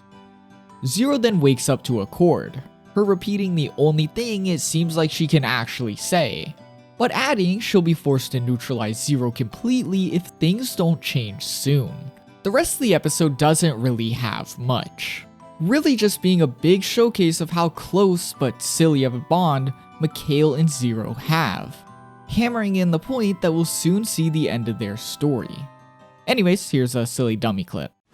Hunting, huh? I wonder if they'll bring back my favorite. You eat rotten meat, dummy. You don't have a favorite. What? That's me. I so have favorites, Zero. Oh, you do you? Like what? Almost rotten meat? Blood dragon, Zero. I'm not a picky eater. Though, I failed to mention one more requirement before we can finally tackle Ending D. That being the fact that we need to collect every single weapon in the whole entire game. Which, if you know anything about, Yoko Taro putting this task in his other games, it's a pretty big challenge. But, well, surprisingly, I think this was the easiest it's ever been in one of his games. If you even try just a little bit, you'll probably find about 75% of everything. And then if you just occasionally try and buy some of the weapons, collect some money, do some of the other episodes, things like that, side content, you will probably get up to like 95% fairly easy. In the end, all I really had to do was grind some extra money and I had all the weapons. So, Yoko Taro, I appreciate you making it easy for me this time around. But well, without further ado, if that's how you say that thing, we're on to Ending D. Let's go. Divergence, Branch D. A single decision can change everything. So what do Zero's decisions mean for this world? Will they bring about salvation or destruction? There is one last branch to follow, and it begins in the land of mountains. Like Accord said, we begin in the mountains, with things rather normal if you ignore the fact that every disciple is here way too early. They're all chilling by the fire, they're all talking about grotesque, nasty stuff. And wait, Zero is confronting Mikhail about his cravings, his urges to eat intoners. And while Mikhail tries to deny it, Zero says that this is okay. The final battle is coming. Weird. So we then begin our trek towards 4, as apparently this branch takes place right after they kill 5. And even now, things are rather normal, all except the continuous mentions of the flower. The disciples note that it seems to be getting rotten and Zero is growing weaker quicker, meaning the flower seems to be growing at a very quick rate in this branch. Soon enough, we encounter 4, her instantly spewing nonsense about destroying the world and maniacally dancing, with Zero quickly realizing the flower has completely taken her over. The flower has granted her an insane amount of power, allowing her to summon an angelic dragon without a disciple. Still, this isn't quite enough to beat Zero. After downing 4, Zero picks her up and stabs her straight through the throat, and allows Mikhail to feast on what's left. And strangely, Mikhail knowing to eat an intoner allows him to evolve not once, but twice. Next we head to the land of forests in search of 3, where we run into Accord in the process. Accord explains that dragons have a natural hunger for intoners, and that the stronger their magic is, the greater the meal. Meaning that because the flower had grown and taken control of 4, Mikhail was not only hungrier, but it allowed him to evolve far quicker. She also explains that most dragons can control this, explaining why Mikhail has been in check for pretty much the whole game till Zero allowed him to indulge. And while this worries Mikhail and all the disciples, Zero trusts that things will play out exactly as she hopes. Also, Scent isn't part of anything I just said, not because he's not there or something, but because he spends this whole scene trying to get with Accord by telling her to change her look to look exactly like 2. And she just tells him that her response is irrelevant to this branch and therefore she can ignore him. I absolutely love it, Accord is mine. Together the group trek through the forest, though like in the mountains there's many mentions of Zero's situation getting stranger. But what's even worse is that when expecting to find 3, they find a zombified 5. Of course, Dido, loving the dark and disgusting, instantly falls in love with this and switches sides, summoning his angel to assist 5 and her army.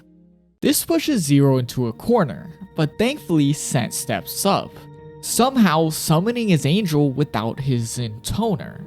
In the end though, this does prove effective, as Zero ruthlessly slashes 5 to death.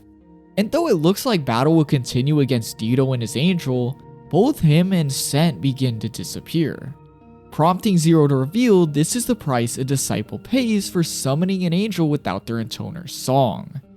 Dido then cries out in despair, upset he has lost the place he belonged just as quick as he found it.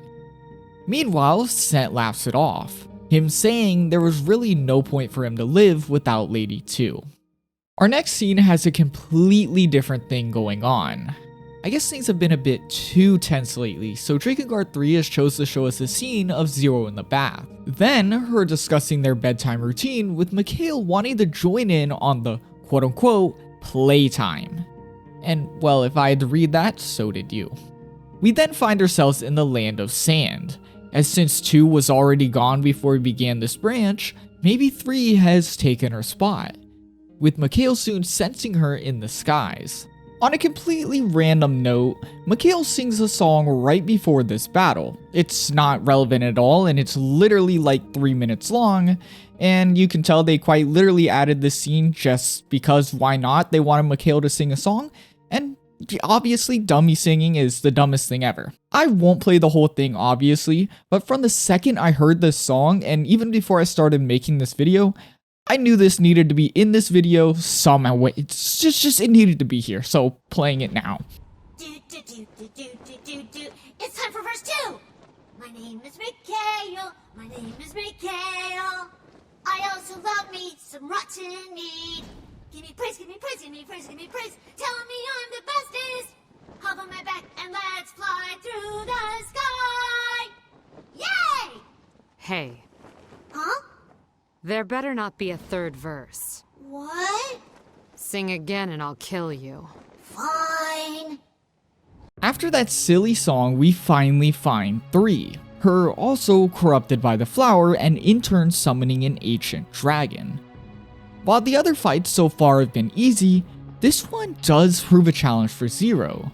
And as things get worse and worse, Decadus finds his way onto the back of Mikhail, her disciple offering to summon his angel to stop the dragon at the cost of his life. Though to him, the idea of dying for Zero really gets him off, so I guess it works out. He even calls it like a reward for himself. Oh my, ew, just ew.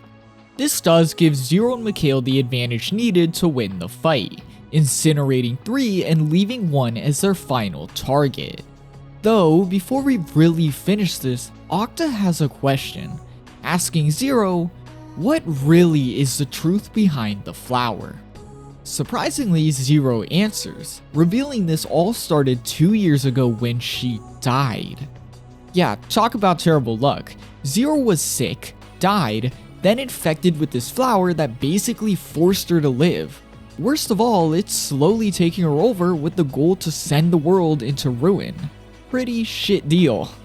Upon learning the truth of this parasite that had infected her, she saw only one option, dying again. And so, upon trying to take her own life, the flower multiplied, splitting Zero into 5 other pieces and creating her 5 sisters. Her sisters would go on to strive for world peace and eventually obtain it due to their magical powers, which most of were directly stolen from Zero. With herself being a ticking time bomb that just created 5 more ticking time bombs, Zero realized she really only had one option, and sought for a way to rid the world of intoners. Her finding exactly what she needed upon meeting Michael. Together, her and the strongest dragon of them all made an agreement that he would kill Zero after they killed her 5 sisters. This working out for both of them because the flower is the natural enemy of all dragons. This backstory then ends with Zero's first meeting with the Cord, us now fully caught up on everything we need to know as we face the end.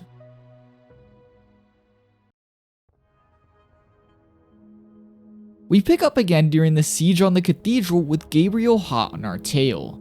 Zero is then knocked off Mikhail, but it works out, as if he can take care of Gabriel, that leaves 1 open to Zero. This begins a battle similar to the last branch. Neither sister trusts the other enough, so they battle to be the final intoner. The clash ending when 1 summons all her strength to paralyze Zero in place. Luckily, Zero was bonded quite well with the stolen disciples. As the final one, Octa comes to her rescue to try and save Zero. Though this isn't quite enough. And when it looks like we might have another failed branch on our hands, accelerate. Engage accelerator.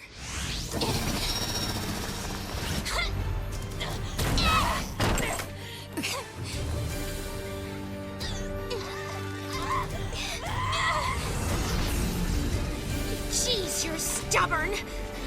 Alert! Requesting condition 2-8 under authority 777. Load the following code.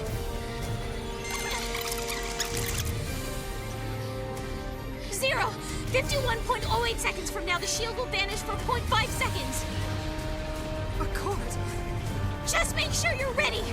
If you die here, this entire branch is going to terminate. So put your money where your mouth is and make this happen.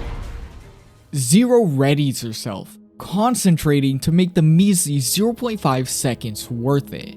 And though it feels like an eternity, the barrier quickly drops, prompting Zero to dash forward and thread the needle, cleaving one's head clean in 2. An explosion then commences and Gabriel disappears, the camera panning to Zero mourning Accord, the recorder's mangled body revealing a robotic interior. Zero asks about her interfering, with the chorus saying that while she didn't plan on it, she's happy the way things played out, as it was a bit more human of her. Zero then gives Accord death in the only way she knows, saying goodnight, tell the old world she said hi, before giving the robot a quick death. And while one may be gone, there's still one last thing to kill. Zero faces Mikhail and tells him that once the flower blooms, he's the only one who can stop it, before absorbing the flower from one and saying her final words to the dragon. There's one more thing I need to tell you. What? You've grown strong, Mikhail.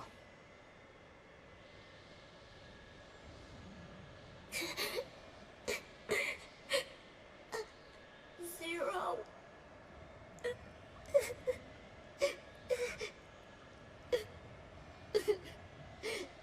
Zero, you big dummy.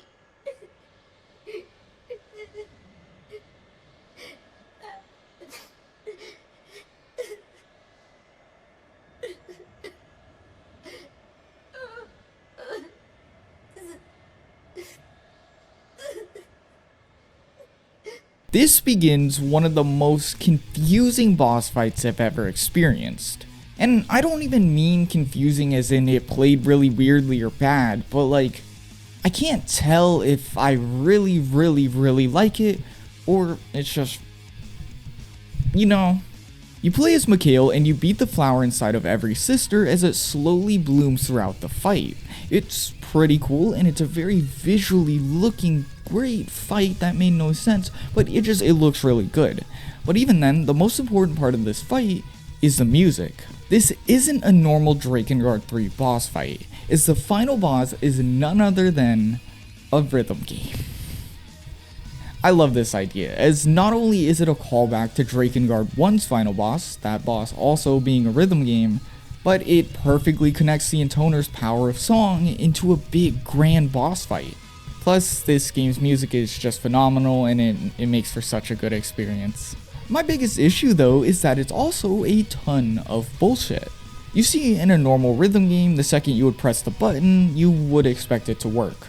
But here it's like kind of a weird thing going on, and I don't know if it's because the game's hardware is just not the best. But like, you kind of have to press the button like a few frames before you would expect to press it, and I want to say it's like you're pairing the button. Oh, and then you have to do that, which is a crazy small timer that's a little janky, but you only get one attempt or you have to restart the whole boss fight.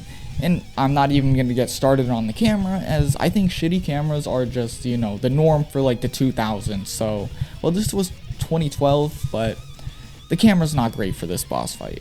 The reason it's like this and the reason that it's kind of janky is that people say to completely play it off the music. Like, close your eyes, listen to the notes, press the buttons along that. And, you know, that's a really cool idea and it makes sense because the game likes to reference music, it's pretty in touch with music. But like, I just couldn't. I don't know if it's just my ears not being in touch, I don't know if like, I'm not a good enough, just my ears, I couldn't. I tried so hard and it doesn't happen. And I just don't understand it. So I'm stuck with my eyes. And oh, speaking of my eyes, do you know how long this boss fight goes on for? Not 1 minute. Okay. Not 2 minutes. Maybe a little over 8 minutes. 8 minutes. This boss fight's 8 minutes long. Yeah. It's one of them.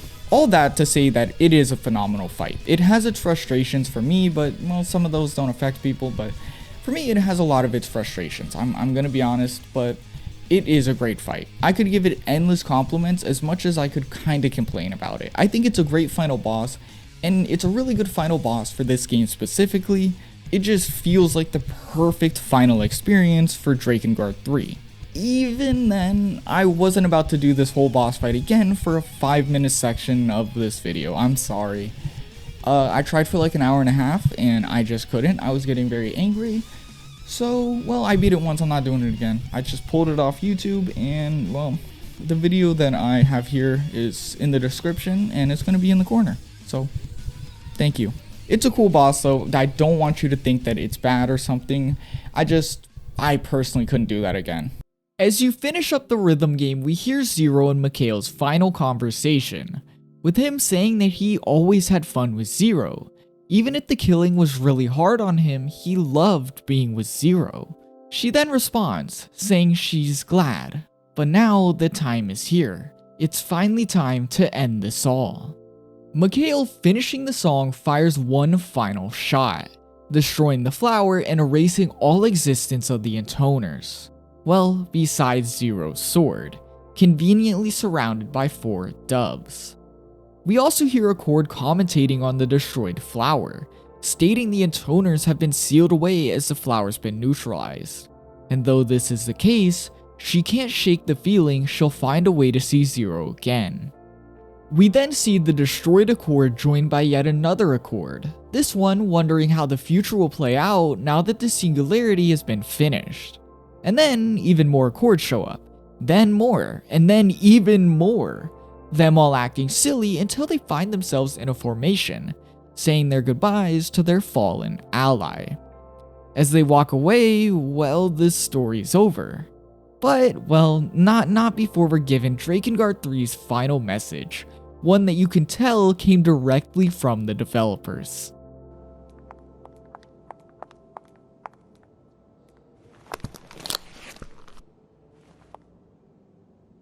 I hope to see you again someday. But until then,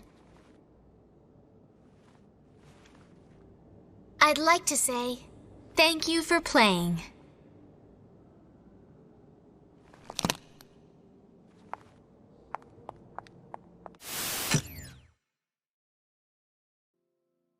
I feel like there isn't a whole lot to say about this ending. For once, we finally completed Zero's big goal with no loose ends, finally completing this big journey we've been on with her. We've also learned everything there is to know about Zero and her tale, it being absolutely insane how Yoko Taro fit this heartbreaking, crazy, heart-wrenching, so many hearts type of story into an ironic tale about games in general. I loved it, and well, do I even have to say it? I think this is by far the best ending we've seen today, without a doubt, and well, I hope you agree.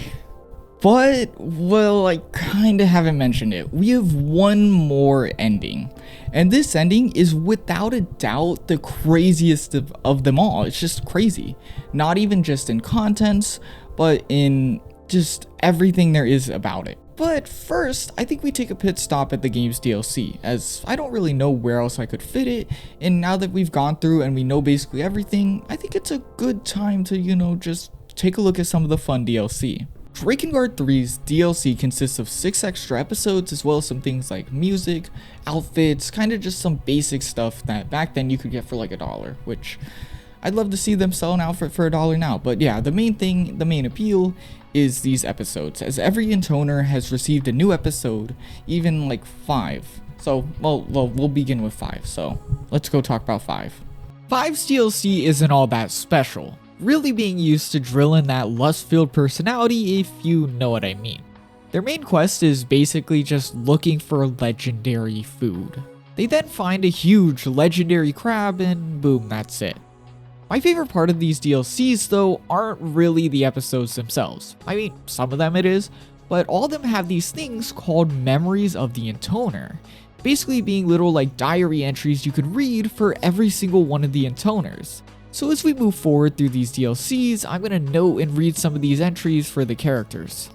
5's entries are pretty simple, with them just being about things she orders from merchants, tons of food, books, toys, if that's what we'll call them, and it ending with the merchant ending service due to the fact that all the intoners are now dead and 5 is just not paying anymore, because she's dead.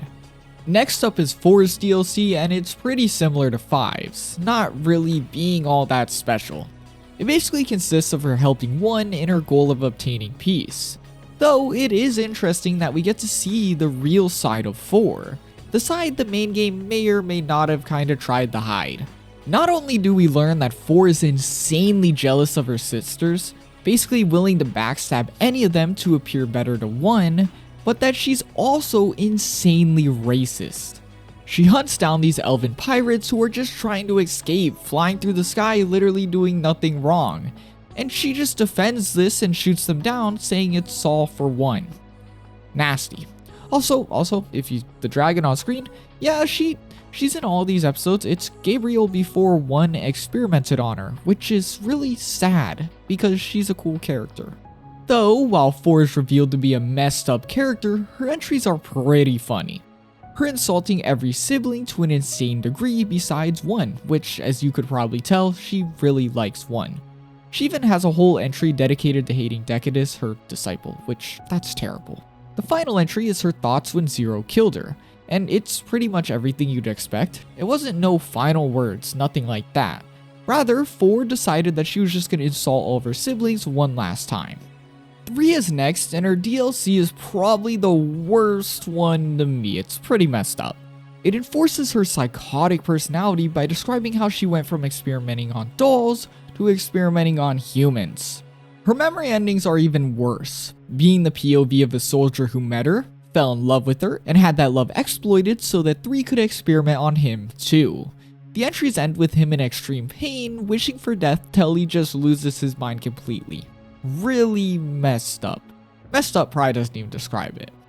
2's DLC is finally here, and this is the one I've waited to play, and it was worth it. I really like it. 2 is probably the intoner that stuck out to me the most besides 0, as her thing with Scent made her very interesting. Their love seems very real for a very weird game. Her DLC enforces this, showing them to have a genuine love regardless of 2's weak mind. Though, at the time of this DLC, her mind isn't gone. The DLC shows us that event, telling us it all happened because Scent thought it would be a great idea to attempt to make stronger soldiers using 2's song. Sadly, this drove the soldiers mad, many of them unable to handle the effects of an intoner's song, and so these soldiers would go on to rampage an orphanage 2 looked after. Upon viewing the site, well, 2 broke. This being a tragic accident that neither of them could have predicted, and well, it would ruin 2 forever, making her into the intoner we see in the game. Her memory entries might be even sadder, with her cheerfully writing recipes, putting in all the details, putting in love, excited to show them to Scent, until the incident. And after it has Scent writing the recipes, making smaller and smaller meals as 2 is willing to only eat less and less. It's just all very upsetting. 1 is up next with her probably having the best DLC, as it really does add a lot to her character, at least a lot more than the other DLCs have. Her DLC depicts their raising brother 1, from their training to their work creating peace. But well, while that's not the most interesting part, it's really cool to hear 1's insight on why and how she created her sibling. We learn 1 was able to create a sibling using one of her broken ribs, kind of creating him in the same way 0 made them. Him meant to be a failsafe against 0 as we've known, but he was also created to help 1 with their continuous struggles with loneliness.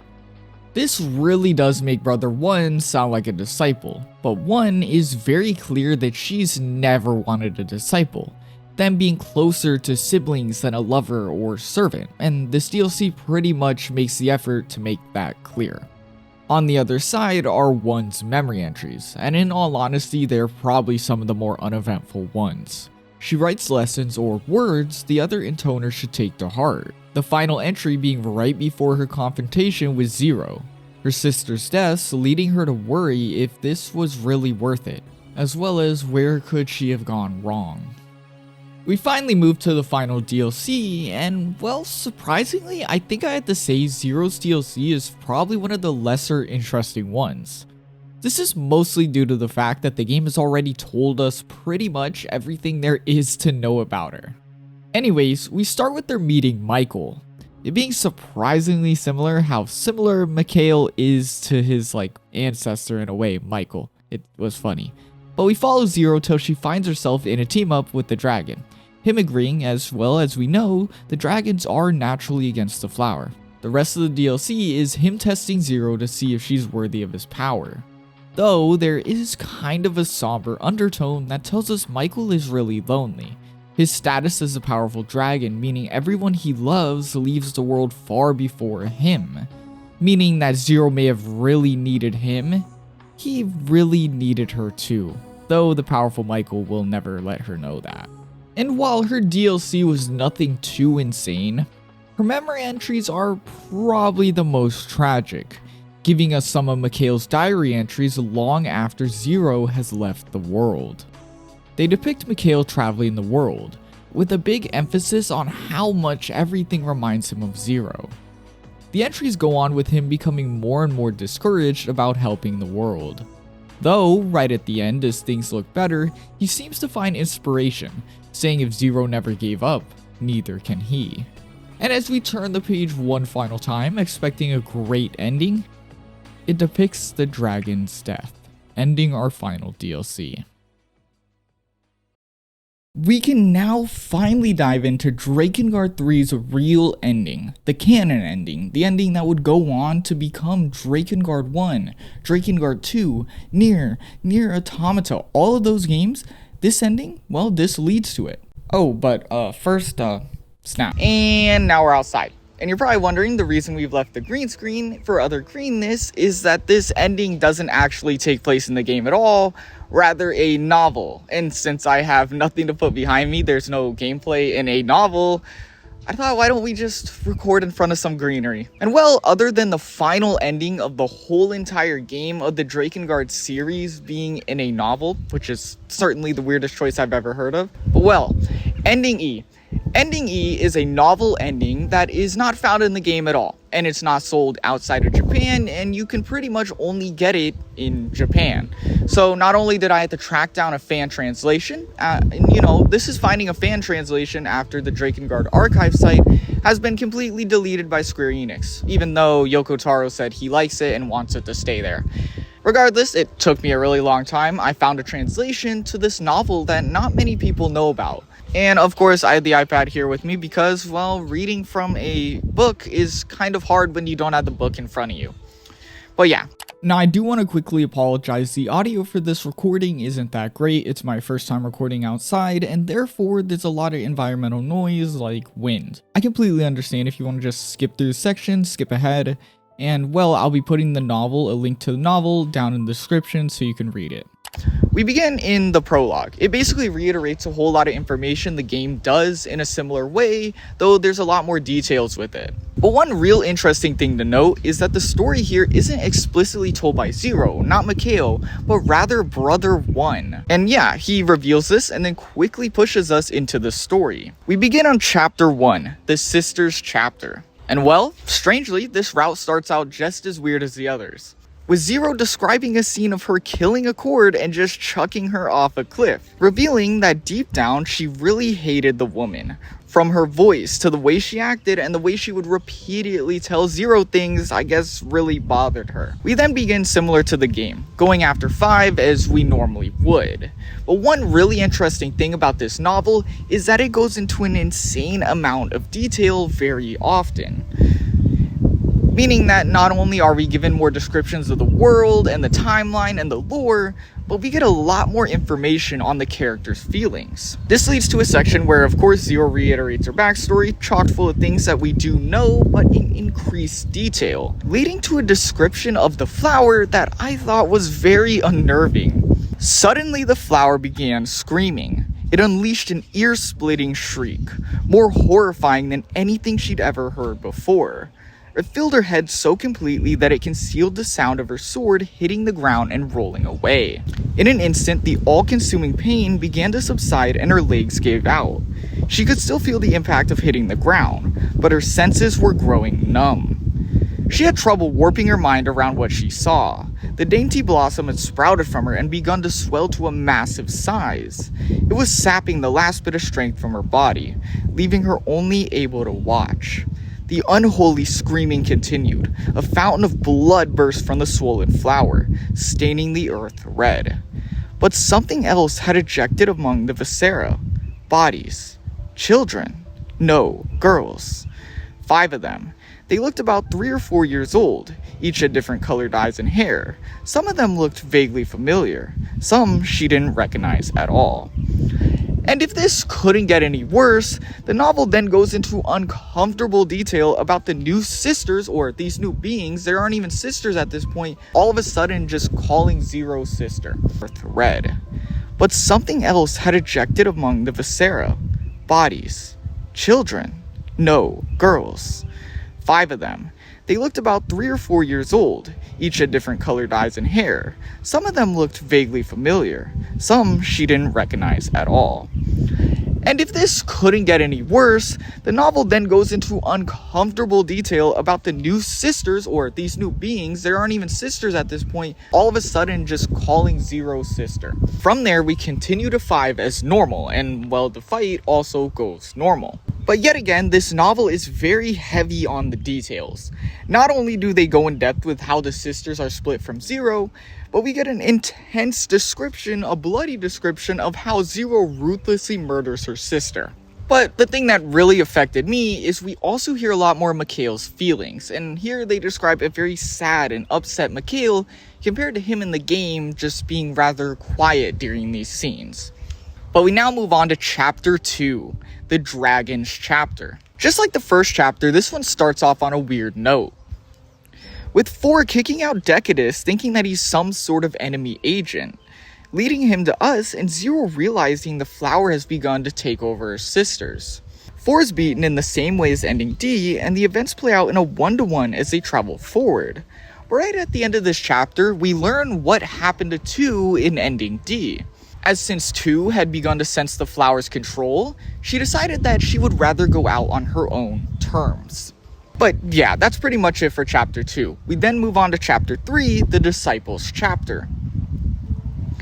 And well, if you couldn't guess it, we got an interesting start yet again, with 1 and Brother 1 investigating the forest 3 resides in. Forest.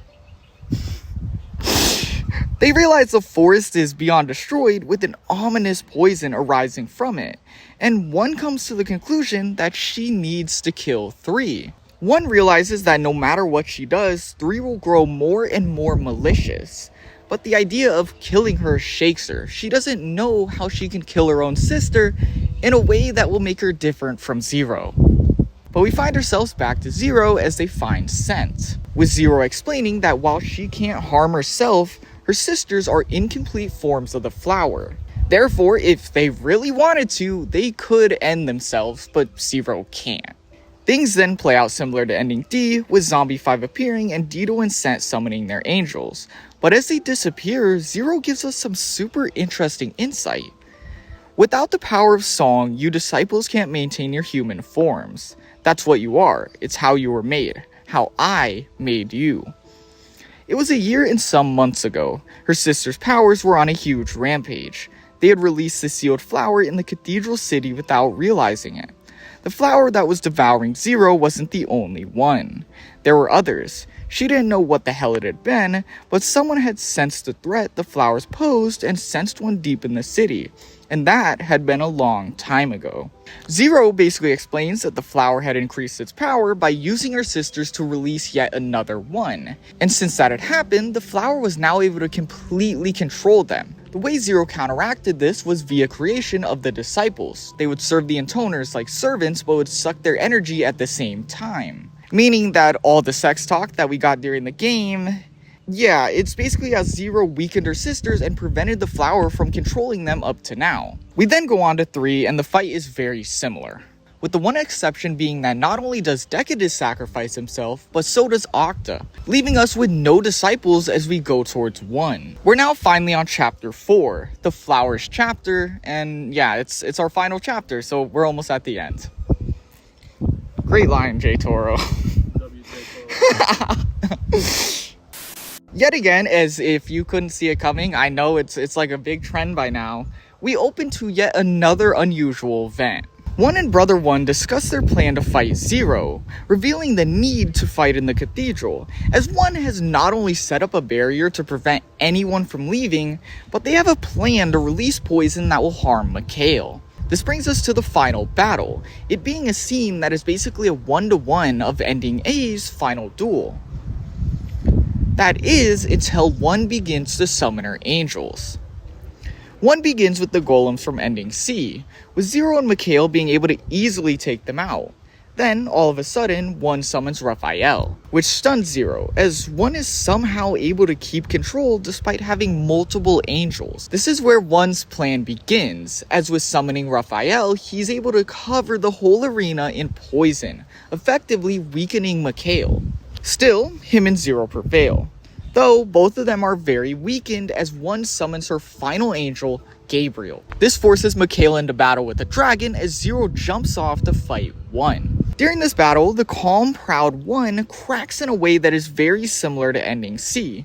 She basically says a whole lot of the same things, but adds a bit more. She spouts the same lines, but we do get a bit more, as since this is a novel that goes into an insane amount of detail, we hear not only one's thoughts, but Zero's. Zero does come to the conclusion that one is basically her. They've done everything for the same reason up to this point. Both sisters just want to accept themselves. It's not that one nor Zero have this big, strong sense of justice, no. It's because neither of them can accept the world around them, the people around them, and their place in all of that. That is why they fight on. The fight then ends with a brutal description of Zero impaling one's skull, and as the blood hits the floor, so does something else. Zero turns around to see both Mikhail and Gabriel dead, their battle ending in a draw. Gabriel charred beyond recognition and Mikhail's throat completely torn out. We then get a grief-filled scene similar to ending B, with Zero crying out about how she loved Mikhail and that she should have done more with him. And as she tears out the flower, she gets the same exact idea as that ending. Zero creates a pact in the same way she created her sisters, proposing that the flower transfer to Mikhail and give him life. Though, rather than proposing her own life, she proposes the flower transfer to Mikhail and give him life. And just like ending B, this works. Though, because she chose to trade the flower and not her own life, Mikhail wakes up, but Zero is now regressed down to a child, the same age that the flower infected her. The two of them then reunite with Zero realizing the curse she's passed on. But as, things look happy ever after and all that, and it looks like we might finally be at the ending, even though it doesn't seem like a good ending, disaster strikes. Of course it does. Zero, Mikhail shouted. She didn't know what happened, but before she knew it, she was lying on the floor. How could you?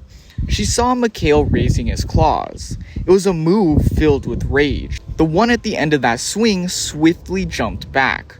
Her mouth was strangely dry when she went to ask what the hell was going on. When she swallowed, she tasted blood.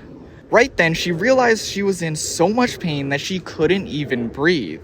It was then she finally understood. She had been stabbed. She saw the blood spurting out. She saw Mikhail, his huge chest puffed out to breathe fire. Who stabbed me? Who is it that Mikhail is trying to burn? Searching for the answers to those questions, she frantically looked around, straining her eyes. One. Brother One emerges similar to ending A and strikes down the now childlike Zero.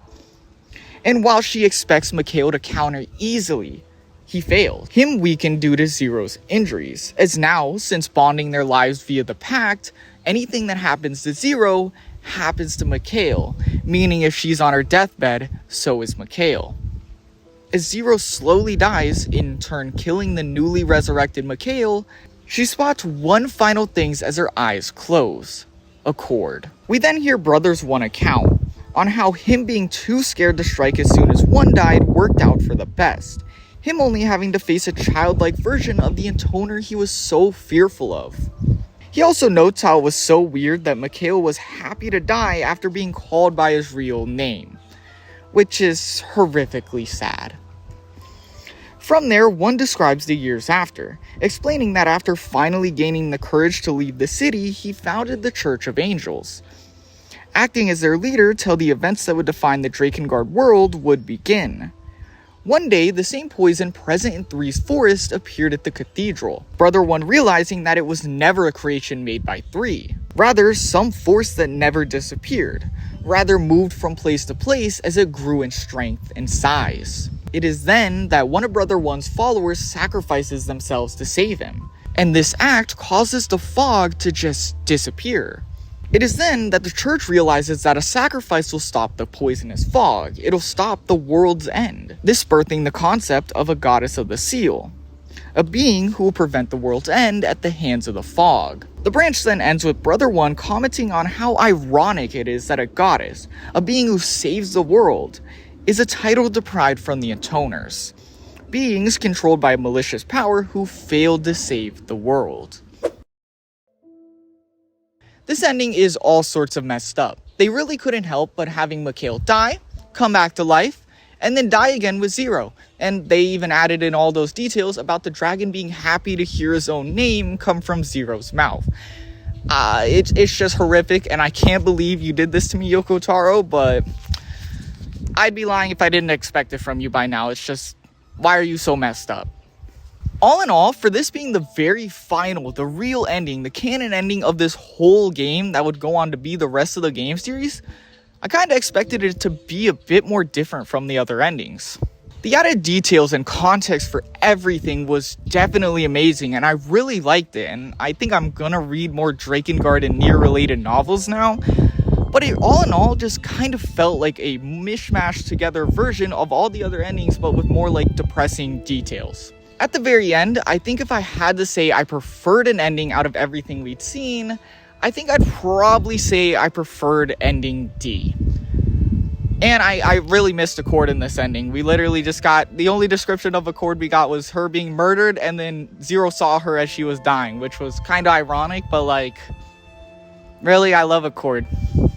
Anyways, what's your favorite ending? If you've played the game, if from the video, yeah, what's your favorite ending? That's it. We're done with ending D. Or, we're on ending E. Yeah, that's the one. Okay, that's it.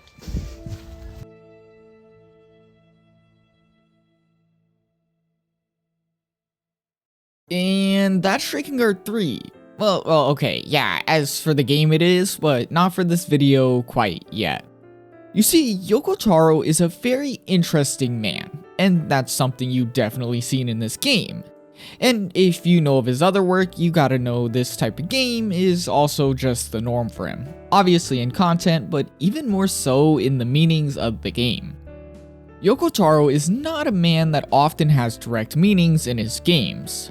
While other games would aim to teach a grand big lesson, Yoko Taro aims to push his games in a more artistic way. I mean this in the way that his games are chock full of his thoughts and feelings about big topics in a world where games tend to avoid those general things. And though some follow the same idea, they tend to focus on that and really that only. In my opinion, Yoko Taro is a very special case in the way that he's not fearful to push his own ideas, and he's even more special in the way that he can present said ideas through heartfelt stories that still feel from another world, with Drakengard 3 being a perfect example of just that. Yoko Taro spearheaded his venture into the video game world with the idea of making a game that is more than a game. Though not really in the way you're thinking, not some VR thing or whatever, but rather in making a game that succeeds without any of the insane elements people consider normal for games. He first tackled this in Drakengard 1, the first game he directed, by forcing the player to play a terrible person in a world full of terrible things and people just for you to be its big savior. This makes it so that by the end you become fully comfortable with everything that's went on, and while I don't really want to go in detail because there's a lot, you should not be comfortable with everything that happened in Drakengard 1. This idea being how Yoko Taro drove his point of how normalized ideas like killing are in games. Now here in the present with Drakengard 3, we can look back at the interview Yoko Taro did about his philosophy with this game. Like Drakengard 1, he tackled the idea that people are too comfortable with video game norms, and that while he himself couldn't really find an answer on how to break past that norm, he repeatedly states that developers should not take it as a limit and work past it. Yoko Taro also states how important of an idea this is to him, saying that it could even bring some real change to the world. While at the time of this interview he couldn't tell us how he applied this to Drakengard 3, as it was before the game came out and he didn't want to spoil anything, he really just said he couldn't find a clear answer, And now that the game's been out for 10 years, we can look back and see the way Yoko Taro tried. The way I personally seen this, as I've said multiple times throughout the video, is that Drakengard 3 seems to be an ironic punch at the games he mentioned, ones that relish in brutal, outlandish ideas like killing to push their points. You can see this in every element present, from the dialogue, having the characters constantly speak in an exaggerated comedic way about disgusting and grotesque things, as if it's just the normal thing to do, to the characters, them being absolutely insane types of people you could never imagine being near, yet you work with them and speak with them as if it's just the normal thing to do. All the way to the big main idea of the whole entire game, Zero killing her sisters. What is a better way to push the idea that violence is out of hand in video games than having a main character kill her sisters for what seems like no reason? In the end, it mashes this game into this absolutely hilarious all over the place but gruesome story, which weirdly all kind of makes sense within Yoko Taro's big idea. Something that I honestly think only works because it's Yoko Taro. You can enjoy Drakengard 3 as a story, after all that's its main purpose, to be enjoyed, but it's also meant to have you thinking about ways that media can push past this type of game. Though, over 10 years since its release, we still see games similar to Drakengard 3, with Yoko Taro continuing to search for answers relating to his big quest. And now at the very end, I can only hope that he not only finds his big answer, but continues to make stories as amazing as this. Something I hope you now look forward to as well.